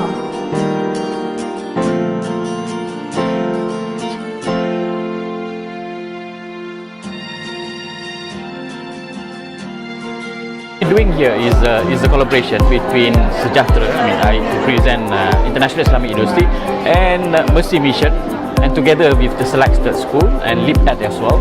What we're doing is like to work together with this agency in order for us to help the children so that they have access to education.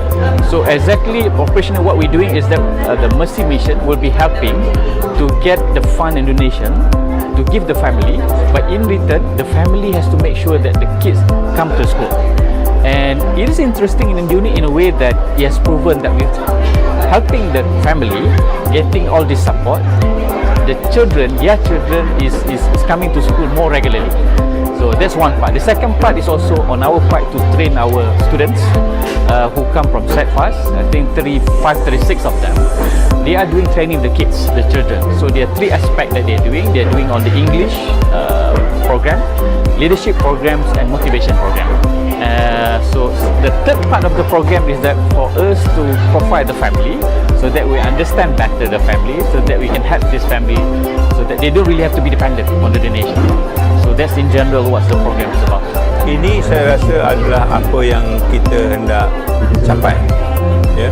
Dan keseluruhannya bagaimana kita berganding bahu dengan masyarakat umum yang memerlukan bantuan, yang memerlukan perhatian, dan bukan itu saja, yang juga kita boleh belajar daripadanya. Saya rasa dalam 2 hari ini walaupun kita dapat menghulurkan sedikit bantuan, tapi saya rasa pulangannya dari segi pengalaman, dari segi pembelajaran, dari segi benda yang mereka lakukan yang kadang-kadang kita tidak terfikir, kita boleh belajar dan kita boleh kembangkan, ya. So ini yang kita katakan co-creation, co-learning ini yang menjadi salah satu daripada landasan untuk kita melebarkan lagi konsep bekerjasama, konsep sejahtera, dan bagaimana kita boleh menggabungkan universiti dengan masyarakat.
It's way too late, but I'm so wide awake, 'cause I can't sleep yet, I can't sleep yet.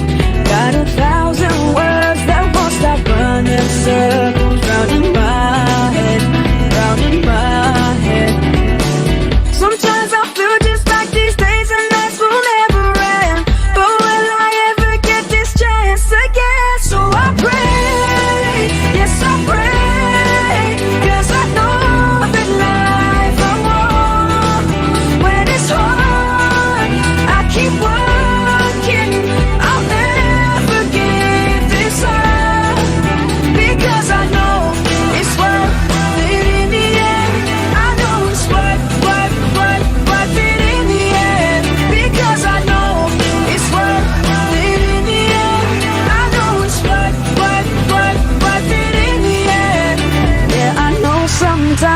should relax my mind and take it easy, take it easy. If I find my way through every single phase, then I'm a winner. I'm not a quitter, no. Sometimes I feel just like these days and nights will never end. But will I ever get this chance again? So I pray, yes I pray, 'cause I know that life I want. When it's hard, I keep working. I'll never give this up, because I know it's worth it in the end. I know it's worth it in the end, because I know it's worth it in the end. I know it's worth it in the end. It's way too late, but I'm still wide awake, 'cause I can't sleep yet, I can't sleep yet. My father said to me, plant one seed, you can grow a tree. That tree will grow when you feel the dreams. If you just believe, then one day you'll see, yeah. When I'm on the gates, I know it's worth it. I'm on the path now, I'm running like a circuit. Got my dreams inside, and I'm ready for the fight. Now it's time to put a lot of...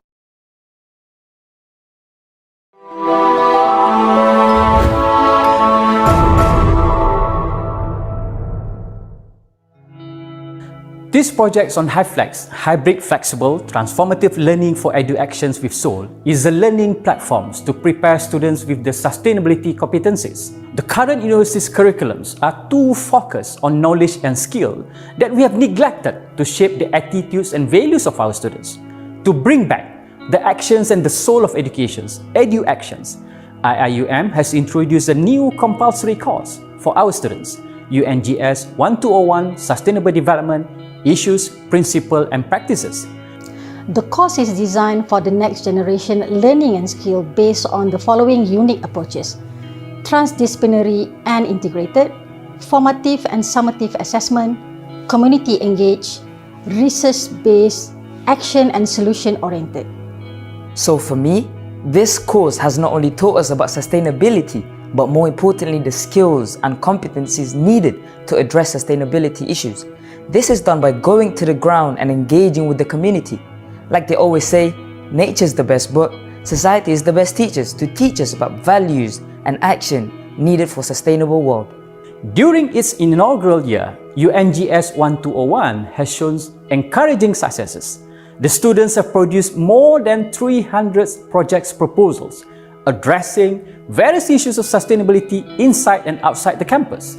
The students have published more than 20 newspaper articles sharing their ideas on sustainability challenges in the country, and hundreds of blogs and individual journals to reflect their learning experiences.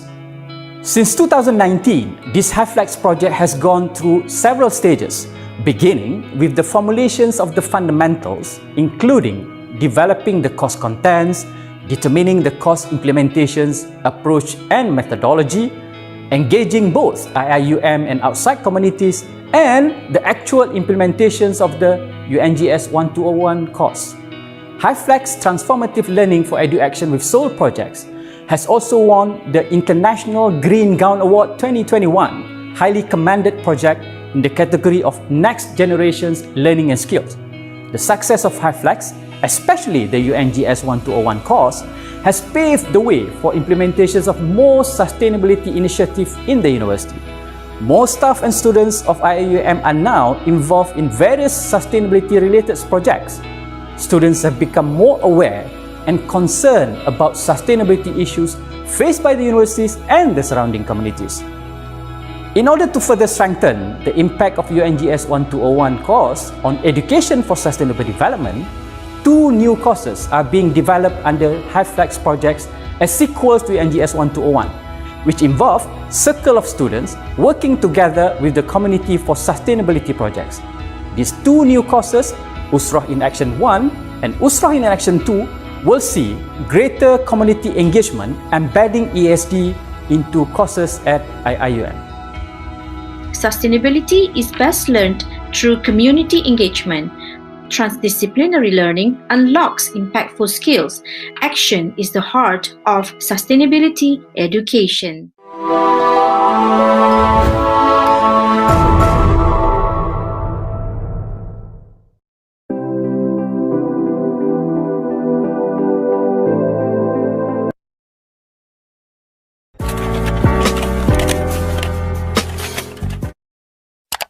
Saya Tasnim binti Kirawan Siswa, Program Manager untuk Mega Friends 2.0.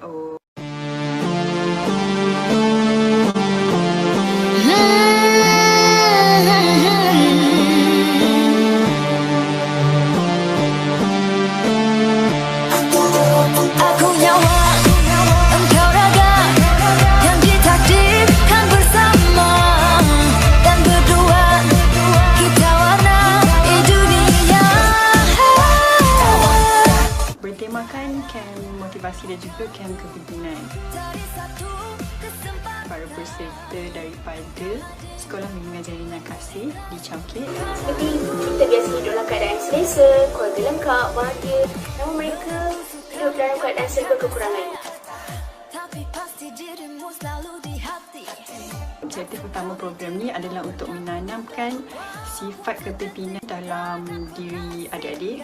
Ini merupakan satu pengalaman yang sangat hebat, best dan memberi inspirasi. Ia sangat membuka mata saya dan minda terhadap situasi yang dihadapi oleh ramai lagi kanak-kanak yang kurang bernasib baik di luar sana.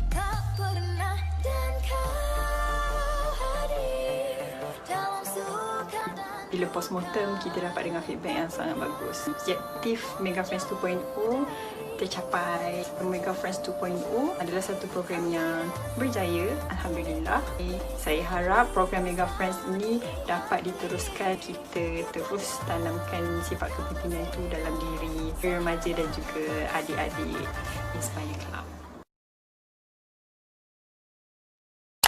Nama saya Muhammad Farhan. Saya merupakan Program Manager bagi Kursus Motivasi Jiwa Remaja 2.0.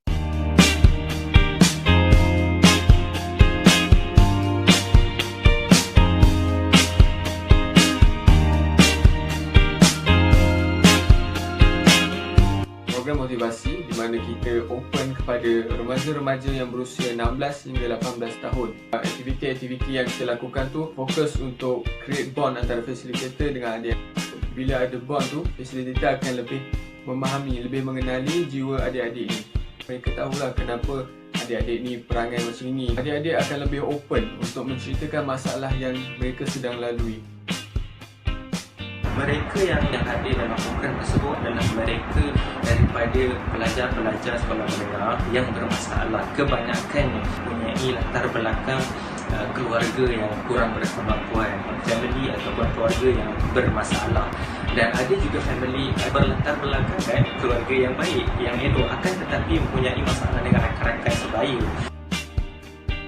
Facilitator dapat bagi advice, facilitator dapat bimbing mereka untuk selesaikan masalah mereka, sama ada masalah pelajaran ataupun masalah kekeluargaan. Facilitator boleh bimbing mereka lah untuk menjadi a better person. Saya agar Inspire Club IIM terus laksanakan program-program seperti ini dan terus berbakti kepada masyarakat, especially remaja-remaja di luar sana.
Creating change for sustainability requires well-designed initiatives to make a real impact on the ground, and this is the reason behind the establishment of Sejahtera Center for Sustainability and Humanity.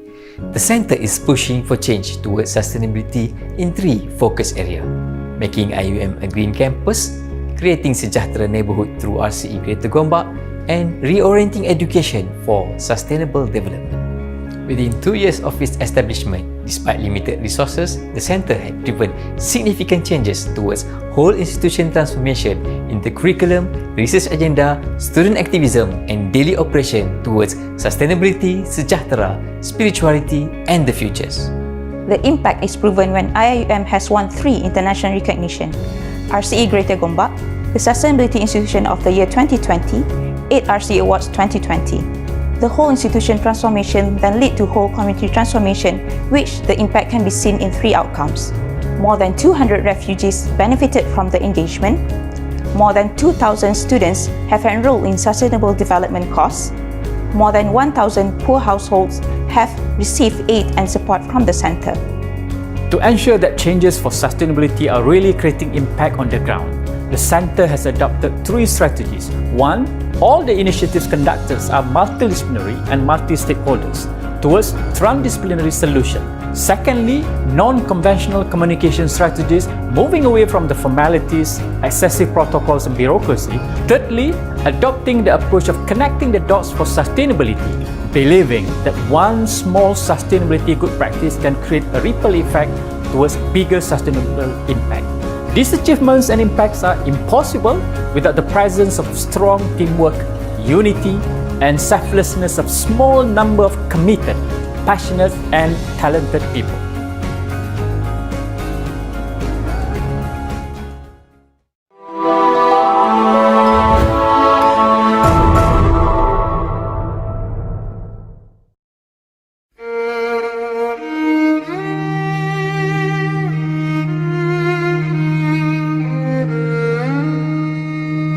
Charity Ride pada saya satu nama yang asing lah pada mula-mula sekali. Kat kawasan luar bandar ni, tuan-tuan dan perempuan, kadang-kadang anak-anak ni tak makan.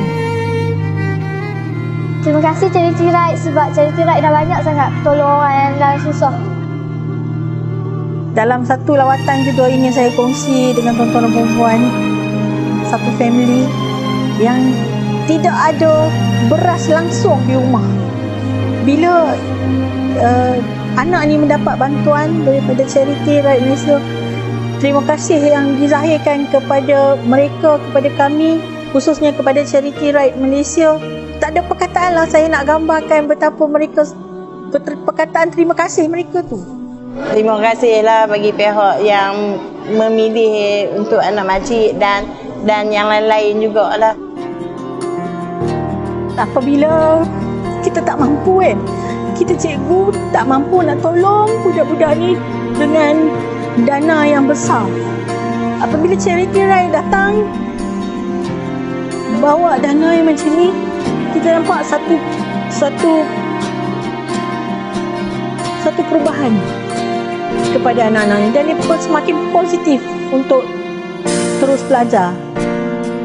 Pihak Charity Ride akan terus menyumbang di samping mengadakan program-program yang boleh meningkatkan lagi akademik anak-anak kita.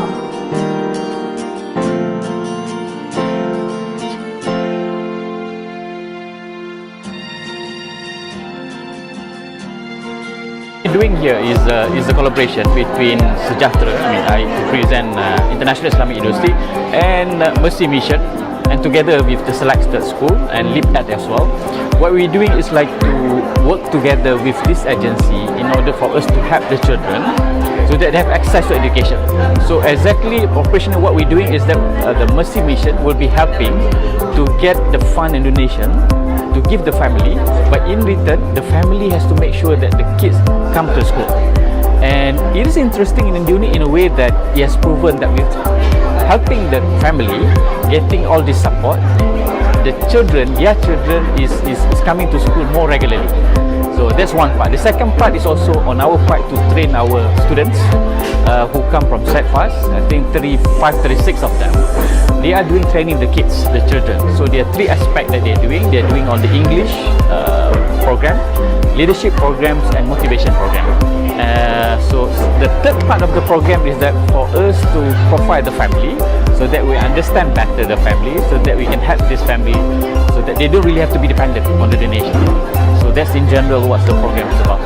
Ini saya rasa adalah apa yang kita hendak capai, ya, dan keseluruhannya bagaimana kita berganding bahu dengan masyarakat umum yang memerlukan bantuan, yang memerlukan perhatian, dan bukan itu saja, yang juga kita boleh belajar daripadanya. Saya rasa dalam 2 hari ini walaupun kita dapat mengulurkan sedikit bantuan, tapi saya rasa pulangannya dari segi pengalaman, dari segi pembelajaran, dari segi benda yang mereka lakukan yang kadang-kadang kita tidak terfikir, kita boleh belajar dan kita boleh kembangkan. So ini yang kita katakan co-creation, co-learning ini yang menjadi salah satu daripada landasan untuk kita melebarkan lagi konsep bekerjasama, konsep sejahtera, dan bagaimana kita boleh menggabungkan universiti dengan masyarakat.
should relax my mind and take it easy, take it easy.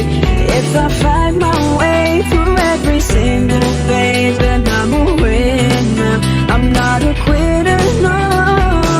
Sometimes I feel just like these days and nights will never end. But will I ever get this chance again? So I pray, yes I pray, 'cause I know that life I want. When it's hard, I keep working. I'll never give this up, because I know it's worth it in the end. I know it's worth it in the end, because I know it's worth it in the end. I know it's worth it in the end. It's way too late, but I'm still wide awake, 'cause I can't sleep yet, I can't sleep yet. My father said to me, "But one seed you can grow a tree. That tree will grow when you feel the dreams. If you just believe, then one day you'll see, yeah. When I'm on the gates, I know it's worth it. I'm on the path now, I'm running like a circuit. Got my dreams inside, and I'm ready for the fight. Now it's time to put a lot of work."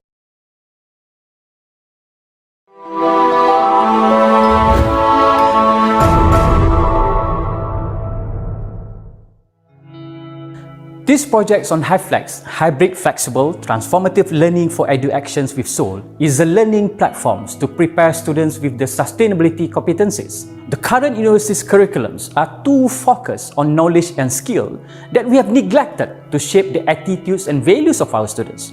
To bring back the actions and the soul of educations, Edu Actions, IIUM has introduced a new compulsory course for our students, UNGS 1201 Sustainable Development Issues, Principles and Practices. The course is designed for the next generation learning and skill based on the following unique approaches: transdisciplinary and integrated, formative and summative assessment, community engaged, research-based, action and solution-oriented. So for me, this course has not only taught us about sustainability, but more importantly, the skills and competencies needed to address sustainability issues. This is done by going to the ground and engaging with the community. Like they always say, nature's the best book, society is the best teachers to teach us about values and action needed for a sustainable world. During its inaugural year, UNGS 1201 has shown encouraging successes. The students have produced more than 300 project proposals addressing various issues of sustainability inside and outside the campus. The students have published more than 20 newspaper articles sharing their ideas on sustainability challenges in the country, and hundreds of blogs and individual journals to reflect their learning experiences. Since 2019, this HiFlex project has gone through several stages, beginning with the formulations of the fundamentals, including developing the course contents, determining the course implementations, approach and methodology, engaging both IIUM and outside communities, and the actual implementations of the UNGS 1201 course. HiFlex Transformative Learning for Edu Action with Soul projects has also won the International Green Gown Award 2021 Highly Commended Project in the category of Next Generation's Learning and Skills. The success of HiFlex, especially the UNGS 1201 course, has paved the way for implementations of more sustainability initiatives in the university. More staff and students of IIUM are now involved in various sustainability-related projects. Students have become more aware and concerned about sustainability issues faced by the universities and the surrounding communities. In order to further strengthen the impact of UNGS 1201 course on education for sustainable development, 2 new courses are being developed under HiFlex projects as sequels to UNGS 1201, which involve circle of students working together with the community for sustainability projects. These 2 new courses, Usrah in Action 1 and Usrah in Action 2, will see greater community engagement embedding ESG into courses at IIUM. Sustainability is best learned through community engagement. Transdisciplinary learning unlocks impactful skills. Action is the heart of sustainability education.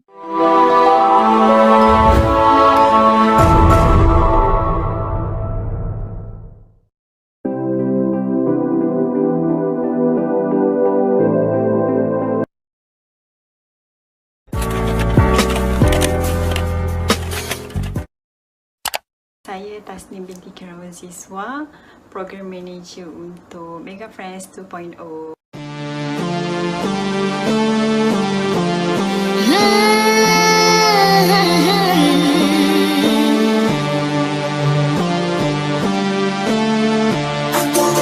Aku nyawa, engkau raga yang ditakdirkan bersama, dan berdua kita warnai dunia. Bertemakan kem motivasi dan juga kem kepimpinan. Para peserta daripada Sekolah Bimbingan Jaringan Kasih di Chowkit. Seperti kita biasa hidup dalam keadaan selesa, keluarga lengkap, bahagia. Namun mereka hidup dalam keadaan serba kekurangan. Objektif utama program ni adalah untuk menanamkan sifat kepimpinan dalam diri adik-adik. Ini merupakan satu pengalaman yang sangat hebat, best dan memberi inspirasi. Ia sangat membuka mata saya dan minda terhadap situasi yang dihadapi oleh ramai lagi kanak-kanak yang kurang bernasib baik di luar sana.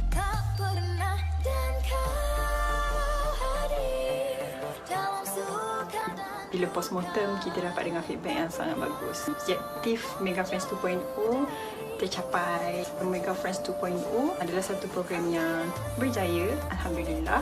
Saya harap program Mega Friends ini dapat diteruskan. Kita terus tanamkan sifat kepimpinan itu dalam diri remaja dan juga adik-adik Inspire Club.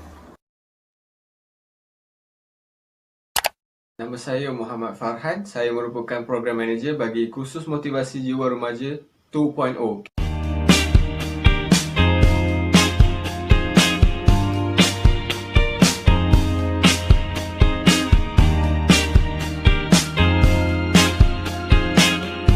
Program motivasi di mana kita open kepada remaja-remaja yang berusia 16 hingga 18 tahun. Aktiviti-aktiviti yang kita lakukan tu fokus untuk create bond antara facilitator dengan adik. Bila ada bond tu, facilitator akan lebih memahami, lebih mengenali jiwa adik-adik ni. Mereka tahulah kenapa adik-adik ni perangai macam ini. Adik-adik akan lebih open untuk menceritakan masalah yang mereka sedang lalui. Mereka yang hadir dalam program tersebut adalah mereka daripada pelajar-pelajar sekolah menengah yang bermasalah. Kebanyakannya mempunyai latar belakang keluarga yang kurang berkemampuan, family ataupun keluarga yang bermasalah. Dan ada juga family berlatar belakang keluarga yang baik, yang elok, akan tetapi mempunyai masalah dengan rakan-rakan sebaya. Facilitator dapat bagi advice, facilitator dapat bimbing mereka untuk selesaikan masalah mereka, sama ada masalah pelajaran ataupun masalah kekeluargaan. Facilitator boleh bimbing mereka lah untuk menjadi a better person. Saya agar Inspire Club IIM terus laksanakan program-program seperti ini dan terus berbakti kepada masyarakat, especially remaja-remaja di luar sana.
Creating change for sustainability requires well-designed initiatives to make a real impact on the ground, and this is the reason behind the establishment of Sejahtera Center for Sustainability and Humanity. The center is pushing for change towards sustainability in 3 focus areas: making IUM a green campus, creating Sejahtera neighborhood through RCE Greater Gombak, and reorienting education for sustainable development. Within 2 years of its establishment, despite limited resources, the centre had driven significant changes towards whole institution transformation in the curriculum, research agenda, student activism, and daily operation towards sustainability, sejahtera, spirituality, and the futures. The impact is proven when IIUM has won 3 international recognition: RCE Greater Gombak, the Sustainability Institution of the Year 2020, 8 RCE Awards 2020. The whole institution transformation then led to whole community transformation, which the impact can be seen in 3 outcomes. More than 200 refugees benefited from the engagement. More than 2,000 students have enrolled in sustainable development courses. More than 1,000 poor households have received aid and support from the centre. To ensure that changes for sustainability are really creating impact on the ground, the centre has adopted 3 strategies. 1. All the initiatives conducted are multidisciplinary and multi-stakeholders towards transdisciplinary solution.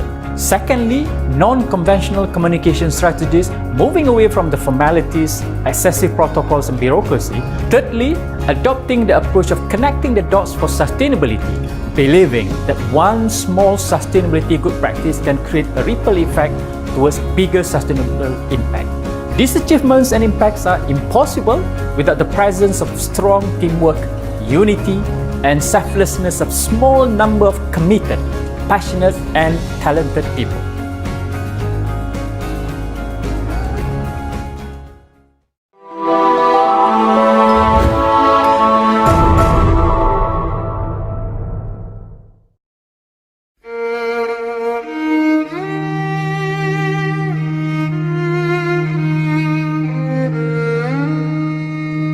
Charity Ride pada saya satu nama yang asing lah pada mula-mula sekali. Kat kawasan luar bandar ni, tuan-tuan dan perempuan, kadang-kadang anak-anak ni tak makan.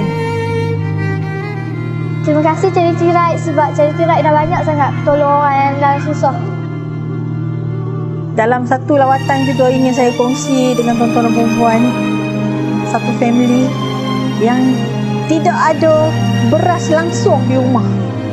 Bila anak ni mendapat bantuan daripada Charity Ride Malaysia, terima kasih yang dizahirkan kepada mereka, kepada kami, khususnya kepada Charity Ride Malaysia.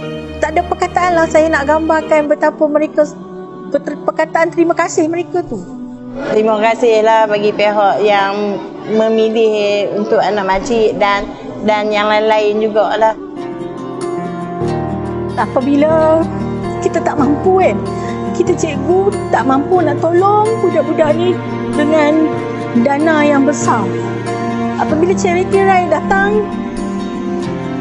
bawa dana yang macam ni, kita nampak satu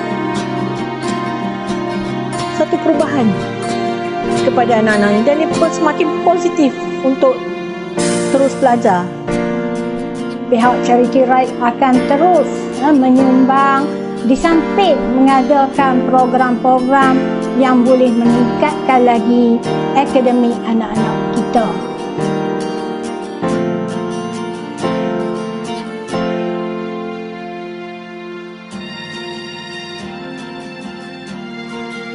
Doing here is a collaboration between Sejahtera, I represent International Islamic University, and Mercy Mission, and together with the selected school and LIPAD as well.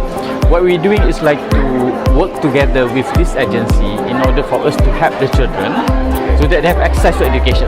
So exactly operationally what we're doing is that the Mercy Mission will be helping to get the fund and donation to give the family, but in return the family has to make sure that the kids come to school. And it is interesting and unique in a way that it has proven that with helping the family getting all this support, the children, their children is coming to school more regularly. So that's one part. The second part is also on our part to train our students who come from SETFAS. I think 36 of them. They are doing training the kids, the children. So there are three aspects that they're doing. They're doing on the English program, leadership programs, and motivation program. So the third part of the program is that for us to profile the family so that we understand better the family, so that we can help this family so that they don't really have to be dependent on the donation. So that's in general what the program is about. Ini saya rasa adalah apa yang kita hendak capai, ya, dan keseluruhannya bagaimana kita berganding bahu dengan masyarakat umum yang memerlukan bantuan, yang memerlukan perhatian, dan bukan itu saja yang juga kita boleh belajar daripadanya. Saya rasa dalam 2 hari ini walaupun kita dapat menghulurkan sedikit bantuan, tapi saya rasa pulangannya dari segi pengalaman, dari segi pembelajaran, dari segi benda yang mereka lakukan yang kadang-kadang kita tidak terfikir, kita boleh belajar dan kita boleh kembangkan, ya. So ini yang kita katakan co-creation, co-learning ini yang menjadi salah satu daripada landasan untuk kita melebarkan lagi konsep bekerjasama, konsep sejahtera, dan bagaimana kita boleh menggabungkan universiti dengan masyarakat.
It's way too late, but I'm so wide awake, 'cause I can't sleep yet, I can't sleep yet.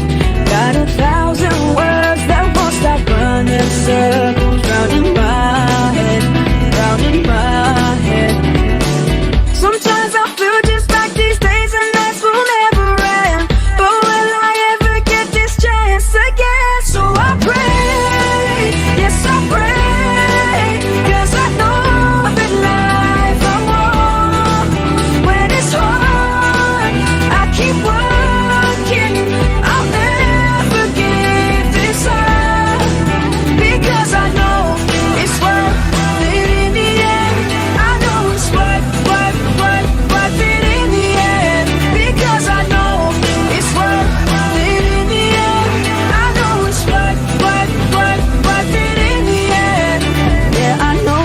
Sometimes I should relax my mind and take it easy, take it easy. If I find my way through every single phase, then I'm a winner. I'm not a quitter, no. Sometimes I feel just like these days and nights will never end. But will I ever get this chance again? So I pray, yes I pray, 'cause I know that life I want. When it's hard, I keep working. I'll never give this up, because I know it's worth it in the end. I know it's worth it in the end, because I know it's worth it in the end. I know it's worth it in the end. It's way too late, but I'm still wide awake, 'cause I can't sleep yet, I can't sleep yet. My father said to me, but one seed you can grow a tree. That tree will grow when you feel the dreams. If you just believe, then one day you'll see, yeah. When I'm on the case, I know it's worth it. I'm on the path now, I'm running like a circuit. Got my dreams inside, and I'm ready for the fight. Now it's time to put a lot of...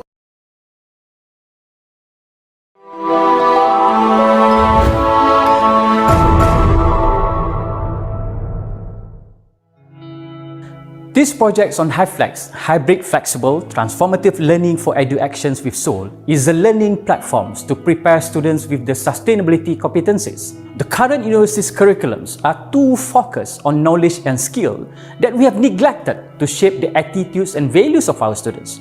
To bring back the actions and the soul of educations, EduActions, IIUM has introduced a new compulsory course for our students, UNGS 1201 Sustainable Development Issues, Principles and Practices. The course is designed for the next generation learning and skill based on the following unique approaches: transdisciplinary and integrated, formative and summative assessment, community engaged, research-based, action and solution-oriented. So for me, this course has not only taught us about sustainability, but more importantly, the skills and competencies needed to address sustainability issues. This is done by going to the ground and engaging with the community. Like they always say, nature's the best book, society is the best teachers to teach us about values and action needed for a sustainable world. During its inaugural year, UNGS 1201 has shown encouraging successes. The students have produced more than 300 project proposals addressing various issues of sustainability inside and outside the campus. The students have published more than 20 newspaper articles sharing their ideas on sustainability challenges in the country, and hundreds of blogs and individual journals to reflect their learning experiences. Since 2019, this HiFlex project has gone through several stages, beginning with the formulations of the fundamentals, including developing the course contents, determining the course implementations, approach and methodology, engaging both IIUM and outside communities, and the actual implementations of the UNGS 1201 course. HiFlex Transformative Learning for EduAction with Soul projects has also won the International Green Gown Award 2021, highly commended project in the category of Next Generation's Learning and Skills. The success of HiFlex, especially the UNGS 1201 course, has paved the way for implementations of more sustainability initiatives in the university. More staff and students of IIUM are now involved in various sustainability-related projects. Students have become more aware and concerned about sustainability issues faced by the universities and the surrounding communities. In order to further strengthen the impact of UNGS 1201 course on education for sustainable development, 2 new courses are being developed under HiFlex projects as sequels to UNGS 1201, which involve circle of students working together with the community for sustainability projects. These 2 new courses, Usrah in Action 1 and Usrah in Action 2, will see greater community engagement embedding ESG into courses at IIUM. Sustainability is best learned through community engagement. Transdisciplinary learning unlocks impactful skills. Action is the heart of sustainability education.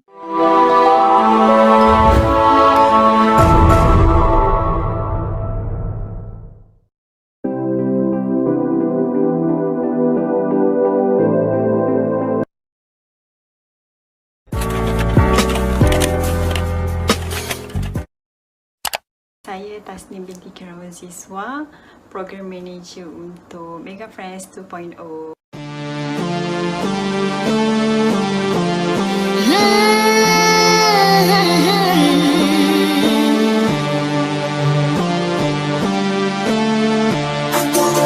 Aku nyawa, engkau raga, yang ditakdirkan bersama, dan berdua kita warnai dunia. Bertemakan kem motivasi dan juga kem kepimpinan. Para peserta daripada Sekolah Mengajar Rina Kasih di Chowkit. Seperti kita biasa hidup dalam keadaan selesa, keluarga lengkap, bahagia.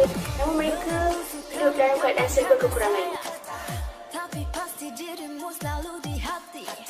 Objektif utama program ni adalah untuk menanamkan sifat kepimpinan dalam diri adik-adik. Ini merupakan satu pengalaman yang sangat hebat, best dan memberi inspirasi. Ia sangat membuka mata saya dan minda terhadap situasi yang dihadapi oleh ramai lagi kanak-kanak yang kurang bernasib baik di luar sana.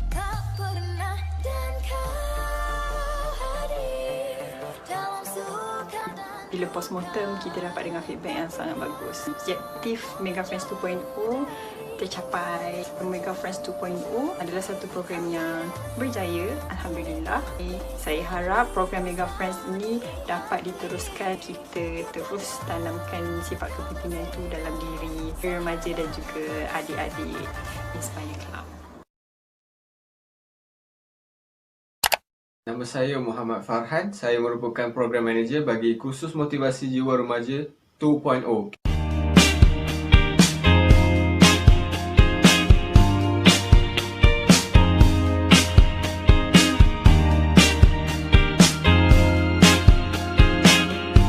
Program motivasi di mana kita open kepada remaja-remaja yang berusia 16 hingga 18 tahun. Aktiviti-aktiviti yang kita lakukan tu fokus untuk create bond antara facilitator dengan adik.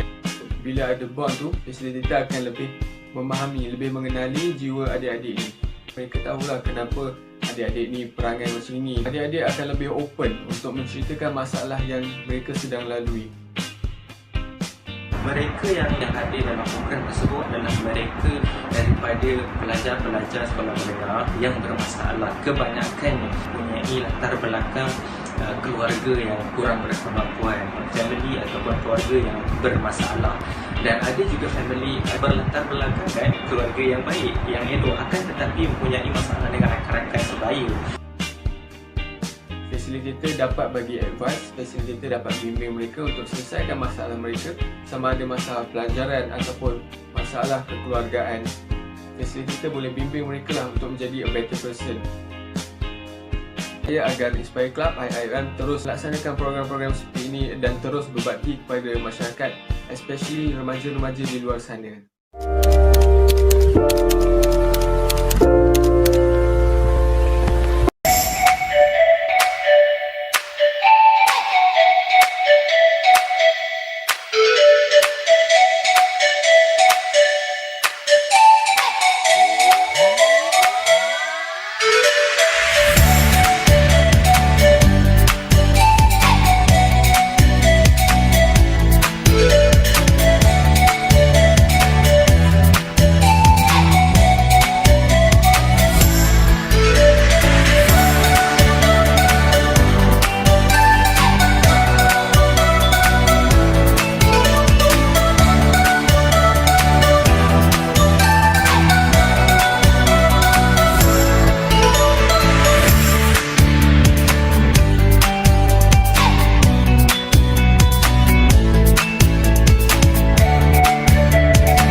Creating change for sustainability requires well-designed initiatives to make a real impact on the ground, and this is the reason behind the establishment of Sejahtera Center for Sustainability and Humanity.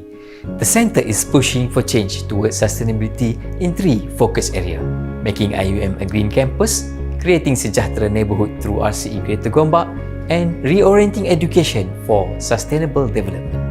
Within 2 years of its establishment, despite limited resources, the center had driven significant changes towards whole institution transformation in the curriculum, research agenda, student activism, and daily operation towards sustainability, sejahtera, spirituality, and the futures.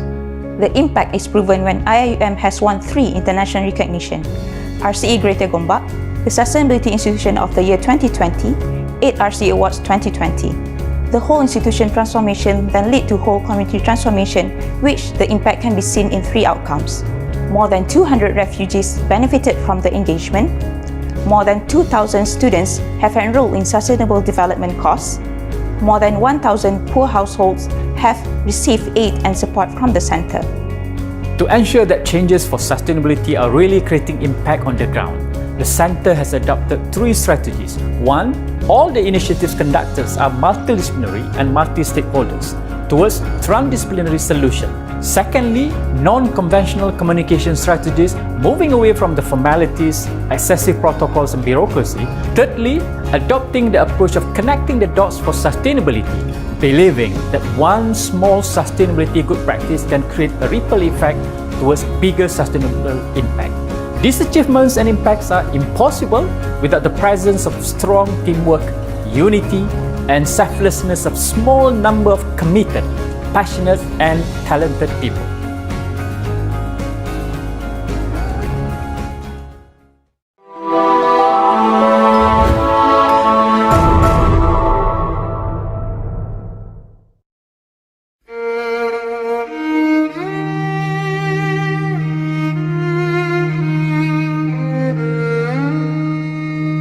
Charity Ride pada saya satu nama yang asing lah pada mula-mula sekali. Kat kawasan luar bandar ni, tuan-tuan dan perempuan, kadang-kadang anak-anak ni tak makan.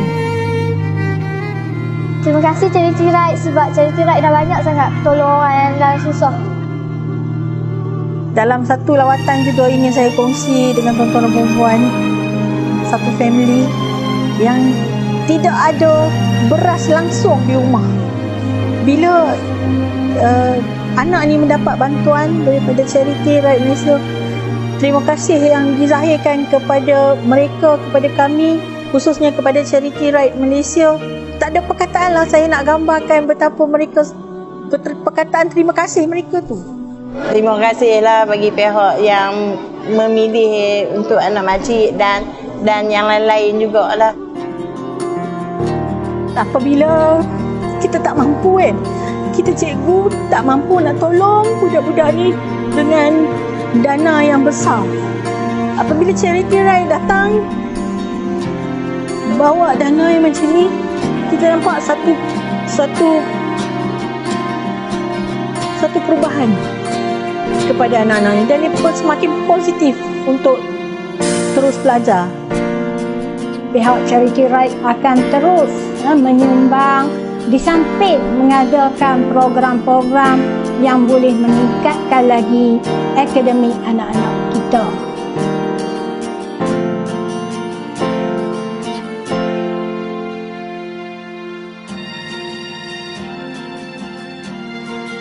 Doing here is a collaboration between Sejahtera, I represent International Islamic University, and Mercy Mission, and together with the selected school and LIPAD as well.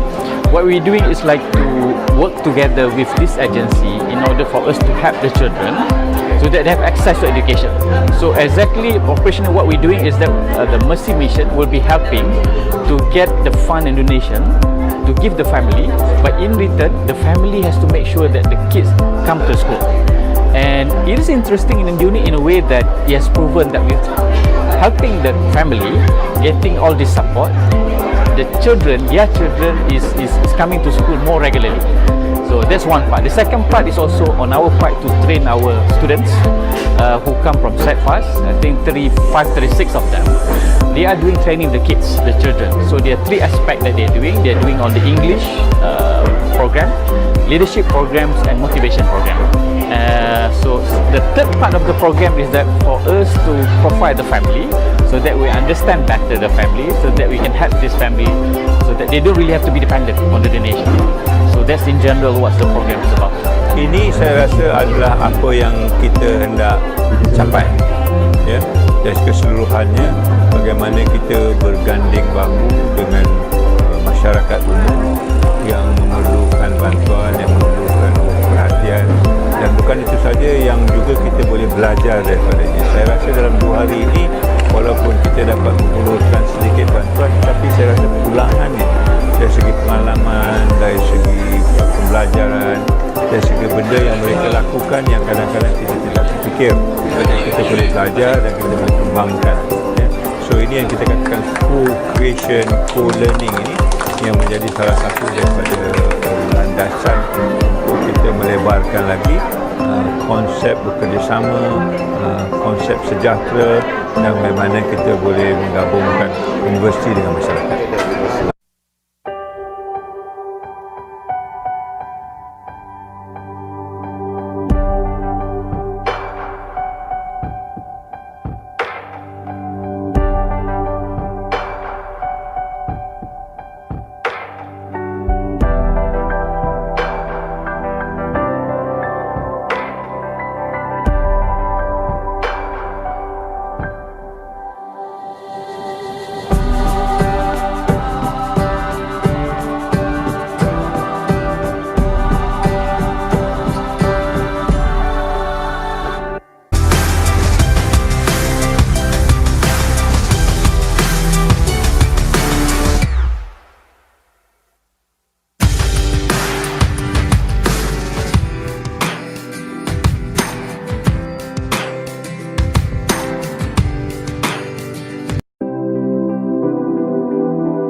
It's way too late, but I'm so wide awake. Yes, I can't sleep yet.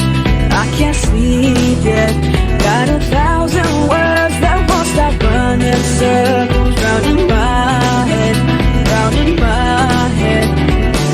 Sometimes I feel just like these days and nights will never end. But will I ever get this chance again? So I pray, yes I pray, 'cause I know that life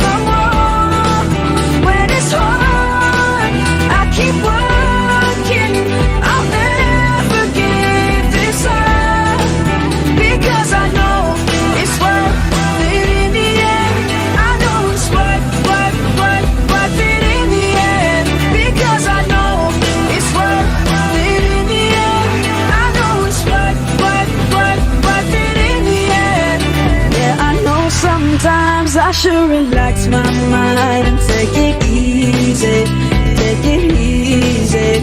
If I find my way through every single phase, then I'm a winner. I'm not a quitter, no. Sometimes I feel just like these days and nights will never end. But will I ever get this chance again? So I pray, yes I pray, 'cause I know that life I want. When it's hard, I keep working. I'll never give this up, because I know it's worth it in the end. I know it's worth it in the end, because I know it's worth it in the end. I know it's worth it in the end. It's way too late, but I'm still wide awake, 'cause I can't sleep yet, I can't sleep yet. My father said to me, but one seed you can grow a tree. That tree will grow when you feel the dreams. If you just believe, then one day you'll see, yeah. When I'm on the case, I know it's worth it. I'm on the path now, I'm running like a circuit. Got my dreams inside, and I'm ready for the fight. Now it's time to put a lot of work.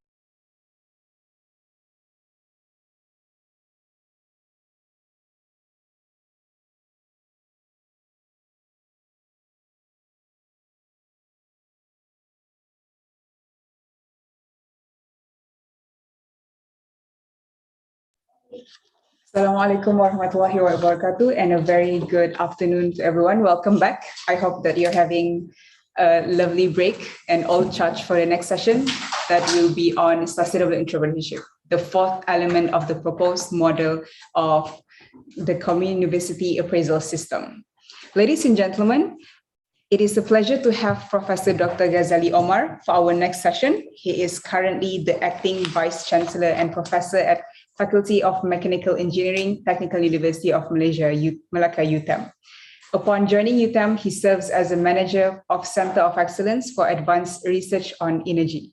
Professor Dr. Ghazali Omar was the former head and senior manager at the Failure Analysis Lab at Infineon Technologies in 2012. Before joining UTM, he was the principal consultant of FGO Scientific Sdn Bhd, located at Kulim High Tech, Kedah. He received a Bachelor of Engineering in Mechanical from Victoria University of Technology, formerly Footscray Institute of Technology, Melbourne, Australia, in 1989, and Master of Technology in Material Science from University of Malaya. He received his PhD in Physics with specialization in Solid State Diffusion from University of Malaya in 2004. Please join me in welcoming Professor Dr. Ghazali Omar, the Acting Vice Chancellor of UTM, to deliver his presentation on sustainable entrepreneurship. Please welcome Prof. Thank you very much. Well, I've given 30-minute slot to talk about sustainable entrepreneurship. Okay. The slide will be shared by the, okay, right? So I need the slide to be shared. Okay, this is the one actually we have. Okay, I think when we talk about the sustainable entrepreneurship, actually it's a very high keywords, to be understood by many people. But I think this is very important for us to have. Okay, let's take a look at the first slide. All right. Okay, what actually this kind of things that when we talk about the landscape for entrepreneurship, I think this is very important. As what actually we can take a look at the current situation at normal kind of expectation, the key indices that we have in the university, that, we actually been measured a lot with the achievement, on the KPI of papers, on the research element, that sort of things. And then I think this is very important. But then the question is this, right?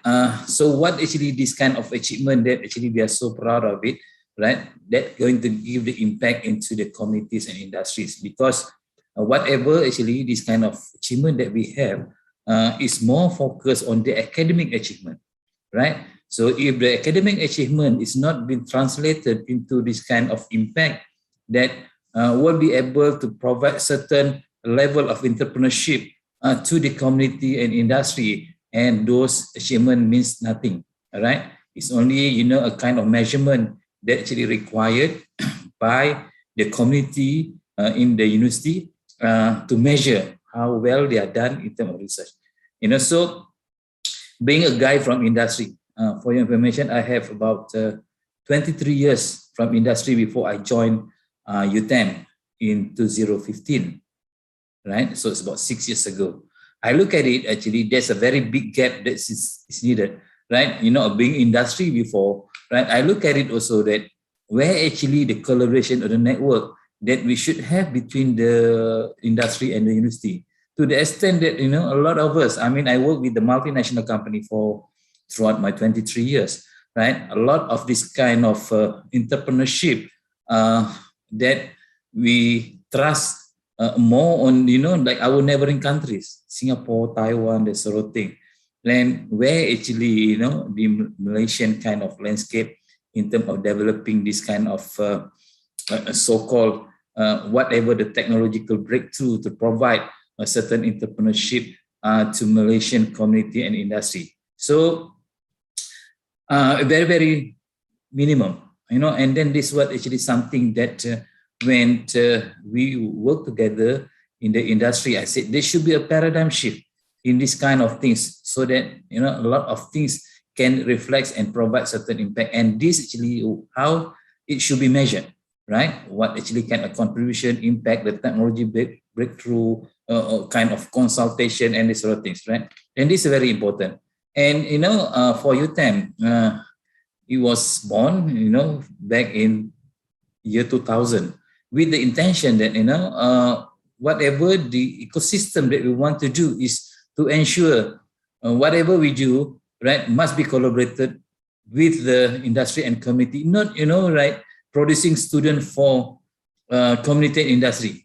It's not that only, sometimes it's already kind of confused that, our job is to produce the students, right? That means needed for the industry and community, right? But then, the ecosystem is not like that.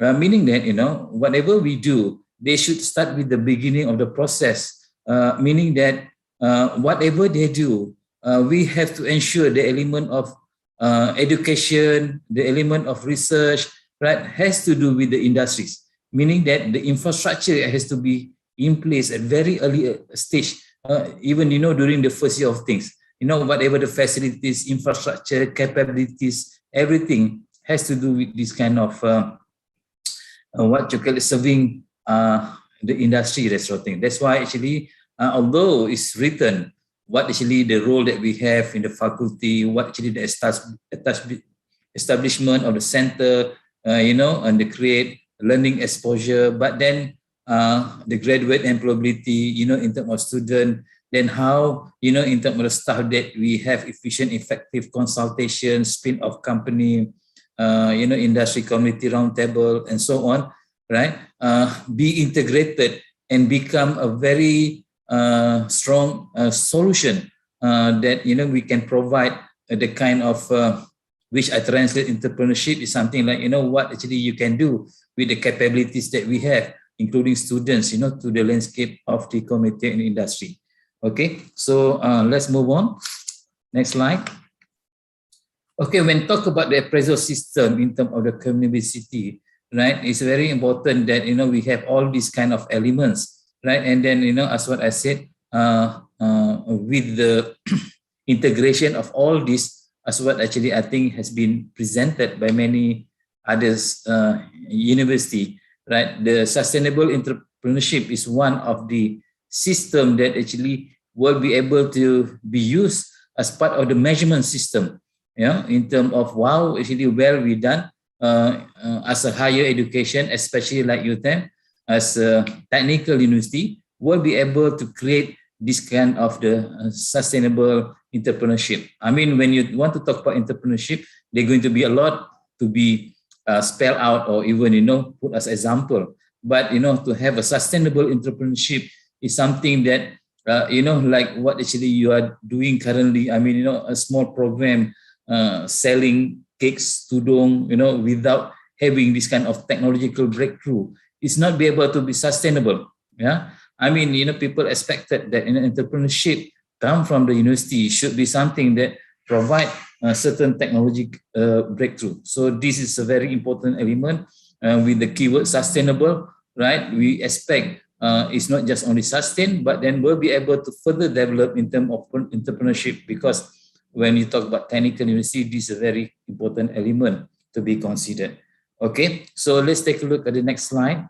When you talk about the rubrics or the elements that actually is needed, yeah, in terms of this kind of thing. If you look at the criteria, if we have this kind of sustainable entrepreneurship, there's a lot of impact that actually we can see in terms of having this kind of program that to be measured and be able to be benefited by the people, by the community in Malaysia, that sort of thing. Of course, when you talk about this, you should be able to understand if you want to do things, entrepreneurship is something to do with the dollar sign, income generation, and what actually you can help in terms of the community. Okay, socio-economic improvement, program sustainability, right? As what I said, sustainable. It's not something like, just one time deal, it should be a prolonged effect. And how, in terms of this university, a kind of technology breakthrough, selling these kind of ideas, provide the consultation that you will be adapt to certain technology, okay? And of course, when we talk about it, there's a lot of canvas, business canvas, value proposition canvas, and what actually strategies they have to do in terms of entrepreneurship, and then, synergize with the group members. So this element, I think it's very important to be injected within the community of the university with certain percentage, like, how actually to come out with the business proposition, like business plan, in terms of the research and innovation, that sort of thing, what actually kind of inner element has to put in place, sustainability, social and economic impact, and diversity of the group members. So all this category is part of the rubrics that you can see in terms of the sustainable, appraisal system. Yeah. Okay. So let's take a look at the next slide. I always, when I joined back in 2015, I always talk about what actually we want to have. Whether we want to have a technology push, actually we want to have a market pull. Although actually these two things can be integrated as one, but then current situation in Malaysia, actually, I think what actually we need to do before you push the technology, you have to get the pull first. Before you push, you have to pull it, because as what many people have talked about, the demand-driven research, that sort of things. Because I think this is very important. As what I always mention this to staff, my colleague, that sort of things, right? You have to understand what actually the market needs, right? What actually the current market. In order to be the entrepreneur, that sort of things, right? You have to understand what actually market need. You have to understand what actually kind of problem statement that actually expressed or been assigned or been spelled out by the people or by the industry. So that means this can do in terms of the research development. And then of course, if you be able to come up with this kind of technology breakthrough, right, then you can go into the production and marketing. But then if you are strong in this kind of thing, then that's where you're going to do the technology push. So in this kind of thing, I should consider that market pull is very much needed currently in Malaysia. So that means once you'll be able to gain certain experience and know-how, working together with industry, then you start to push the technology, right? And then, this become a very important element. Because you must remember this, as what I always mention, when I work with the Infineon Technology School, right? I always ask, the big boss to collaborate with the industry, with the universities.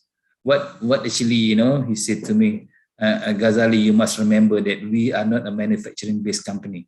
We are technology-based company, right? So that's actually, I start to realize that in Malaysia, we always, among the SME, we actually say we are actually a manufacturing base, but what actually the sustainability of those will be able to be sustained if the technology is not pushing to the next level of value chain, next level of the product market, the sort of thing, because you're going to be in the what you call it, sustainable value chain without having this kind of thing, market to push a new product. So that's why actually a lot of manufacturing in Malaysia, they are not be able to sustainable, especially when actually you ask them to go to the international level. They not be able to do that because actually they are manufacturing.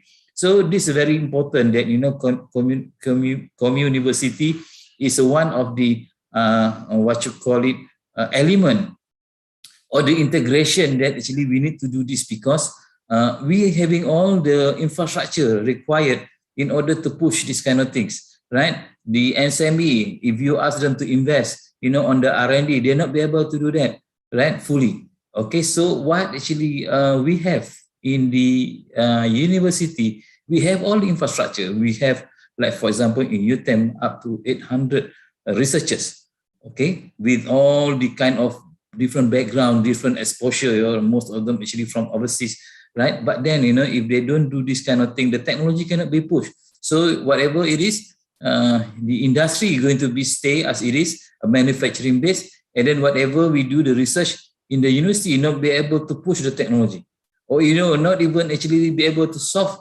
whatever the current situation that they have. So this is actually very important to be considered when actually we want to do this. Yeah. Okay. So next slide. Okay, this is actually like you're developing a model for sustainable entrepreneurship. We have to look at the needs and relevance.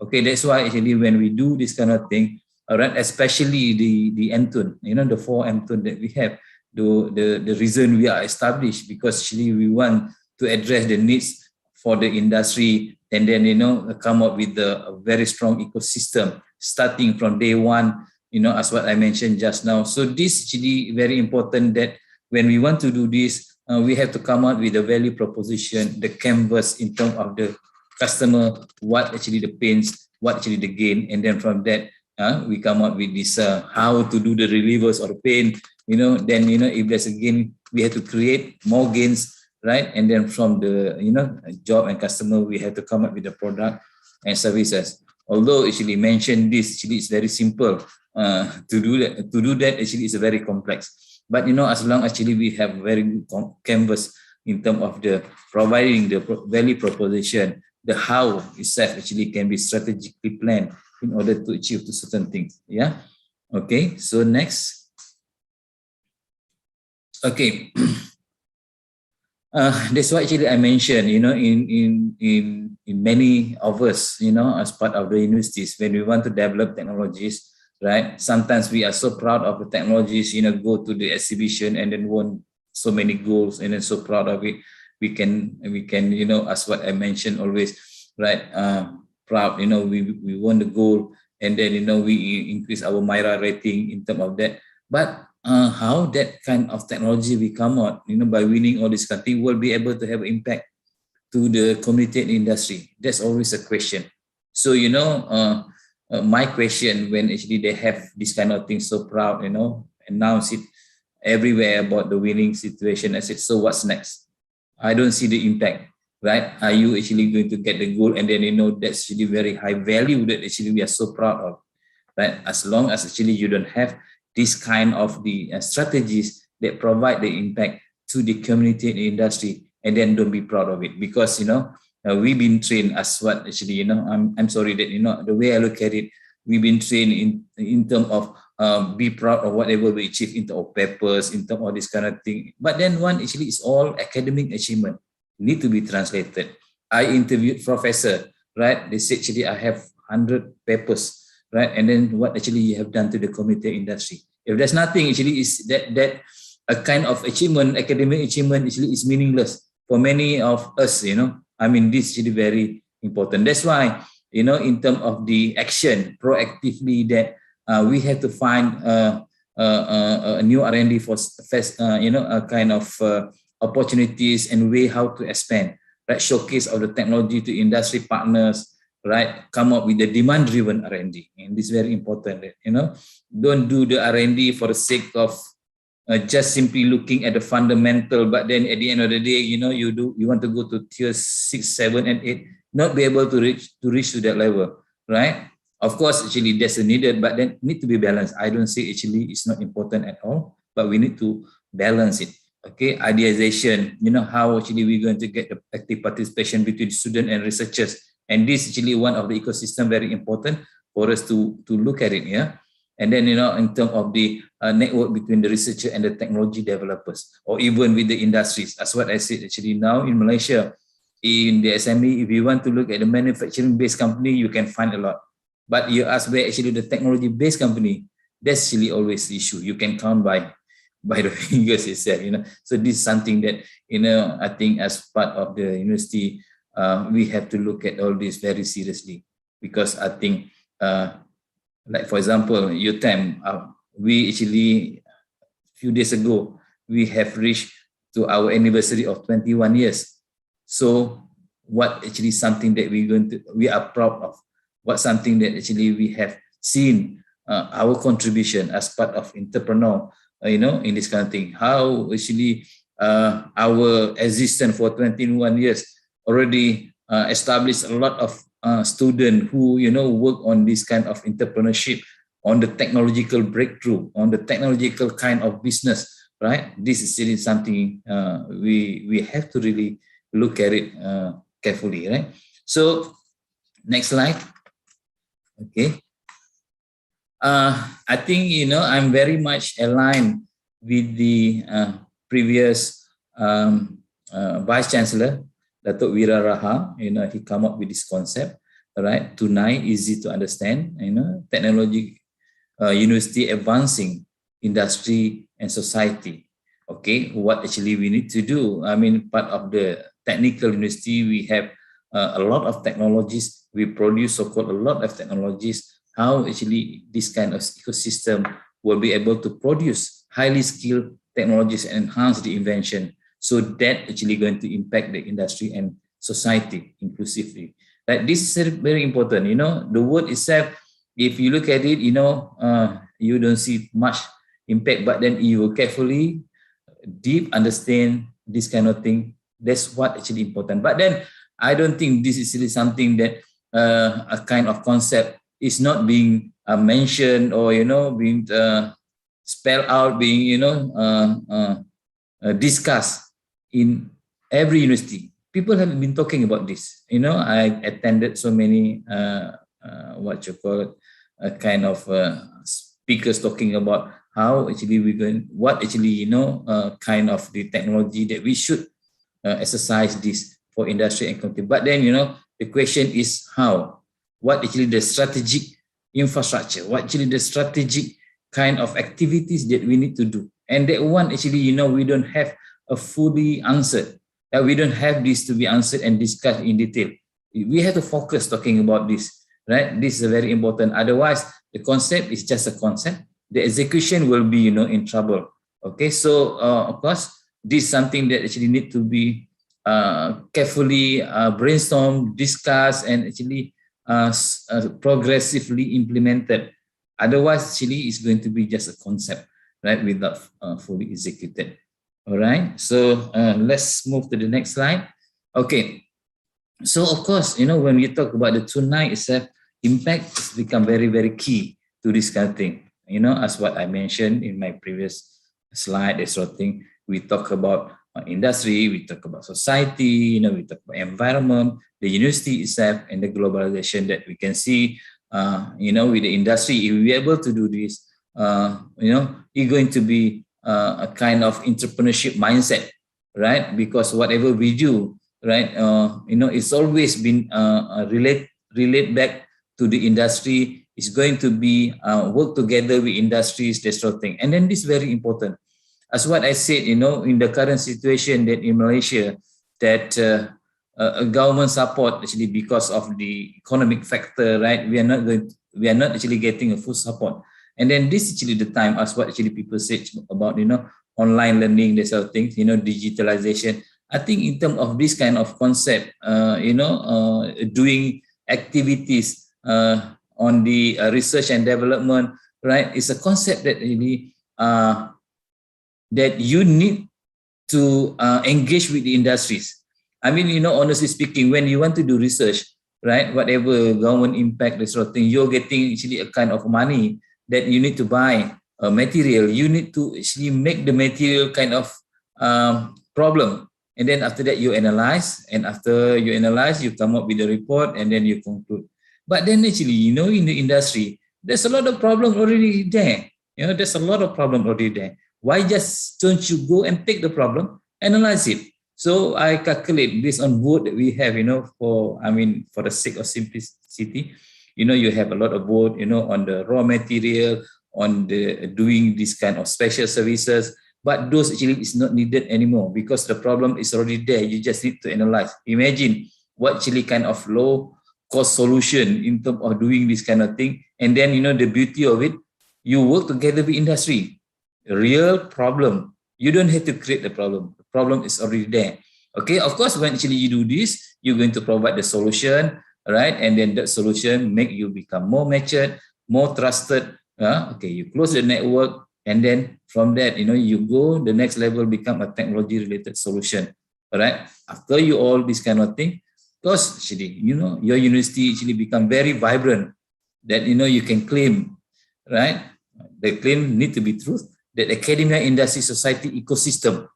Okay, you start with that. And then after that, okay, your name become very strong as part of the industry solution. You provide all this kind of thing, and then you become very visible. You can to adapt to the robust future, and viability and visibility become very, very key to this kind of thing, right? Okay, I think that's what actually we have. But then we go to the next slide in terms of the employability.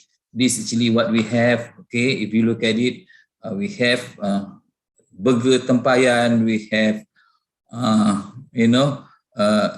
mobile repair center, we have all this kind of thing. Although this is very important to start this kind of entrepreneurship, but then in the paradigm shift, the business field need to be more technical, more engineered, more a kind of technological breakthrough. And this is what actually entrepreneurship can be sustained, because when you do this kind of nursery, when you do the food stall, the sustainability of the entrepreneurship may be a question. It's a short term or what, right? Because you cannot, unless you have a very kind of innovation in doing the food stall, right? And this is something that we actually but then the way I look at it, it's not sustainable.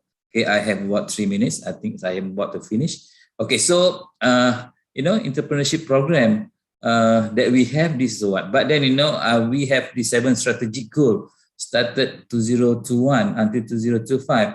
We're going to change this kind of landscape. So that means the entrepreneurship is something that very, very key to be what you call it, spell out, not to be announced to national that we have done something good about it. Okay, just for the last slide, I want to show you. Okay, next slide. This is what actually we have come out, this sort of thing. But okay, this is what I said, the fundamental basic that we achieve in due time. But then I think we are not satisfied. We cannot just simply satisfy with it. We're going to go further and make it happen. Whatever we do is something to do with the technology breakthrough, so that maybe become very sustainable entrepreneurs. Right. With that, I end my presentation. I hope actually we can discuss something about it. Thank you. Thank you very much, Prof. Ghazali, for sharing UTEM's experience in terms of sustainable entrepreneurship. We definitely will go into the deliberation in a session afterwards. So next, thank you. Ladies and gentlemen. Yeah. So next, we will have 2 esteemed speakers who will impart their knowledge and experiences on responsible research and innovation. Our first speaker will be Professor Dr. Amir Akramin, the Director of Research Management Center of IAM. As the Director of DRMC and Professor at the Faculty of Engineering, Professor Dr. Amir Akramin has been conferred a doctorate in the field of engineering by the University of Dundee, Scotland in 2000.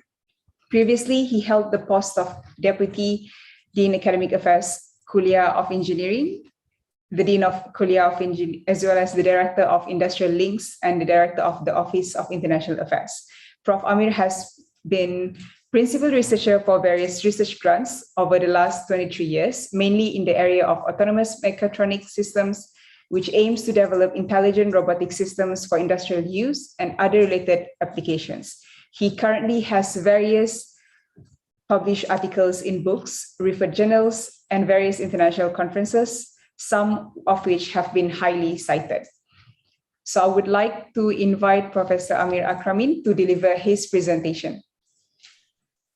Assalamualaikum warahmatullahi wabarakatuh. Thank you, Madam Chairman. Okay, so I believe I have 15 minutes. Can I get the Secretariat to share my slides? Then I don't have to embarrass myself. So.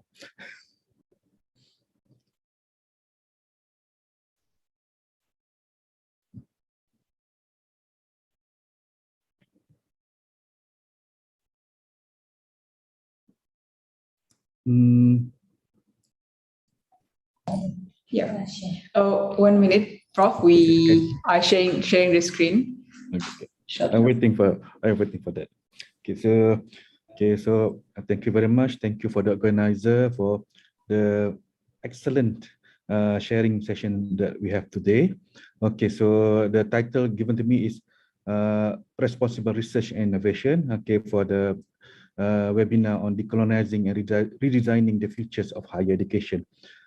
Okay, basically, the idea of responsible research and innovation plays an important part in IUM, okay, in our strategic planning. So basically,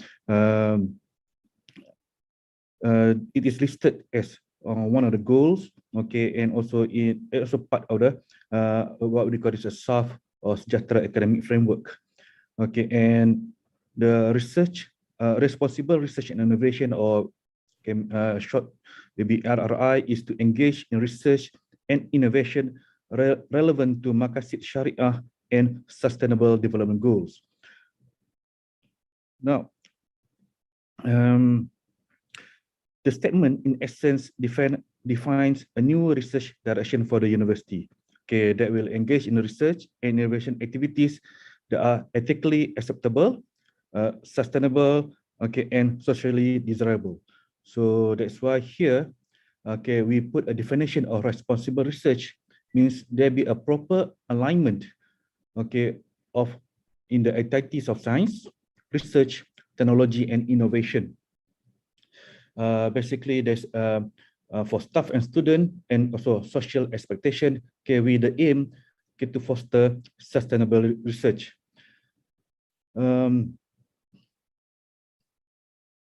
Now, basically, what we have here, we want to have a positive, socially acceptable, and desirable outcomes, okay, to the community. So what we have here, okay, we got ethics, okay, all these, okay, are encompassed into responsible research and innovation, okay, or short or RRI.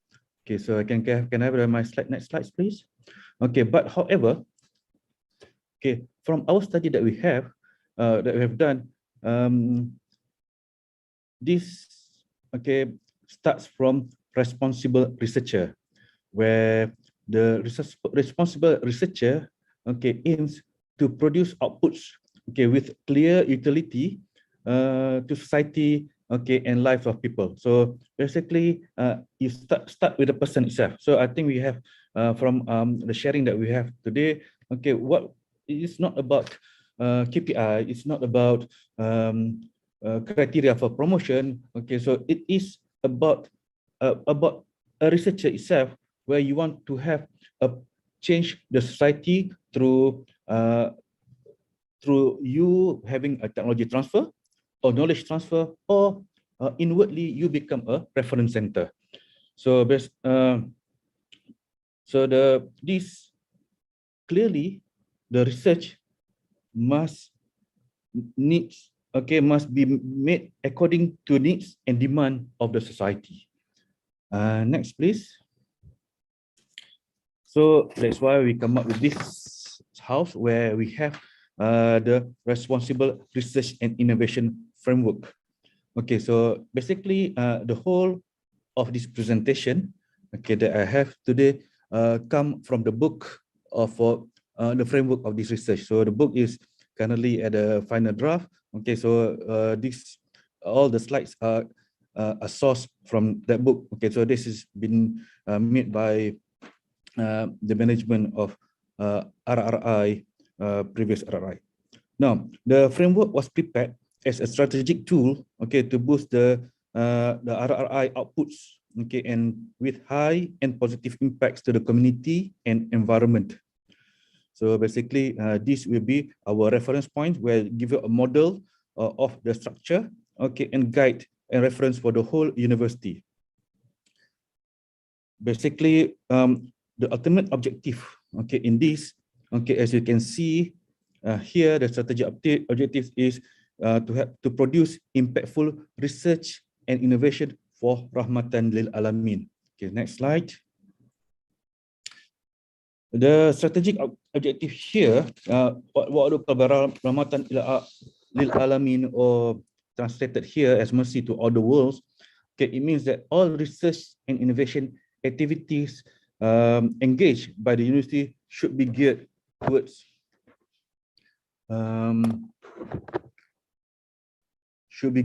achieving goods for all human beings, okay, environment we live in, okay, and also the ecosystem. The aim, okay, is in line, okay, with IUM, okay, strategic objective, where human, animal, plants, water, land, fire, air, and so on, okay, are part of it.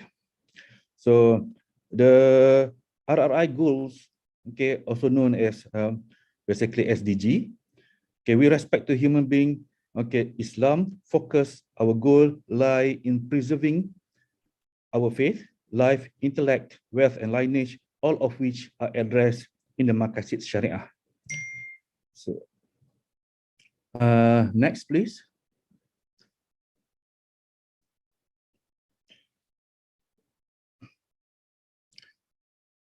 Therefore, the conduct of research, okay, and innovation has its own criteria, okay, where we want to ensure that the objective is achieved.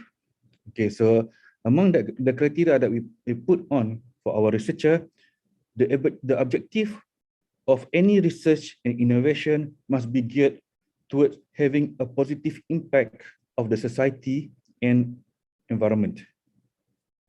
And the research itself must be conducted in an ethical and safe way with integrity and also accountability. So now, when we look at the proposal, okay, the proposal, okay, of intended research and society must be for benefit of society and also desirable for the society. Now, and next, and therefore for research leaders and innovators, okay, you should have these two, skills and competency, okay, where for skills, this is what RMC doing, okay, so we are giving trainings, okay, require based on individual needs, so to ensure that all academic staff are able to plan and execute the research innovation smoothly during the service. Okay, and they give a guided career path, okay, so that when lecturer, okay, come to the university, they will be able to do that. Okay, so for these two, okay, so we this is another book basically, okay, where we have put a guide to all our researcher. Okay, where next, okay, now because for all the researcher, because everything starts with the researcher, so we are promoting these higher values where every researcher is a Khalifah, where you lead by example. Okay, so that we're able to lead the students, okay, or whoever with this in the specific area of, and also to lead in the area of expertise and also the research field. Okay, and we have listened that to Prof. Fauzi just now, where we talk about amanah. Basically, we have amanah where the fundamental attributes of researchers must embody within themselves to achieve the grand objective. So basically, this is rahmatan. Everything that we do are for the good of the world. Okay, and Iqra, we will continue to establish as an expert specific area of study, okay, with culture of Iqra, to continuously expand knowledge and develop the wisdom. And also Rahmatan lil Alamin, where researchers to conduct the research and innovate solely for the sake of the world betterment. So this is our main goal. Next, please. Okay, and everything starts from here. Okay, we are promoting Sejahtera Self, where the researchers must be well-balanced person who embody all the values of Sejahtera. So this is what we have. Okay, basically this is a IUM strategic initiative. Okay, where which is based on falsafah pendidikan kebangsaan, where we're producing insan seimbang, okay, dan harmoni. Okay, next. And to do that, in RMC, okay, we are developing the ecosystems to ensure that everybody can do that. So the first thing that we are going through are policies, okay, and procedures. Okay, where policies and procedures, we are continually developing the procedures and effectively communicate policies and procedures. So basically, we will have a revamped training system, talks, okay, and so on for the researchers, okay, so that they be able to understand the policies and procedures, okay, based on the grant providers. Next. Facilities and funds. Okay, so these are the two parts that we are doing as well, where we are providing the entities of the kuliah, we are assisting the entities of the kuliah, okay, so that to be able to give the equipments, tools, okay, for the researchers. Now,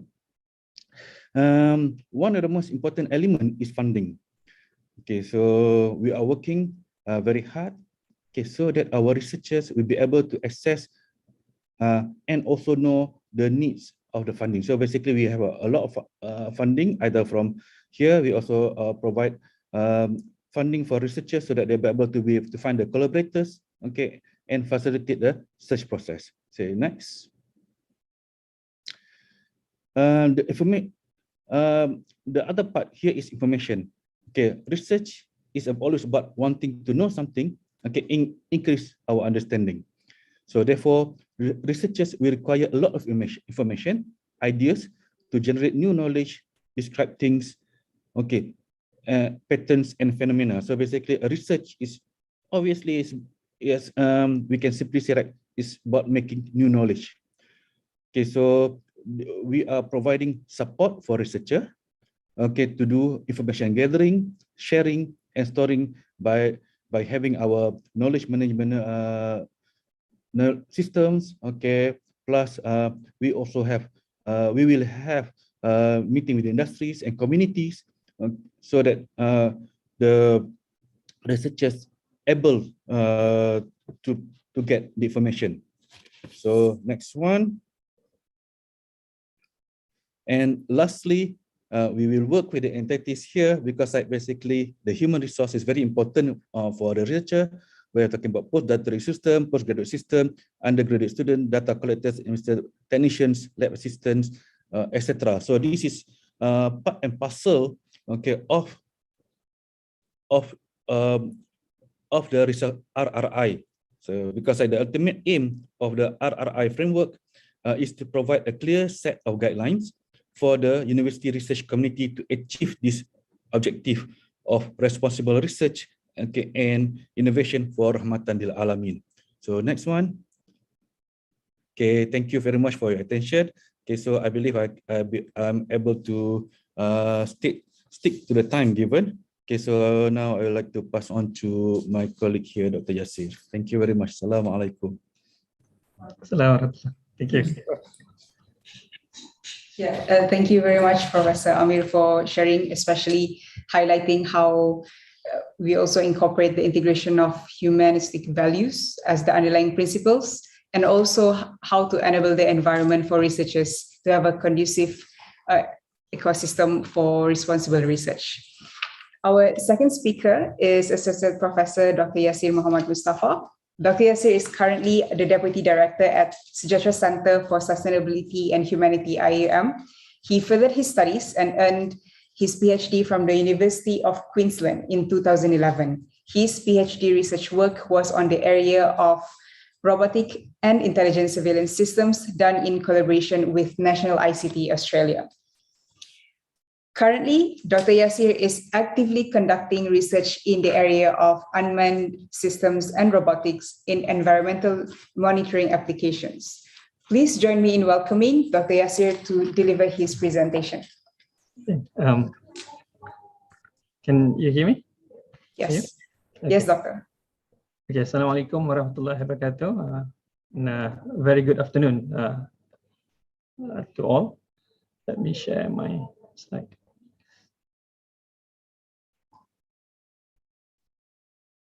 Can you see the slide? Yes, yes, we can see. Sorry. Let me try it again.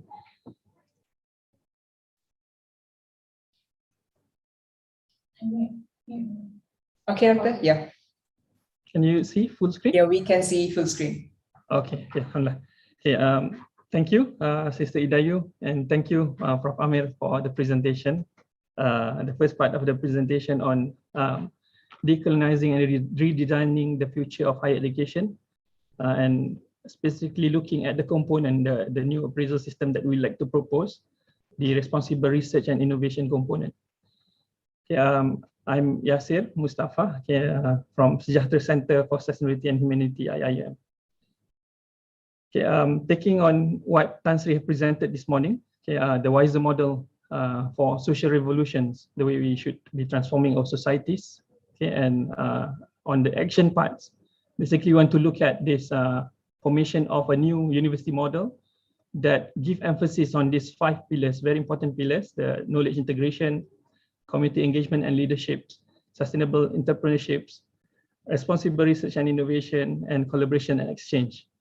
Yeah, my presentation will focus specifically on responsible research and innovation, taking on what Prof. Amir has presented just now.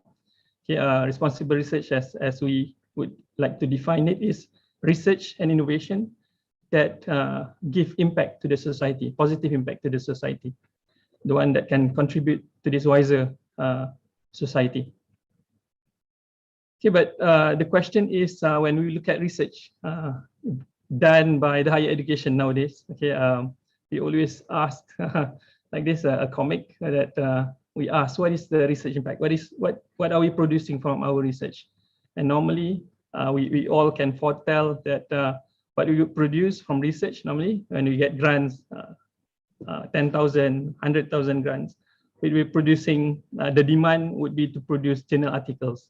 It is a demand normally imposed by the funders, and because of this drive for rankings and appraisal system by the central agencies, we also put these demands into KPIs of the lecturers and etc. Okay, and this give drives to this drive for number of publications. We push for numbers of publications, and then we look at researchers not at what they have done, but look at the number of publications that they've produced, the citation index, the value of their citation index, and also probably the ranking of the institution that they come from. Okay, and all these phenomena have led to this hyper competition between researchers, not positive collaboration, but hyper competition that basically would actually give a very negative impact to how research is done at university. Okay, and one very popular culture that now coming out, everyone is is feeling it, and rectors also have been telling it from the book of the death of the universities, about the physical hell that academics are facing. Okay, this publish or perish. Okay, and if we see what Peter Higgs, a person who found or who discovered the Higgs bosons. Okay, he also said that if he's living now, working in universities now, he would not be considered as productive enough for the universities because he cannot churn as much papers as some of us could. Okay, if you don't know what is Higgs boson is a particle, okay, inside the standard model, the particle standard model, that give the mass, okay, that gives the mass to the particles. And if Peter Higgs saying this, okay, what would all of us, others, other researchers at other universities, all of us here, especially in universities in the global south, okay, how much pressure are feeling? So this push for this drive, where sometimes we have to publish garbage and etc. Okay, and this gives rise to plagiarisms. And then you have publication in predatory journals and free riding other people's publications and etc. Okay, if we look at the unintended consequence of incentivizing quantities, okay, published by Jonathan Grant. Of course, the system that we have, the ranking and some of the appraisal system that we have nowadays, rewards basically looking at numbers because it's easy to just measure numbers. Okay, but when we do this, for example, when we want to we reward researchers for increased publication, for example, okay, because what we want is to improve their productivity. We want researchers to produce more knowledge, to do more research, and eventually publish something good. But what really happened is we have an avalanche of substandard and incremental papers, very low quality papers. And then we have poor methodologies in research, increase in false discovery rates leading to natural selections of bad science, and then reduced quality of peer reviewing process because of this avalanche of papers that we are producing now. Okay, and many of us can read so many days. The amount of publications are not really, the quality of the publication that we are producing basically now lowering, okay? And it's very difficult to tell which one is real, which one is really good and not now. Okay, and then researchers are also rewarded for increased citations, H index, etc. Okay, we look at our peers and ask what is your H index. We look at our peers and ask, we normally just share, okay, when we publish in something, we will just share all this good news. Okay, but we never looked or never asked, what do you really do? Okay, what knowledge or what impact have you produced? We rarely discuss that because of this intensivizing process on quantities. Okay, so when we reward only citations, okay, on the citations, the idea is to reward quality of work that influence others. But unfortunately, what's really happening is we have peers that ask their peers to share or to put or to refer to their papers, etc. Okay, extended reference lists and inflict citations. Then we also incentivize researchers when they get grants. Okay, everyone apply for grants. So competitive to get grants nowadays because everyone is saying that I'm doing good research. Please fund me, etc. Because it's so competitive because of these incentives. Okay, because we want research program to be funded. Okay, we want to promote growth and generate overhead. But yeah, what really happens is we waste our time only writing proposals and after proposals, less time gathering and thinking about data. Okay, and then we oversell positive results and sometimes hide our negative results. And we also forgot that there are some research that does not require funding. Okay, there's some research that researcher funds themselves. Okay, and this research are normally not counted in our appraisal or our assessment system or in our KPI system, because we want the money to flow to the universities, etc. Again, and then also we also increase reward supervisors or PhD supervisors to when they produce PhD students. Okay, because we want the school ranking to increase and probably prestige of the program also to increase. Okay, but unfortunately, this leads to lowering standards of PhD. Okay, PhD students when they graduate, they only do the work of master students. No longer we see PhDs because of this oversupply. No longer we see PhD works at the levels that they used to work before. Okay, but how do we solve this? Assessing numbers is easy. Okay, how do you assess this? There's a push from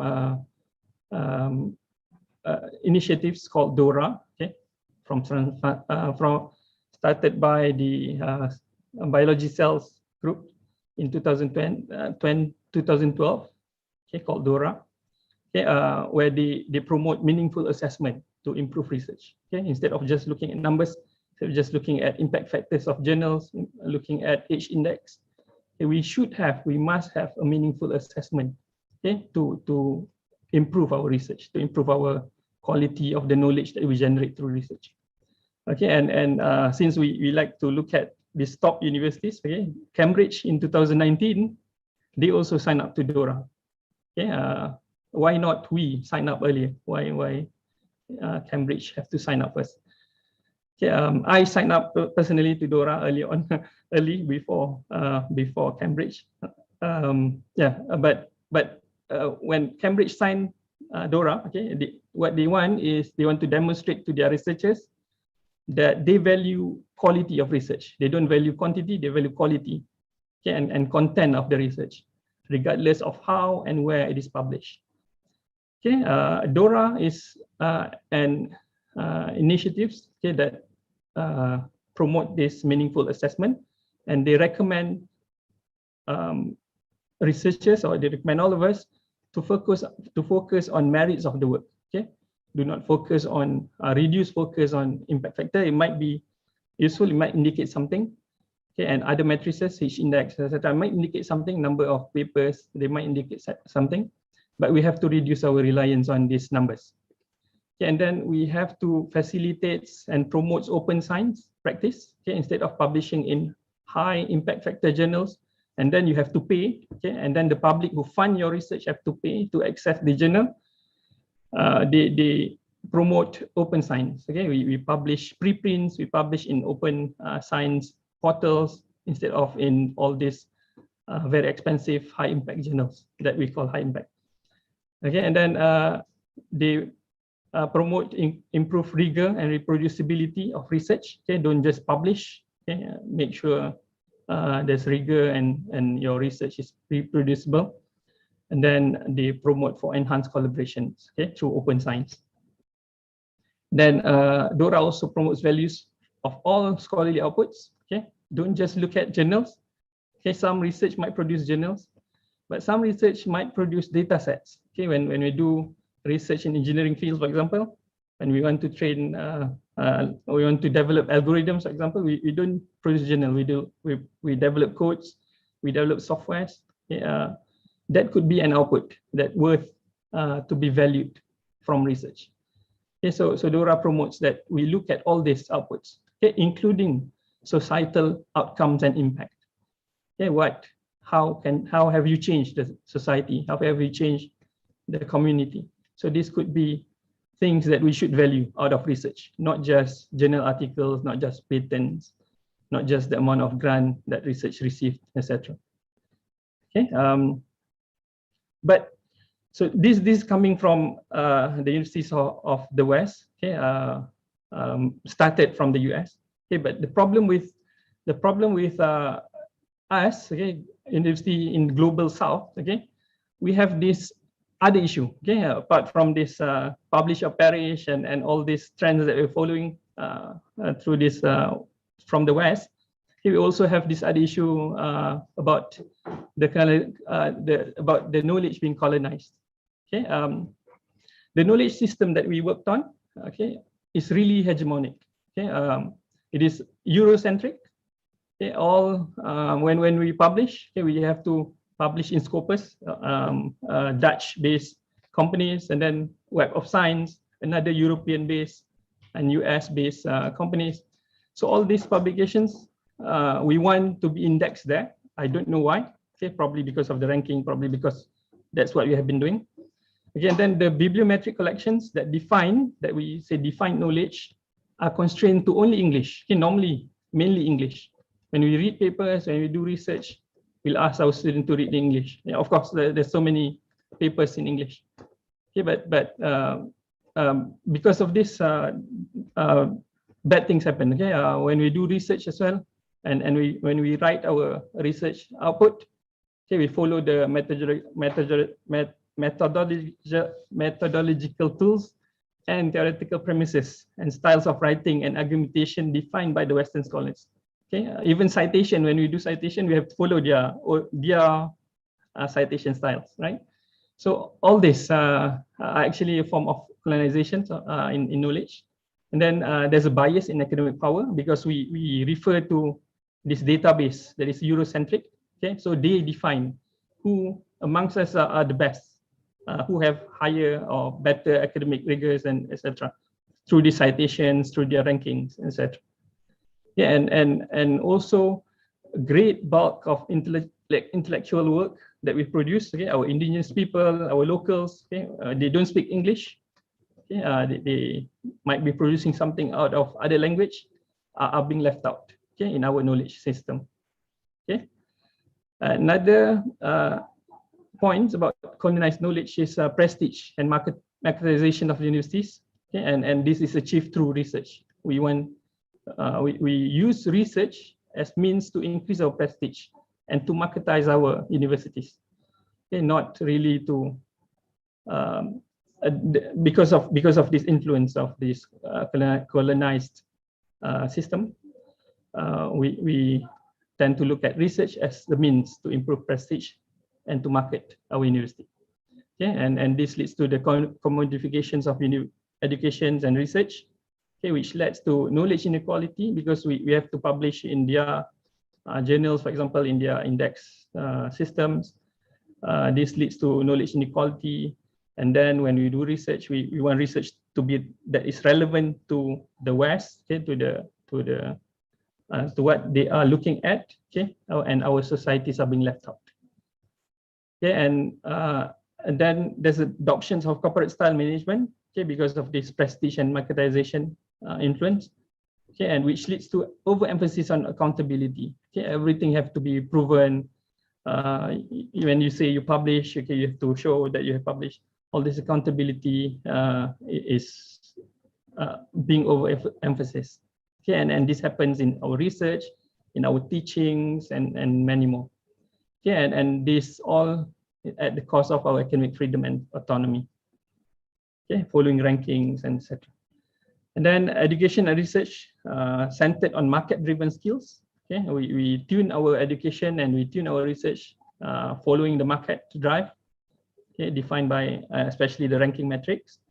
And then after we have done all this, okay, after we have done all this, spend so much money, tune our research, tune our education, okay, the winners, okay, the best university will always be the one in the US, in the West, in the US and the UK, Cambridge, Oxford, Ivy Leagues, right? So yeah, this basically a form of colonization that I don't know. I think we all realize this, but it's very difficult to swallow. I like to argue that there's also a new form of colonization now. Okay, colonialism now coming into the universities, okay, that affects our research. First one is the digital colonialism. Okay, it's coming in, again coming in rapidly, and unfortunately I'm not sure whether we are ready for this, but to help our societies, we have to look at this new form of colonialism, okay, and try to decolonize this. Okay, if we read an article in Al Jazeera, okay, says that colonialism is rooted in the design of tech ecosystem, okay, for the purpose of profit and plunder. Okay, they make profit, advertisement, and then they plunder our data, our identity, data, and etc. And at the same time, give rise to fake news and corruptions in knowledge. Then I would argue as well, the new form of colonialism is the influence of the ultra-rich. Okay, when we idolize them so much, okay, universities taking in rich people as board of directors because of this drive for economy, supposedly. Okay, and they're now becoming the ruling class, okay, of the global. Okay, they own so much money, they are the cause of inequality, wealth inequality in the world. Okay, at the same time, we idolize them, okay, especially when we look at their knowledge, their ideas, etc. Okay, and finally, industrial revolutions. Okay, industrial revolution 4.0 are now being talked about. Okay, everyone is saying if you don't mention industrial revolution 4.0 in your research, that means you're not doing relevant research. Okay, I would argue that industrial revolution could be a new form of colonialism. Okay, that we I don't know, we just close our eyes upon it. Okay, the argument basically comes from when you read when I read this paper. It says that the first industrial revolutions create the need for Europe to colonize. Okay, and then further on, the following revolutions, okay, create the need for oil, okay, which leads to war and the conquer of Iraq, and which plagued us until today. And now we have Industrial Revolution 4.0. So let's be careful when we talk about Industrial Revolution 4.0. Okay, of course the knowledge and the technology is very important, but we have to caution ourselves when we talk about this, not just to simply sell it to our society and to our community in Malaysia.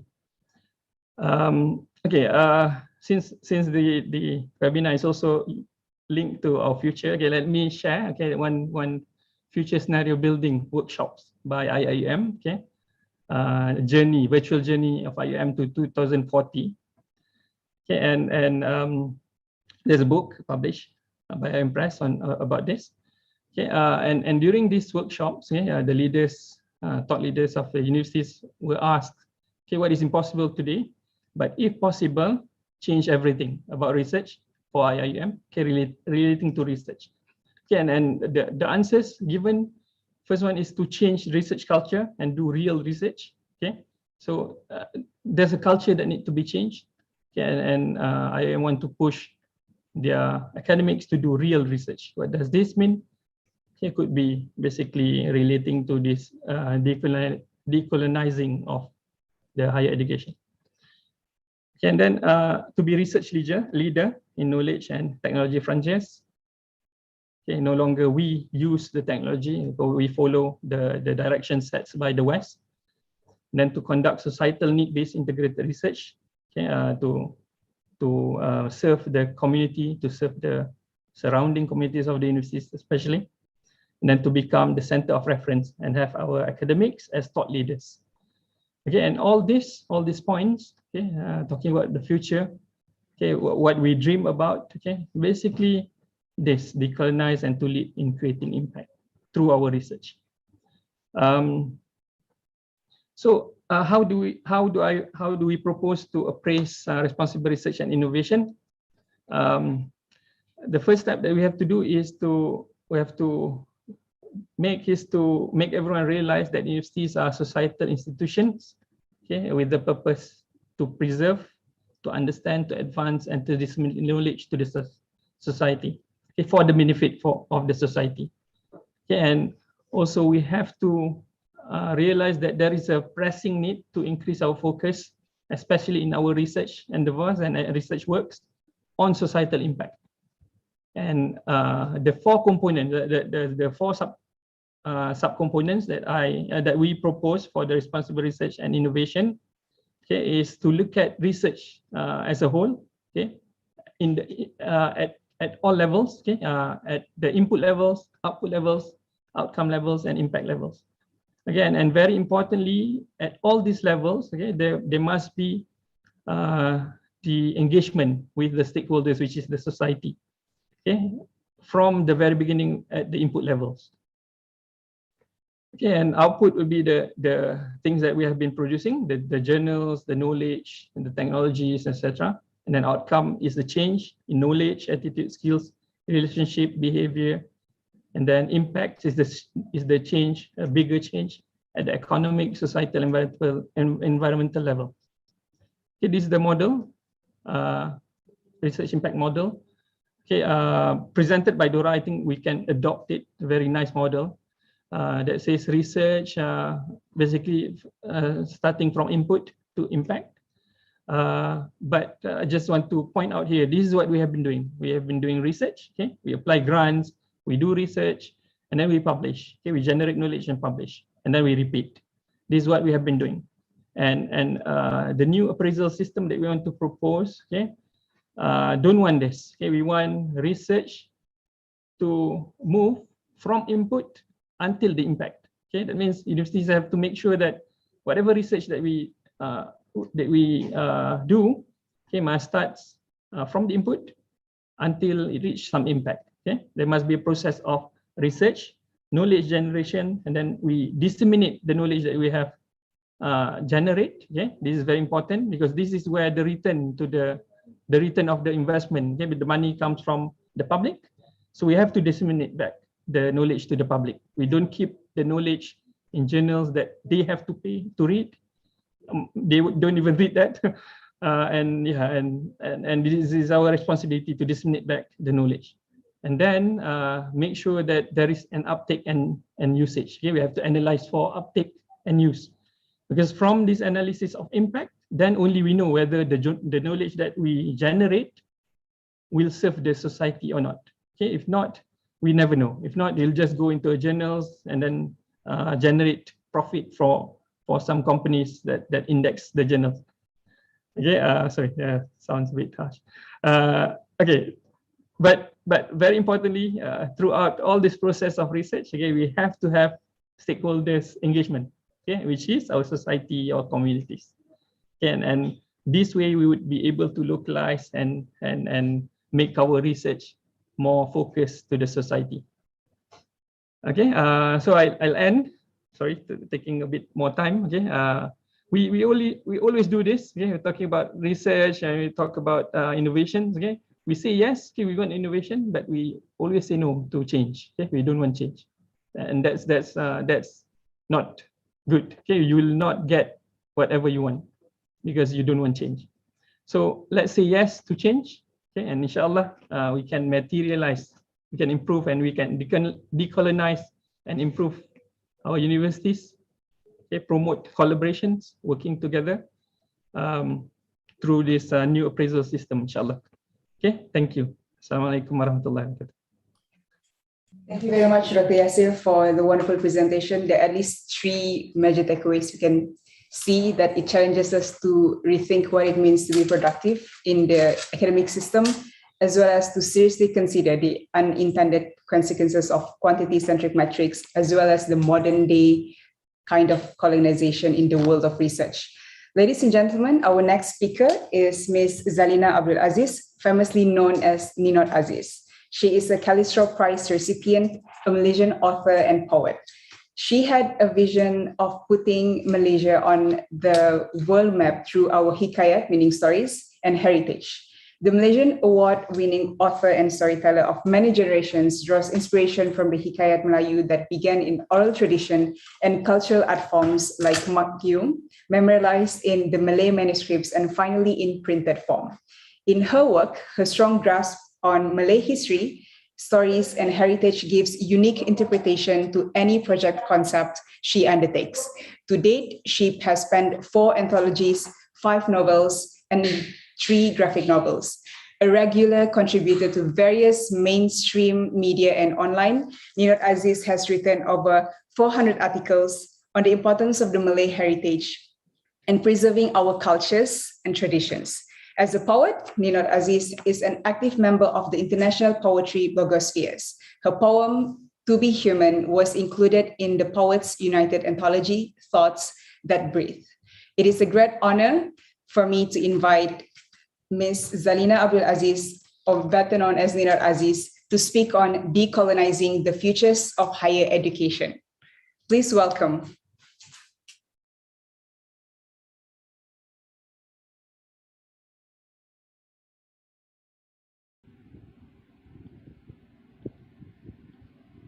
All right. Thank you very much for the introduction. Let me share my screen. Now, hold on.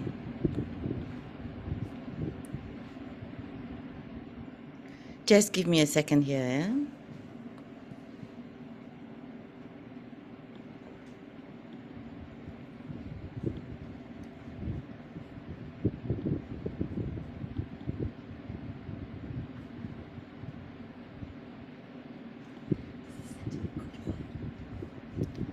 Okay.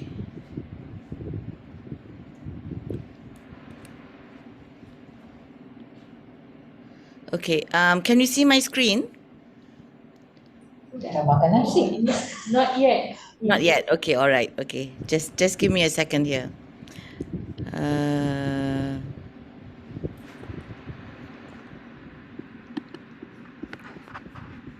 Okay.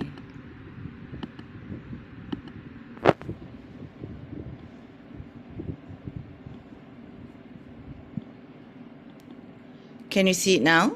Yeah. Okay. Yes.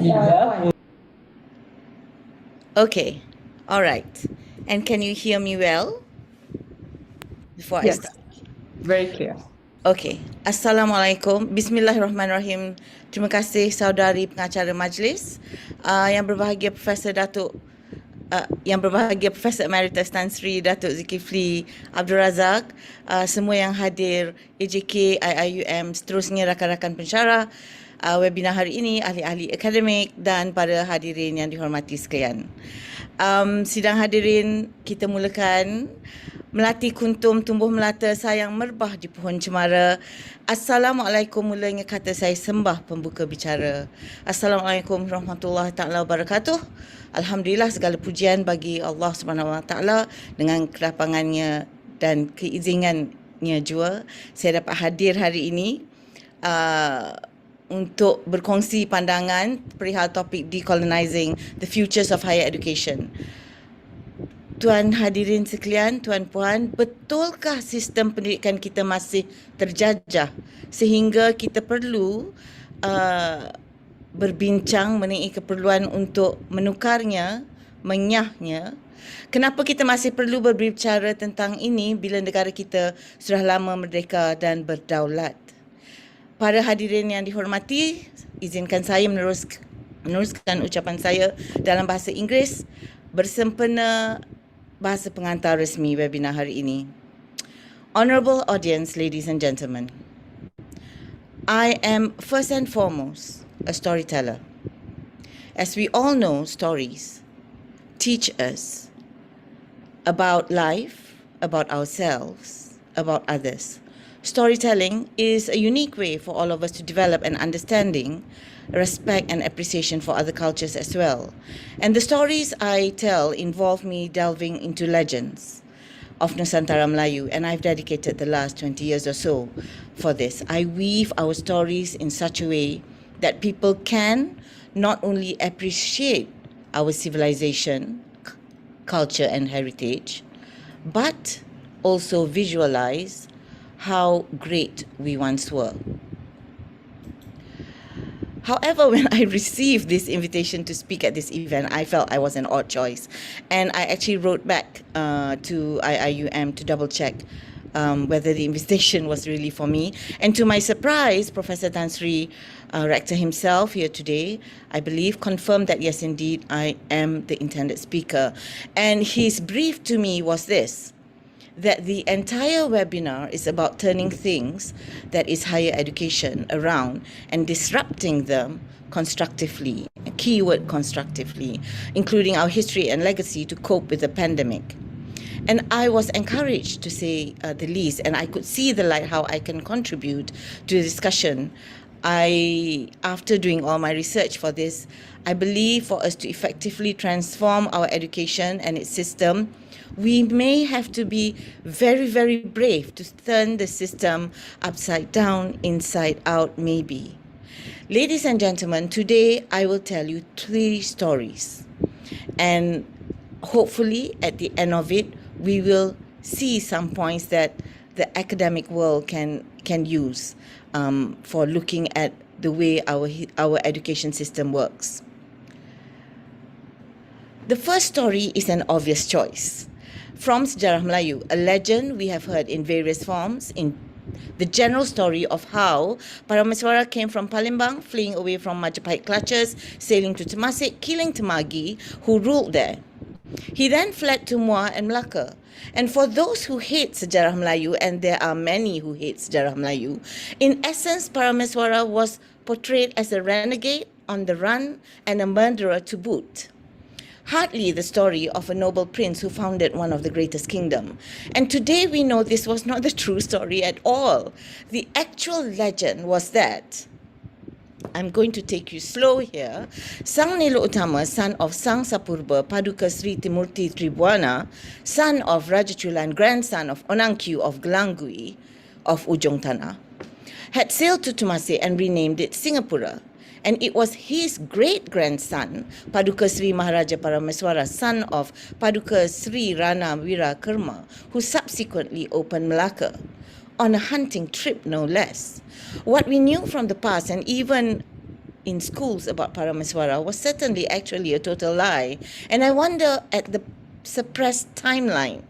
The rule of 5 kings described in one lifetime and sometimes one sentence. Why was this a ruse to reduce the significance of the Malacca Sultanate? Ladies and gentlemen, when I delve into the legends and try to best convey their stories and lessons to my readers and listeners, and some of them very young readers, I first distinguish legends from myths. Some of you may say, wait a minute, Ninot, aren't they the same thing? Legends is presumed to have some basis in historical fact and tends to mention real people and events. Historical facts morphed into legend and the truth romanticized, imbued with larger-than-life qualities. This does not mean they are not real. In contrast, a myth is a type of symbolic storytelling that was never based on fact, still important, but it is not real per se. The origin of man, for example, from the fleece of the giant Pangku, as in the Chinese mythology, myth oftentimes hijack a known persona or happenstance to give it credence, but it's not fact.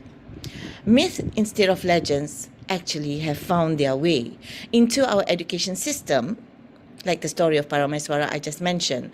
The reason behind this is because we have to admit that the modern education system we have today in our country is really based on the British colonial education, which was developed between 1816 to 1957 to control us as a colony.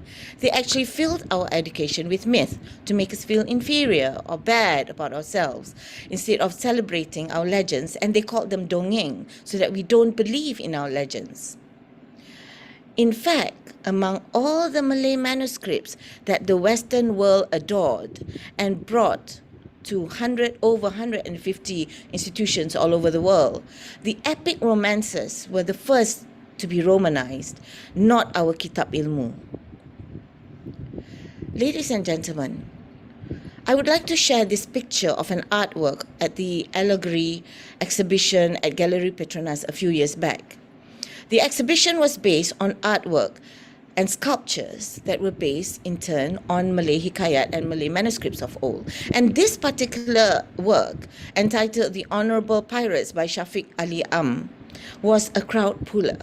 The Honourable Pirates refer to the Orang Laut, who, according to the Westerners, had terrorized Selat Melaka. They were lawless and cruel marauders who would kill us in our sleep.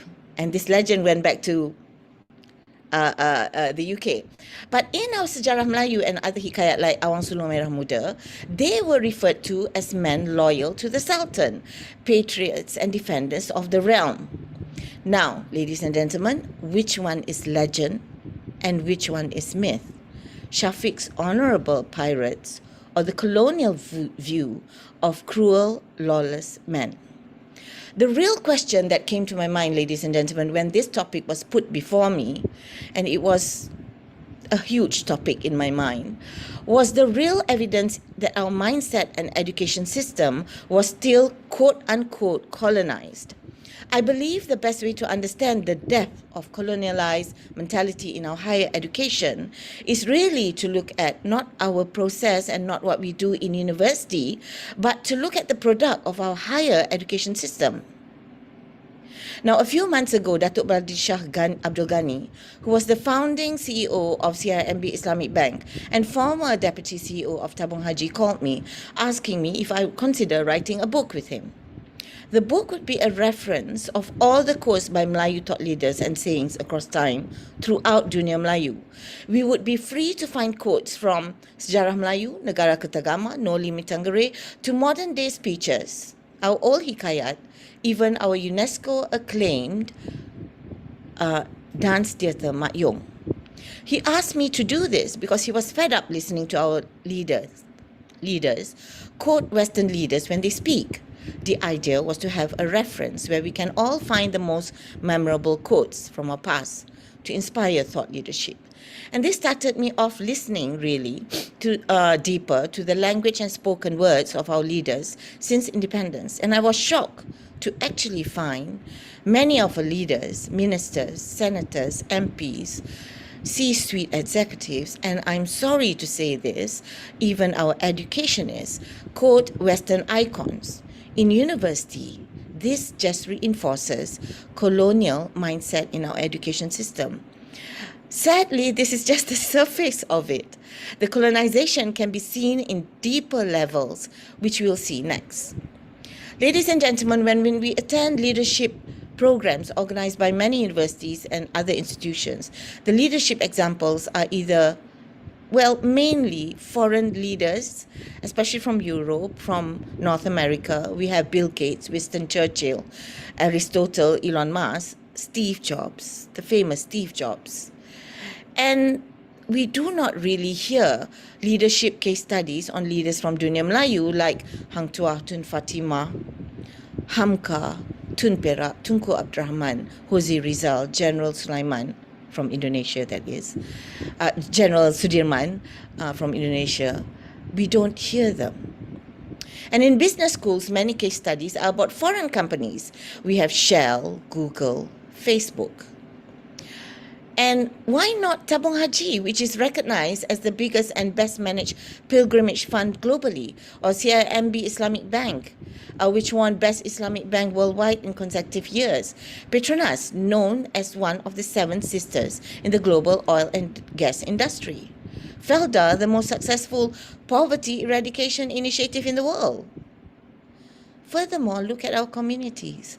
We retain names of roads and towns to local names being colonized. It is worse because now we even rename local names to Western names. This false romanticism of our past colonial masters has continued because we think that foreign names sound better. Our town planners and architects, the result of our education system, are changing these local names to foreign names. In fact, our highways are acronyms of English abbreviations. Major political parties, I do not have to name them, are known in their English names or abbreviations. An alarming trend are these examples I have here on the slide. Buildings are named Hampshire, Sunway, Montana, Swaff Residences. These are named by some of our GLCs. Well, ladies and gentlemen, I have to pause here because I feel that I have to submit that many of our brand names like CIMB, Maybank, Air Asia, Celcom are in English. They are like this because our colonialized mindset has been perpetuated by our colonialized education. There must be no other reason. English-sounding names derive greater confidence in our people until today. I do not need to explain why this is so than saying we are still colonialized. We are not independent. We are not the independent people we are tutored to be. Our higher education system and institutions are not helping us get rid of this colonialized behavior, and some may even be propagating it unconsciously or consciously. Sadly, I feel we have truly lost our way and we have lost ourselves. Ladies and gentlemen, I have since learned that under the British colonial education policy imposed in their colonies, and by extension all other institutions and learnings, have the purpose of socializing our children with foreign values and not native values. Even the infamous mobile cinema had this propaganda in full force to make people admire the British, people in Africa, people in Malaya. And we wonder why our country is riddled with foreign-sounding names. If this were not the case, all names and things in our country would perhaps be purely in Bahasa Melayu, Bahasa Kebangsaan, as enshrined in our federal constitution. I am actually a PR consultant, ladies and gentlemen, and I have CEOs openly telling us they are more well-versed in English and would rather speak to the media in English. I can't blame them 100% for the way they are, because the exception of the few, they are all products of our education system, I believe. And there is no denying there is something terribly wrong here, that there may be a need to decolonialize our education system rigorously. I'm looking from an outsider, and I'm being very frank, I'm sorry. If we go further, ladies and gentlemen, we have Malaysians, sadly orang Melayu, too, who can't speak Bahasa Melayu to save their lives. The irony is that many of them have not even stepped one foot outside of Malaysia, bred and purely homegrown here in our blessed country. Is that not one supreme evidence of a truly colonialized mindset and behavior? Our constitution provides for education to be exclusively done in Bahasa Melayu, the national language. We broke this law, and we are breaking this law until today. Foreign languages must be taught, and we must have competency in them, but they cannot be allowed to supersede or replace our national language in any form whatsoever. We wear suits and ties to boardrooms and lecture halls, and instead of our own national attires, we feel they make us look more professional. Thank goodness our Prime Minister has named 3rd December today as our National Batik Day. There may be some hope yet. Ladies and gentlemen, many leaders from different countries speak at the United Nations today in their own national languages. I can feel the pride they have in themselves when and the confidence they exude, because they know that they are very excellent translators.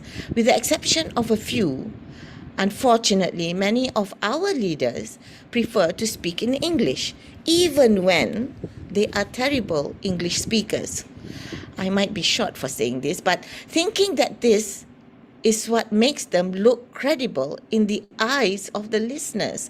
The very opposite is actually the truth. No. I would like to bring you back to 1957 in September, when we first joined the United Nations, when Tun Dr. Ismail first gave his speech at the United Nations after Merdeka in September 1957. He wore a resplendent baju Melayu with a tanjak and keris. The first time ever a weapon was brought into that august hall. He understood the importance and was so proud of this fact, and the nation's pride swelled with him, giving confidence to all Malayans at the time to a better future ahead.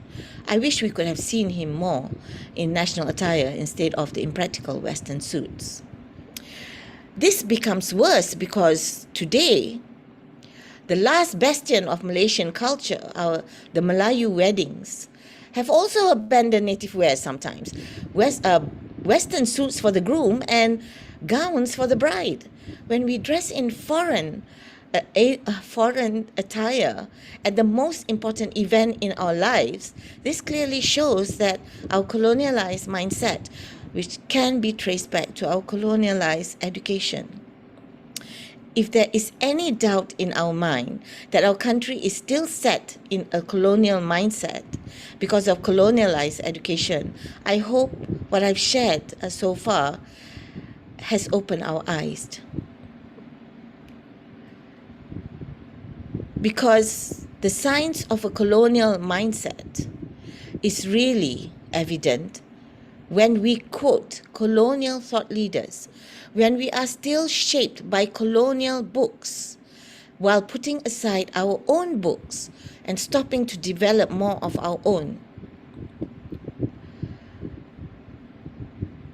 I sometimes feel saddened at all this, because when we look up to colonial leaders while diminishing and despairing our own, when our youth admire their youth, and we as parents advise our children to emulate their youth, when our leaders, and this is a subject close to my heart, when our leaders do not believe that our culture, our theatres, our literature, our language are at par or even better than what past colonial masters have or the rest of the world have, when in our country we prefer international education system in other countries than our own elite universities. These conclusions to me are alarming. I would love to be proven wrong, but there is no evidence to prove that the above are the exception. The difference surely lies in having a strong foundation and sense of self. This can only be achieved if we upend our education, and throw out a big chunk of elements of the British colonial policy still left behind that merely was put there in the first place to promulgate and strengthen the British Empire control of our country's trade, policies and interests, educate the public to support the British Empire then and the British Commonwealth now, and build a society that is very friendly to their interests and policies of British colonialists. Ladies and gentlemen, our education system surely represents our hope and aspiration to bring about a great civilization for who we are, a civilization reflected and founded by our language. And by our language, I mean our stories, which reflect who we are, who we were meant to be, and where our future lies. For our legends and our hikayat are the memories of our ancient civilization, and one of the oldest in the world, represent our psyche, intrinsic values and wisdom for all time. And now that we have determined that yes, we are still colonized in our outlook, what can we do about it? Ladies and gentlemen, the British administration knew very well that we are a stickler for protocol and proper decorum. So they established dominance over Malaya by design and did not really subjugate us through absolute rule. They bullied us with their manipulative gunboat diplomacy. They imposed themselves as advisors to our sultans, which gave them a lot of power over us right up to Merdeka and even beyond. And this bullying went on to have an impact in our minds that who we were not as admirable as the British. Our rulers fell into this trap and our people followed suit. Thankfully, we seem to be recovering, but not fast enough. The truth is we have to look back. Now, ladies and gentlemen, a week from today is actually the 50th anniversary of National Culture Congress. Exactly a week from today, 11th of December. We agreed at that time the culture of the the national identity of the country would be based on the culture of orang Melayu or Pribumi. Suitable culture of other ethnicities can be adapted into the national culture policy, and Islam would be the guide. And this makes sense because when we say Dunia Melayu, we are essentially talking about a place, an environment that is very different from the rest of the world, distinct from the Europe, Americas, Africa, mainland Asia, China, India. We would do well to maintain this unique and enviable position. Our culture born of this land, legally called Malaysia, which literally means Tanah Melayu in our national language, our Tanah Air, we really cannot keep changing our sense of identity every time we have a new Prime Minister, or government for that matter. Ladies and gentlemen, for thousands of years since the time Ptolemy drew his beautiful maps of Aurea Chesonis and Primula, the Semenanjung Melayu was actually one of the key markers on the famous maps. And the Primula Gulf was an important sea.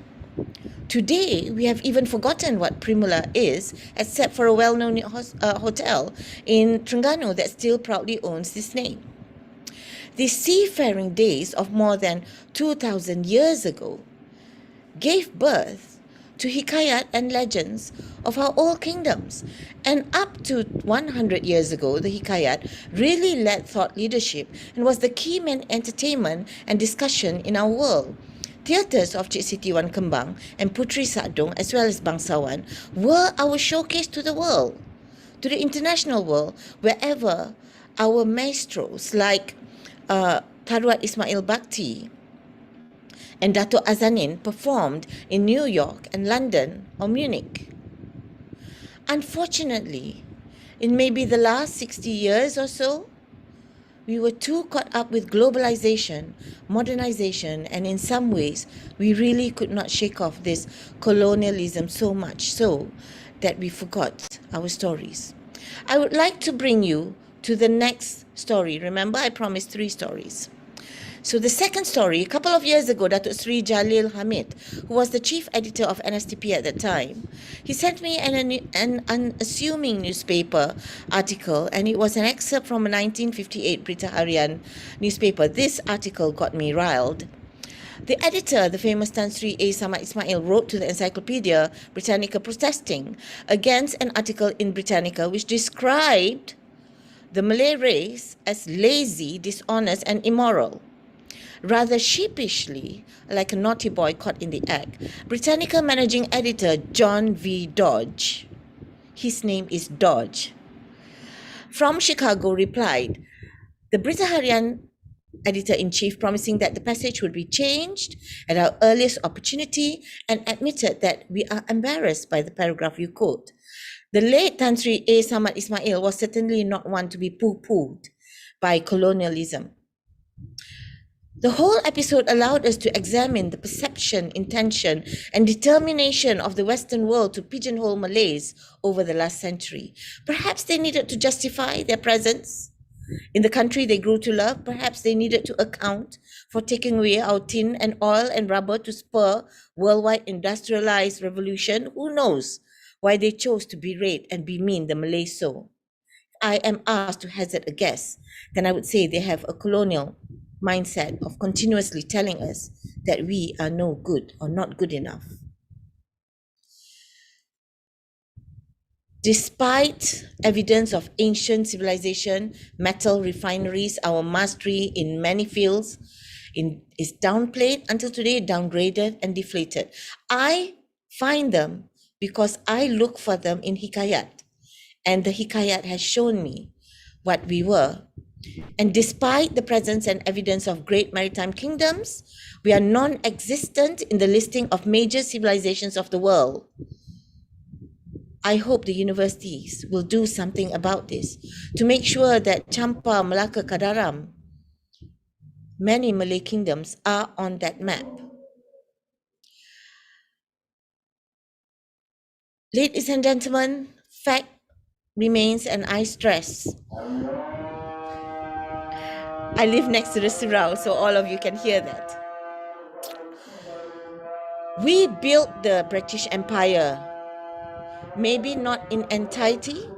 India had their role in this too, but it was our tin and rubber and other resources, including gold, that the Westerners came for.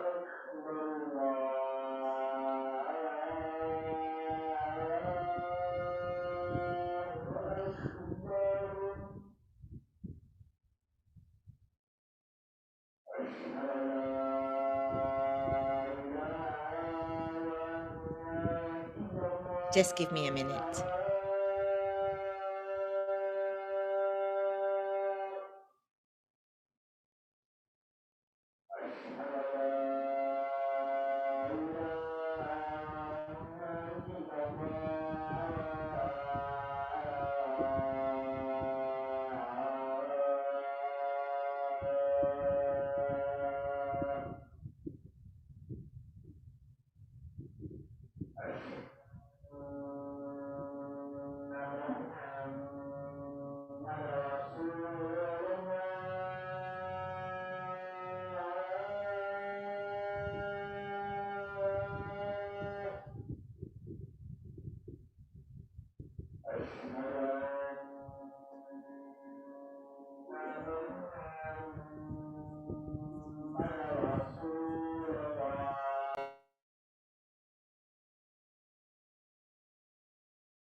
Ladies and gentlemen, I'm almost at the end of my presentation.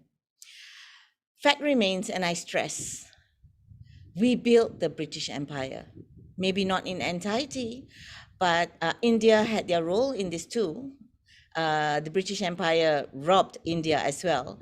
But it was our tin and our rubber and other resources, including gold, that the Westerners came for, complete with imported workers to plunder our earth for the taking to finance their empire and motherland.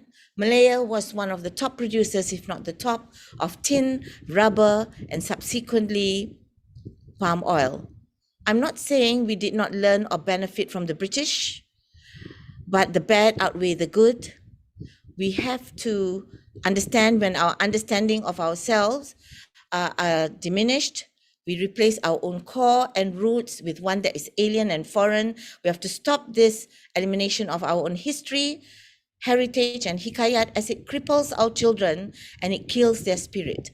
The truth is, we must be brave to tell our own stories, our history, and define our people, our best and worst qualities. We have to know ourselves that we may be set free from a colonialized mindset. The British did a lot to actually make sure Whitstead, whom we admire as the person who really brought our hikayat to the fore, he was in charge of our education, Malay education, and he was determined that Malays would be better farmers and fishermen than their forefathers. That's it.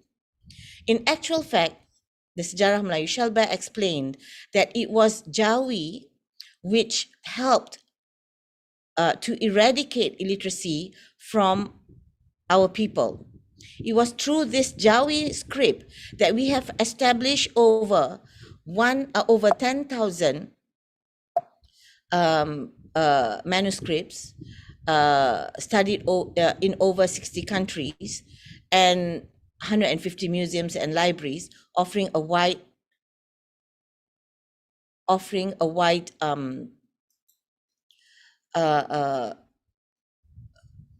portrayal of our country.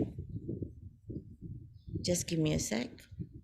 These are the manuscripts.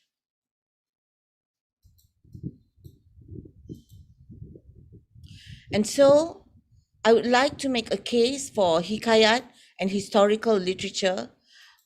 They should have a place in our education system. It may not be history as we know it, but it's a different kind of history. Now, my third story and the final story is really how I was brought up in a small picturesque kampung in Pahang, Chenor Pahang. I was actually born in Australia. I did not speak a word of Bahasa Melayu and only returned to Malaysia when I was 6 years old. I was sent to live with my headmaster grandfather, Tok Jaafar Awan Pekan, and grandmother, Tok Rahmah Hajinik in Chenor, to learn the Quran when I was 11 years old. And this was when, for the first time, I read Hikayat Melayu that was kept in my grandfather's cabinets. Awang Selong Merah Muda Malim Deman Panji Semerang. And if my mother did not send me back to the kampung, because my father was ill, I may not be standing in front of you today. And I thank Allah for putting me on that path. And years later, I worked at the Royal Lake Club. Again, we use English names for iconic places. At this club, I had the opportunity to present a Mak Yong performance for our king. And if that had not happened, maybe I would not be here as well, because that started my journey to understand and collate Malay Hikayat. And while I treasure my education and years growing up, living in Chenor with my grandparents, and that Mak Yong performance was crucial to me seeking my Malay roots, and Hikayat would be a good place to start for any of us. Thus, ladies and gentlemen, in conclusion, these three stories I have shared tell us we need to find our way. We need to decolonize our education by returning to our language. And by language, again, I mention, I mean our stories, which reflect who we were, who we are meant to be, and where our future lies. Para hadirin sekalian, itulah serba sedikit pandangan dan pemerhatian saya berkenaan topik ini. Saya harap perkongsian saya dapat memberi manfaat pada semua.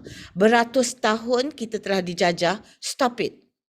Cukup. Di sini sudah lebih 60 tahun kita membuang mereka. Apa yang lebih menggerunkan tuan-puan, kesinambungan jajahan mereka secara batin dalam minda, jiwa, mata hati kita masih dibiarkan. Jangan biarkan penjajahan ini berterusan. I beg you, the education industry, kita perlu nyahkan daripada sistem pendidikan. Akhir kata, saya mengambil kesempatan sekali lagi untuk merakamkan perhargaan dan jutaan terima kasih tidak terhingga kepada IIUM kerana memberi peluang kepada saya, seorang penulis. Saya kongsikan pantun. Tanam lenggun, tumbuh kelapa, terbit bunga pucuk mati. Budi Tuan tak saya lupa, sudah terpaku di dalam hati. Bunga dedap di atas para anak dusun. Pasang pelita kalau tersilap. Tutur bicara, jemari disusun, maaf dipinta. Wabillahi taufik wal hidayah. Wassalamualaikum warahmatullahi ta'ala wabarakatuh. Sekian, terima kasih. Thank you very much, Ms. Ninat Aziz, for the mind-opening presentation. And if there is one among the many key takeaways, is that if we want to decolonize our futures, we should look back at our narratives, and our narratives are being reflected by our language. Not only that, we should reinforce our application of Bahasa Melayu, as well as the way or the stories that we tell about our own heroism and who and how do we admire. So we have one question from Tan Sri Zulkifli actually, which we hope that Ms. Elena can take. The question from our rector is that, what did the Hikayat says about Malays being lazy, dishonest, and immoral? If you can share your thoughts about that. Yes, the Hikayat actually had a lot to say if we know where to look. In Awang Sulong Merah Muda, the Hikayat said, yang kudung, everyone must have a job. Yang pekak membakar meriam, yang kudung menghalau ayam. If you remember that, Tan Sri, that is what the Malay Hikayat says. No matter what you are, how disadvantaged you are, you have a purpose and you have a job to do for your community. And that is what the Hikayat says. So you have no excuse. Whatever life has dished you, whatever circumstances you are, you must serve your purpose to the community. I hope that answers your... Thank you. The follow-up will be, what happened to 1MDB? As a PR practitioner, we were actually servicing that account. I can't say much here. Okay, we'll take it up later. Thank you so much, Elena. Assalamualaikum.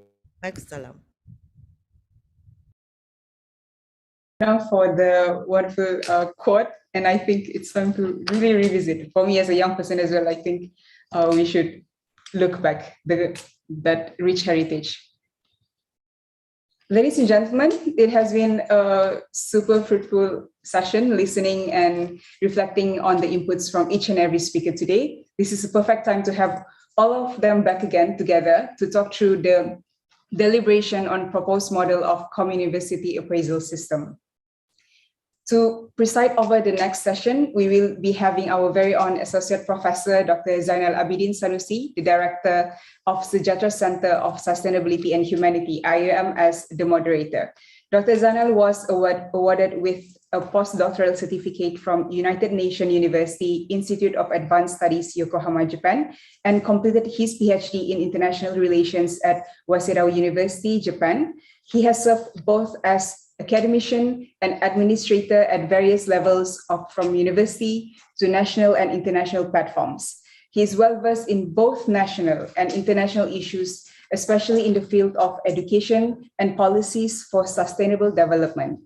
In the past years, he was the Director of Education Malaysia at the Ministry of Higher Education in London, Deputy Director of the Higher Education Leadership Academy at the Ministry of Higher Education, ACAP, and served University of Science Malaysia, USM, as an Associate Professor and Coordinator for the Regional Center of Expertise on Education for Sustainable Development. Dr. Zainal, please welcome. The floor is yours. Okay. Thank you, Idayu. Thank you very much. That CV illustrates that I'm quite so much colonized when we met in London. And now you're reminding me that you're back in Malaysia, I'm still colonized. So I somehow feel so much hit when you said just now that scholars were quoting from international scholars, not so the message is still there, but I put there, it's retracted after being so much hit by your argument, which I think very, very, very true. Yeah.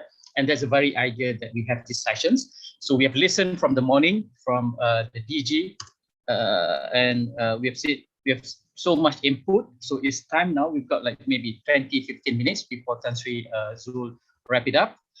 What we're trying to get at for the last 15 minutes is a buying in among us, because these systems, the proposal, the community appraisal system is not something that university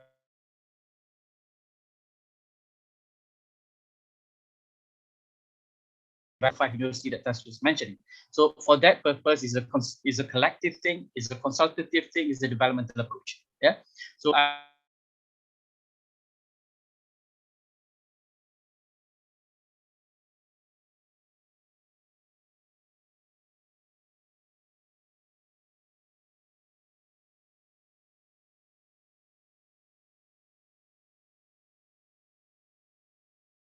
Okay, I think we are losing Dr. Zainal for a while due to internet problem. He will be coming back soon.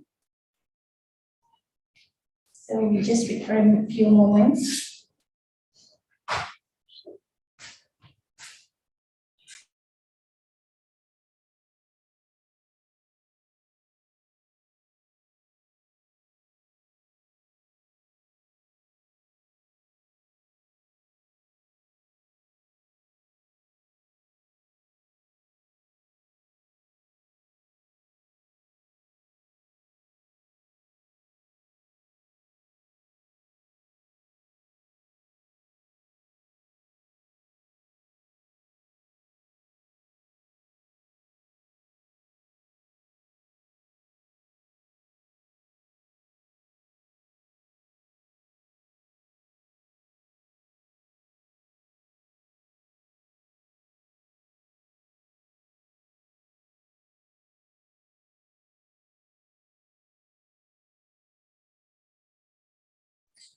Perhaps if Tan Sri would like to add anything while waiting for Dr. Zainal to join us back. Tan Sri, are you there?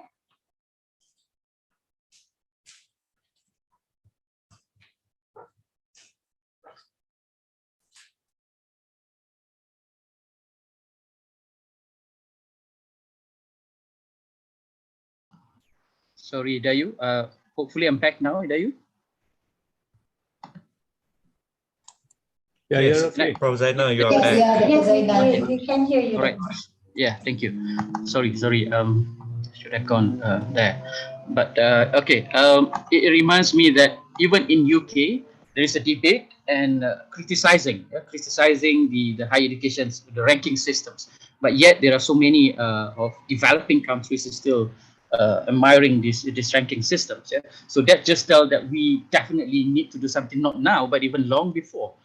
It's interesting to see how we are having very strong support from the KP, which highlight a lot of things that need to be done, which basically goes back to the basics. And as Prof. Sohal then really put up for us that there's no other options. We have to change, otherwise we'll keep on inheriting the colonized futures of university.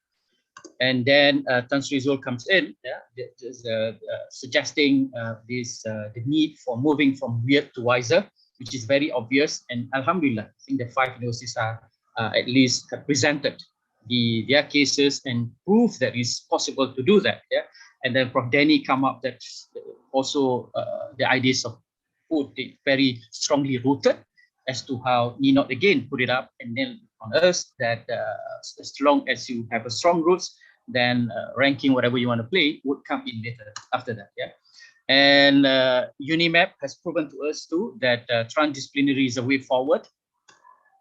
And then UPM has proven that community engagement is something that is long overdue, and that's the purpose of what university is, and it is possible to do that. Yeah? The systems are there, the active systems are there. And then, of course, Prof. Fauzi has really made us exposed to the argument, to the fact that it is possible, and we can go for this thing as long as everyone is driven by Aman. Okay? And then Prof. Ghazali is still around. Thank you, Prof. The Sustainable Entrepreneurship Rubric is something that's shown to us that we can overcome the issues of finance with a right method of sustainable entrepreneurships. And lastly, it was the presentation by Prof. Amir and Dr. Yasir on proposing how would be the model, I mean the indicators. Yeah. And Ninot just finished. Yeah, the last sentence that you have put up is something that will be living deep inside us. That the system that we're developing, are we still inheriting partly the whole the colonized structure, or with these instruments that we're developing, will we be able to be independent from those colonial components? Yeah. So, ladies and gentlemen, this is what we have come up with, even from before, and this is something that we have put up a bit more detail. That we need inputs, anyone who are around. That these are the domain has been explained by each of the 5 universities, and the descriptions are there, and then the indicators as well, which directly or indirectly has been presented and proven to be workable by each of the university that have presented. Okay? And at the end, what we're presenting, what we're proposing is to really run from either the word ranking or rating, and we would like to suggest this, a recognition of this university based on the 3 status: transformative, engage, and service. What do we mean by service is that it's focusing on the hand.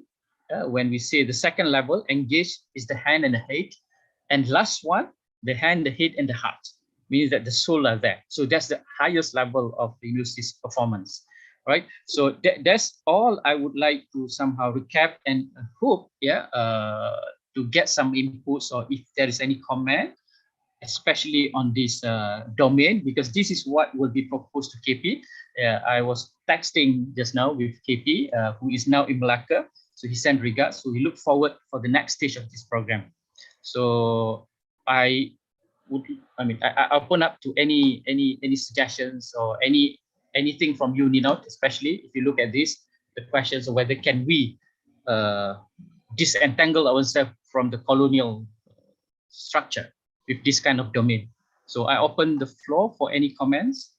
Still have maybe 10 minutes to work on this. Anyone?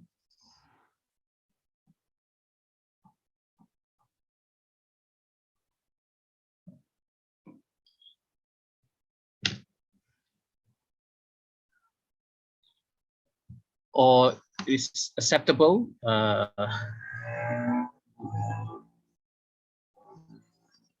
Can I just say something? Yes, please, Nino. Okay. As a company, I'm with BZB Consult. We collaborate with Taylor's University in terms of for communications, because we are a PR agency, and what we do is we do a lot of collaboration into real life scenarios, real life case studies, etc. We actually take university students from Taylor's to undergo to do internship, of course, but to even manage their projects, etc. So I think if the universities are open, I think this is the trend as well worldwide. If the universities are open to collaborating more with, I was about to say real people, I'm so sorry, but you know, for us out there, for example, I'm a storyteller. If I can impart these stories to university students, make them do projects, theater shows, etc. Because I did that in university, doing theater shows based on Malay Hikayat. So if we can do that, have more of that cross correlation between industry and universities in various areas, I think, of course, that would, I do not know whether that's a good suggestion, but that's what I see what we do with Taylor's. Thank you, Nino. Thank you so much. That is a kind of like suggestion that we've been receiving, but sometimes the system, like what Prof. Danny said in the beginning, especially when we talk about humanities, arts, culture, you won't get that much place in the Q1 journal, Q2 quarter journal. So that's the challenge. I don't know, Prof. Danny, you have, or anyone like to comment on that? Right, thanks, Dr. Zainal, for the invitation. I think this is the proposed domain is very comprehensive, and it covers a wide range of area that we have discussed over the morning. I think the full day today. I think there are a few words that I always come from across all the speakers. It's really, what is the role of the university? I think the society words, community words, is all over the places. We hear every single individual speakers today also focusing very much on that. I think that's defining us, who we are. And I think we are knowing who we are. We need to be the leaders on the area. It's just how we bring it forward to be the global arena.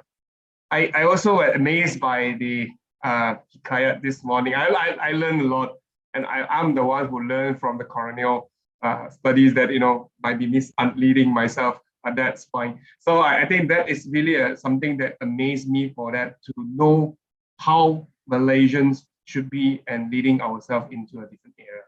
I think there are a lot of works that we need to do, because in order for us to come up with our domain, and then it is a big jump for us to transform, and also bringing us to be like strengthen the fundamental, because the fundamental is remain the same.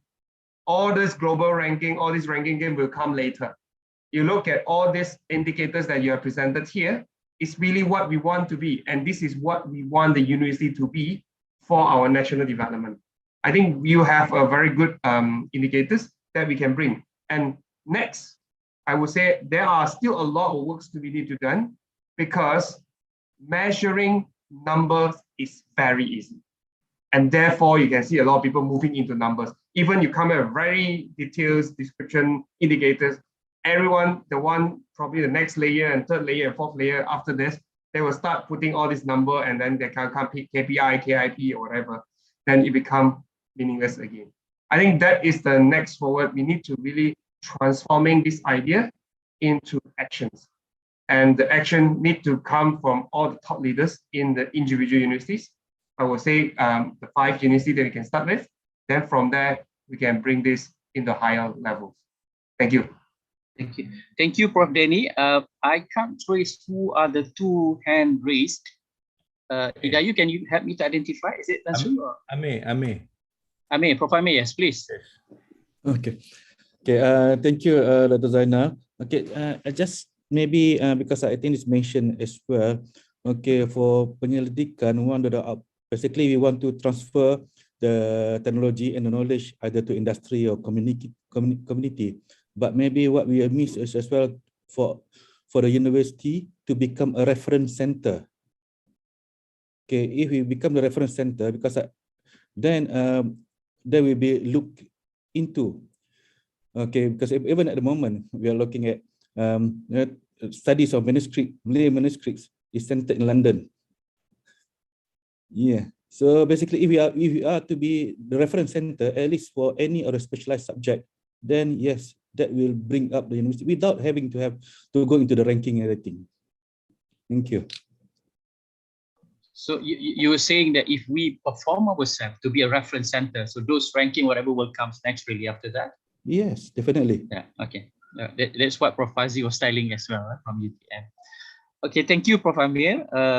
There's another hand or anyone? The hand is my hand. Oh, okay. Okay. Please make sure it comes together with head and heart. Okay. I will just jump into this discussion so that I don't have to do the conclusion. It's been a long day, and I think we are all very exhausted. So I just want to recap a number of things.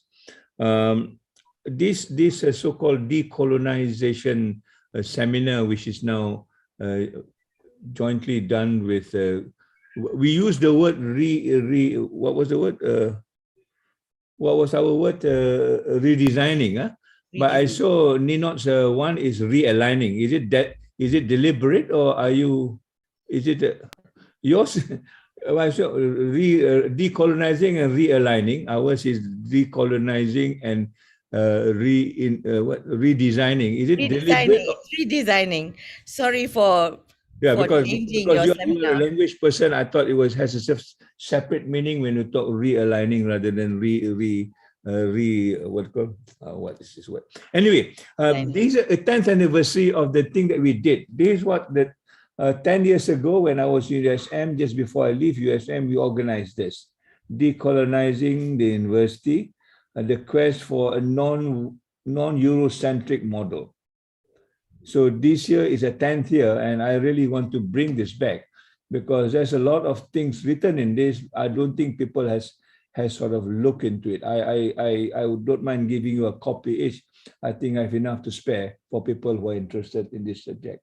But the point that I want to raise is basically when we write this, this book was published 2 years later. It is authored by maybe about 30 people from around the world. And there is also a kind of a kind of, I don't know whether you can see this, a kind of a resolution which says that another world is possible. Now, I've been here for 3 years, and I think this another world is possible, is still possible, but we need to work a little bit more now that there are many people in here. But the story that I want to tell you, just to follow Ninot's style, when we published this, the first person to rubbish is a professor from Harvard. He says these books are something like a nonsense, and it will not hold water. They will come back to us and learn what we need to learn. What we did was, I think almost every author in this book write back to him and say what he has said is wrong, and what he said is nothing to do with what we want to do, and so on and so forth. And finally, he apologized.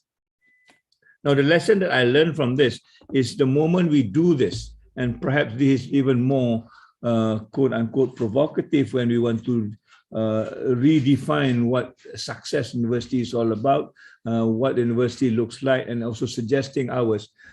This time it involves companies, big companies, and the one that Danny has listed. They are making their money out of this.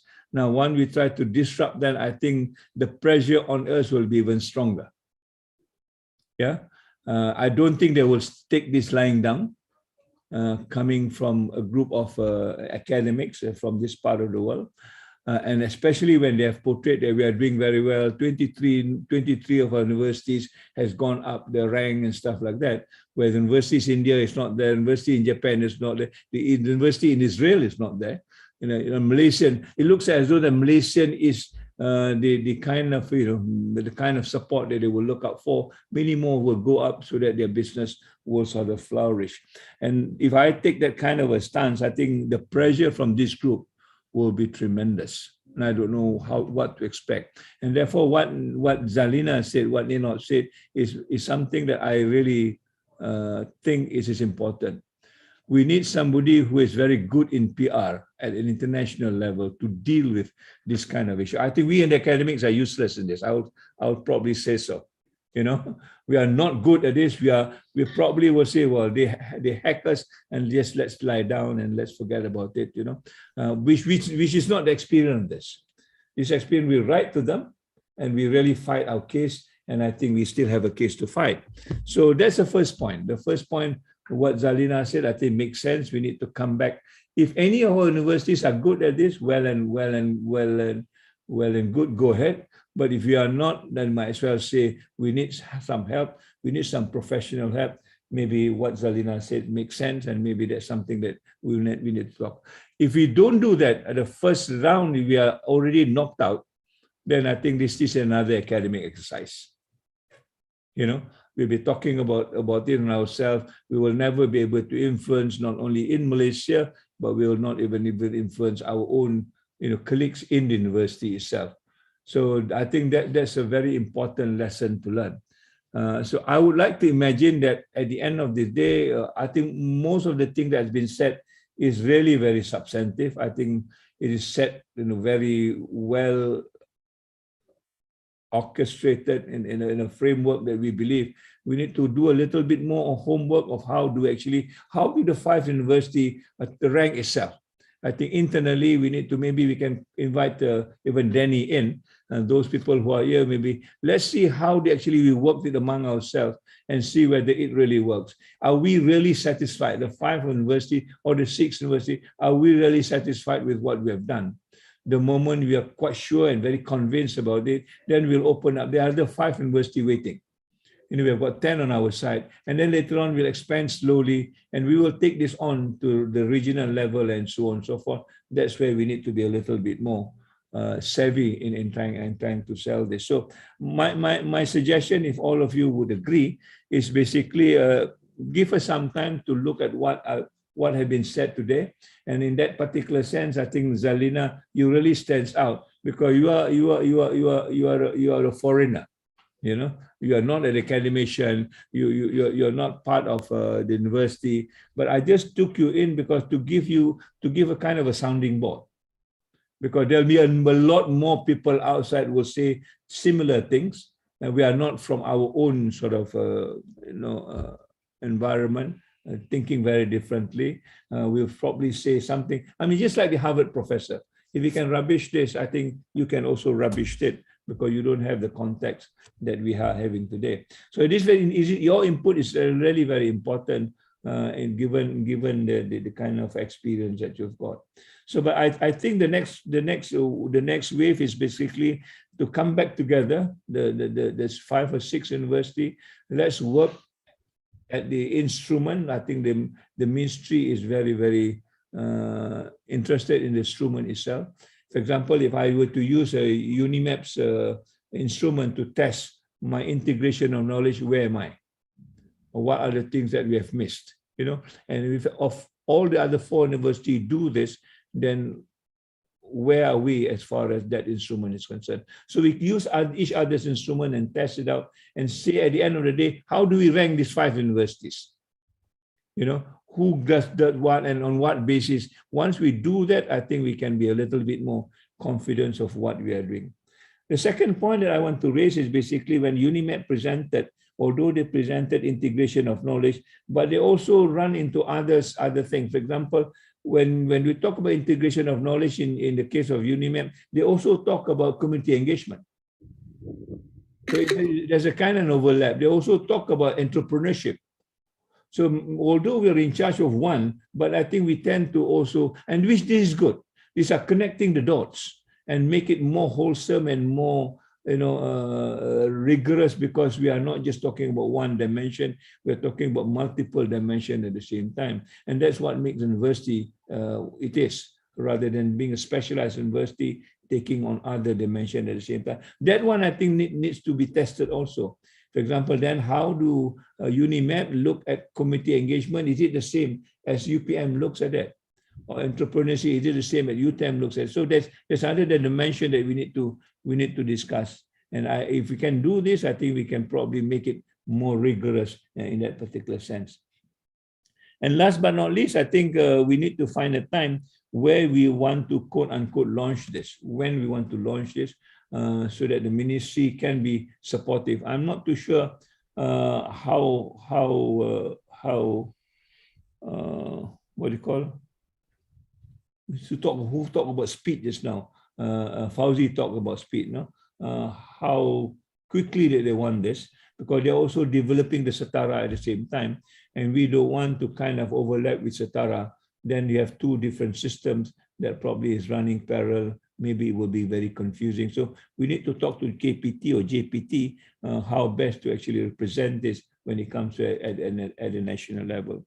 But last but not least, I think this is an alternative that we want to present. We are not saying the ranking is no good. If you're still into the ranking, you can go ahead. But we are the alternative. If you want to get decolonized, perhaps this is a way out. If you want to remain colonized, that's the way in. So it's an alternative for you to decide where you want to take the university. We're not forcing anybody to do anything, but this at least another alternative for us to think outside of the box, knowing that there are a lot of problems with the other system that we have been talking about. So I will just end there. Maybe this gives you another sort of input that we will look at this before we move on to the next steps. Thanks, Anna. Thank you, Tan Sri. We do have, with the help of our rapporteur, we've got at least 13 points as resolutions that I guess, as usual, this will be submitted to at least to Datuk Husaini. The points has been highlighted by Tan Sri and even by all the speakers. We just put in a more refined way and clearer way.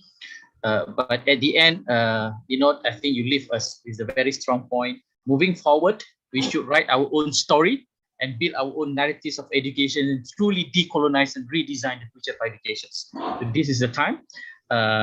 Thank you so much for the. I just remember one thing. The vice chancellors are all meeting in PD, I think towards the end of December. They call it pemukiman. I don't know what it means, but I guess this whole idea of to focus where the university would be heading year 2022 and beyond.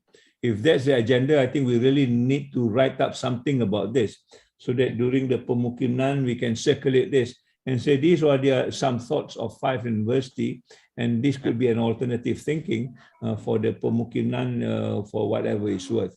So there is already a kind of an opportunity for us to, to start thinking aloud as far as all the other vice chancellors concerned. I don't know whether they are involved in this discussion, but certainly this is an opportunity for them to get acquainted with what has been going on for the last so many months and so on and so forth.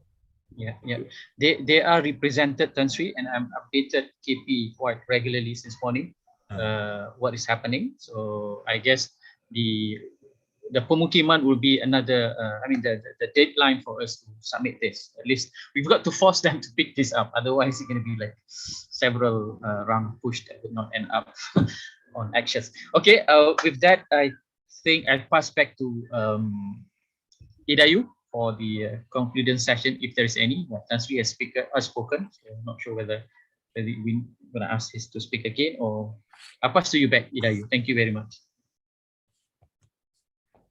Thank you very much, Dr. Zainal, for moderating this session, as well as Tan Zulkifli for the closing remarks, and all of our distinguished speakers.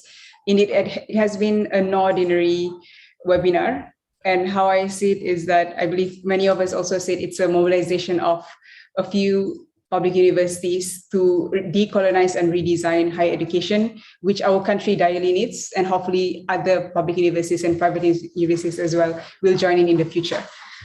We would like to express our deepest gratitude to the organizing committee, our collaborators, honorable guests, distinguished speakers, and all participants and viewers for making this webinar a huge success and a great milestone. I would like to invite Ustaz Muhammad Ramadan Suki Abdullah, Religious Officer of IAM, to adjourn our webinar with a dua recitation.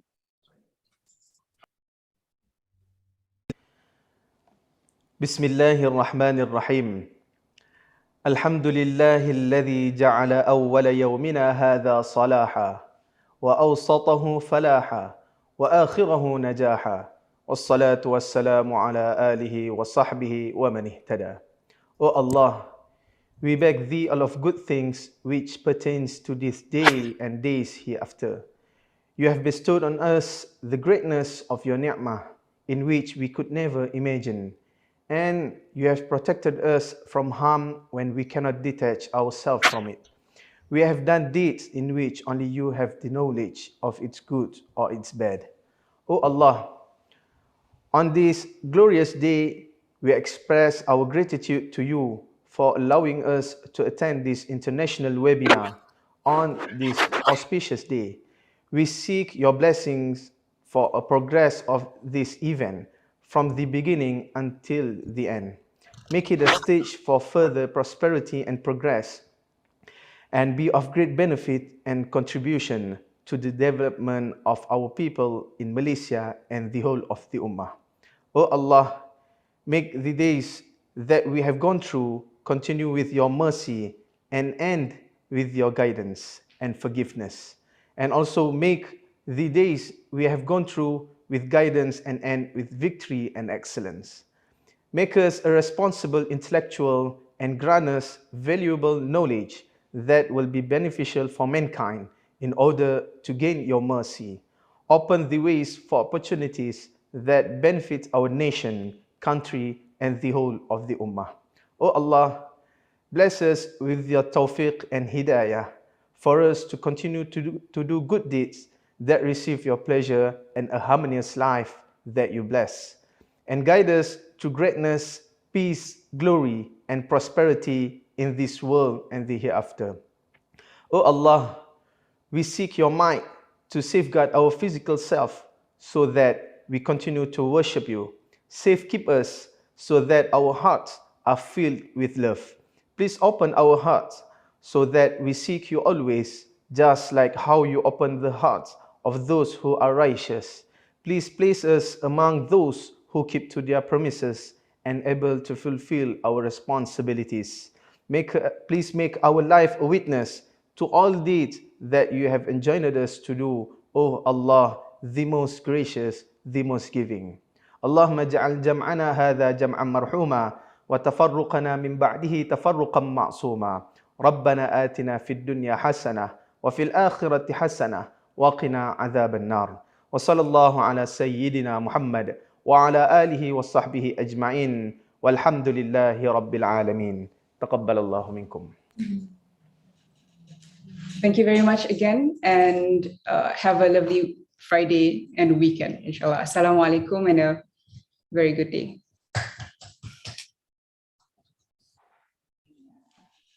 Thank you, everyone. Thank you. All right. Thank you so much. Thank you, Prof. Danny. Thank you. Thank you, everyone. Bye. Thank you, professors.